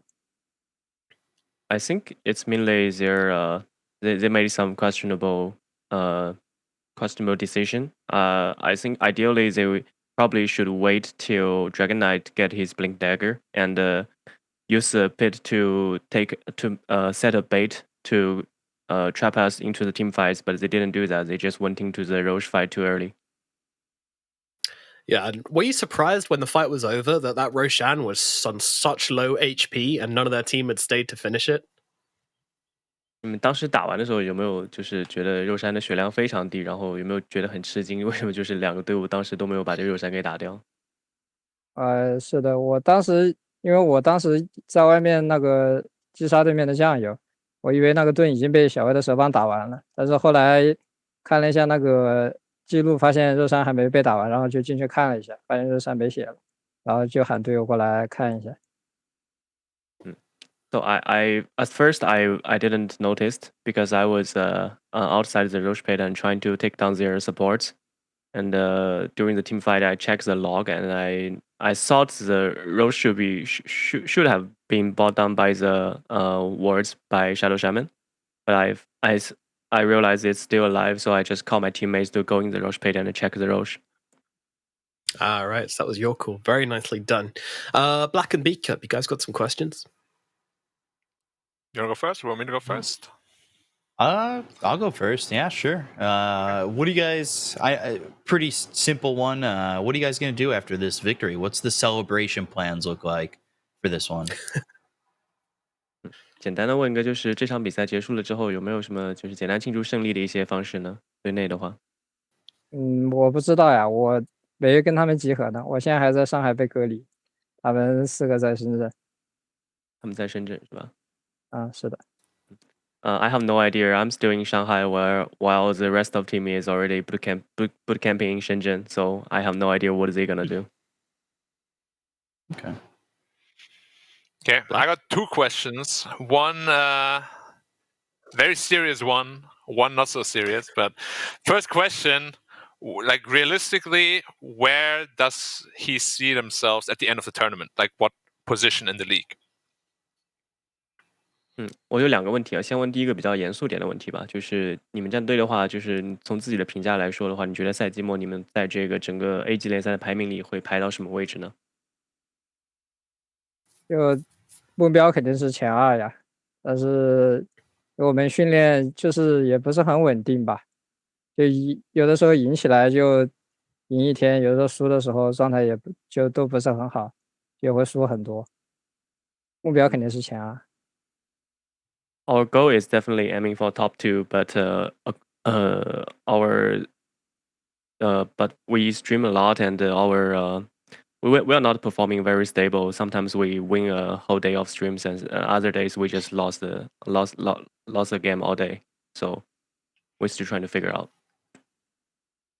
Okay, so there's a lot of potential there then. Okay, so the not so serious question: what's up with like the BKBs of Kaikyo? Every team fight, every game, he does not want to press his BKB. It's like, is the button broken? It's like, what's up there? 再问一个，就是开狗的那个 BKB 到底什么情况？他好像每波团战都按不出来。你们当时队内有跟他交流过吗？还是什么情况？他有跟你们反馈吗？这对面的先手太强力了吧？我们没有什么反手的手段，我们只有2个推棒跟1个微光披风，就他对面的技能全部灌到他的身上，我们也没有什么办法。可能视野不够好吧？他们高地团，我们没有视野，就会被动先手。I think they have our opponent have really strong English aids, so we have nothing that can save him. We only have 2 force stab and 1 glimmer cape. So probably they have better wards. Maybe they have the high ground vision. So that's probably why he didn't activate his BKB. Yeah, I mean, it's a stressful situation anyway. So much stuff going on at once. Anyway, that's it from me. Thank you very much. All right. I've got one more question. You talked a little bit about your team being a little bit off the mark right now, but what do you view as your team's biggest strength? 之前你也说了，就是队伍现在状态不是很稳定嘛，但是你自己觉得你们队最强的地方是什么呢？最强的地方，我想一下，可能我们线上是打得比较好吧，然后我们前面可以用线上的优势滚雪球。I think our strength is we're usually a really good team during landing stage, and we can use that advantage to snowball after the landing stage ends. All right. Well, I think that's all from us then. Thank you so much for coming to talk to us, and best of luck for the rest of the DPC season. Thank you, Phoenix. 感谢你接受我们的采访，希望你们以后好运。Alrighty, good stuff from him, and always great to get a bit of insight from the players. So good to have interviews back. I love hearing from these guys and breaking down a bit of insight. And yeah, exactly. They knew that Roche fight was a game-changing moment as well. That's for sure. They seem to enjoy that part of the game a lot, and why wouldn't they? They owned it. Yeah, it was, as we said, the game-breaking moment. I mean, not everything was super rosy, but he did say that he feels they're unstable, right? And if they really win like Days of Scrims completely, then they definitely have what it takes to even beat probably IG and Magma, Team Fusion, all these teams in like a BO3. So maybe we'll see them a bit higher up. Who knows? Yeah, and honestly, for me, it's good to hear them say like they don't feel like today was as strong a performance as they were expecting from themselves. Like that's really a good sign for me, because we had a lot of issues with both of these sides. It was a really sloppy series, which made it very fun, but also, it was messy as well. So to hear them say that, this wasn't their best performance, even though they won, that's a good thing. That means that they're still realizing that they've got improvements to make. And I'm excited to see them do that. I mean, B-Cup, after hearing that interview, does that actually make them rise up your ranks in terms of how you're expecting them to do this season? Maybe. I think there's a lot of teams, like, they already lost the Saiyan. I think truthfully, I don't know if they beat IG. I don't know if they beat Fusion.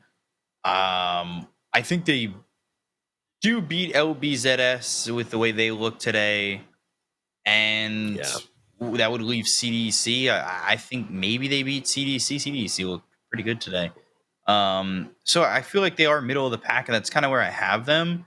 I think it's good, though, to hear that he's realistic, right? Like, it's not, like he said, we want to finish first and second, but maybe we finish middle of the pack. We're winning scrims, we're losing scrims. Like, it depends on how we play. We've been a little bit unstable. Like, I think having a realistic mindset of where you're at and what your goals are is certainly something that's going to help you in the future to play better, because I feel like there's some teams you are just like, yeah, we're too good to lose. Like maybe IG Division 2 last season. We're like, yeah, oh, we're first place. Like we don't have to worry about anything. We're just going to kick butt. Emo's a god. He said it himself. And all of a sudden, you're still in Division 2 come Season 3, and, well, now you look pretty stupid, and now the pressure's on even more. If you could be realistic with your goals, I feel like that is almost mentally, like, calming, because you know what to expect, but you always want to exceed it, and I think the possibility is there if you think you can do it. Yeah, there's still this unknown factor, though, because I did hear that he is the shot caller for the team, and he is not with the team right now. He's still stuck in Shanghai, so they're not at their full power level yet. Yeah. Hopefully he gets out there soon. True. More potential coming from this team. Make sure you guys keep on following them. SHENZHEN is the name, and we will see them battling through this vicious Division 2, which is definitely the hardest Division 2 out of all of the regions, I would say. Very, very good fun and very close games indeed. And that's going to put them at a 1-1. So still not a great place to be, but there's potential there, and we'll see what they can manage. But that's going to just about do it from the broadcast today. BCOP finally gets to go to bed, and we unfortunately will be saying a good night, but don't forget to tune in tomorrow as we have plenty more Dota 2 action coming up, and we have 2 cracking series on the cards for you guys. We've got Asta Aries versus Extreme Gaming, followed by Vici Gaming versus Asta. 4 very important teams playing in 2 extremely important series. These ones are going to be exciting. They're going to define how the region's going to play out through the rest of the season, and you guys need to make sure that you tune in tomorrow. But from today, we are all done. Thank you so much for watching, and we'll see you next time. 成为英雄之前，你不曾拥有姓名。通向终点的路很长，但谁也无法预知结局。有人前倾暗影，谋而后动；有人拼尽全力，克敌机先。没有对与错，只有速度是唯一的答案。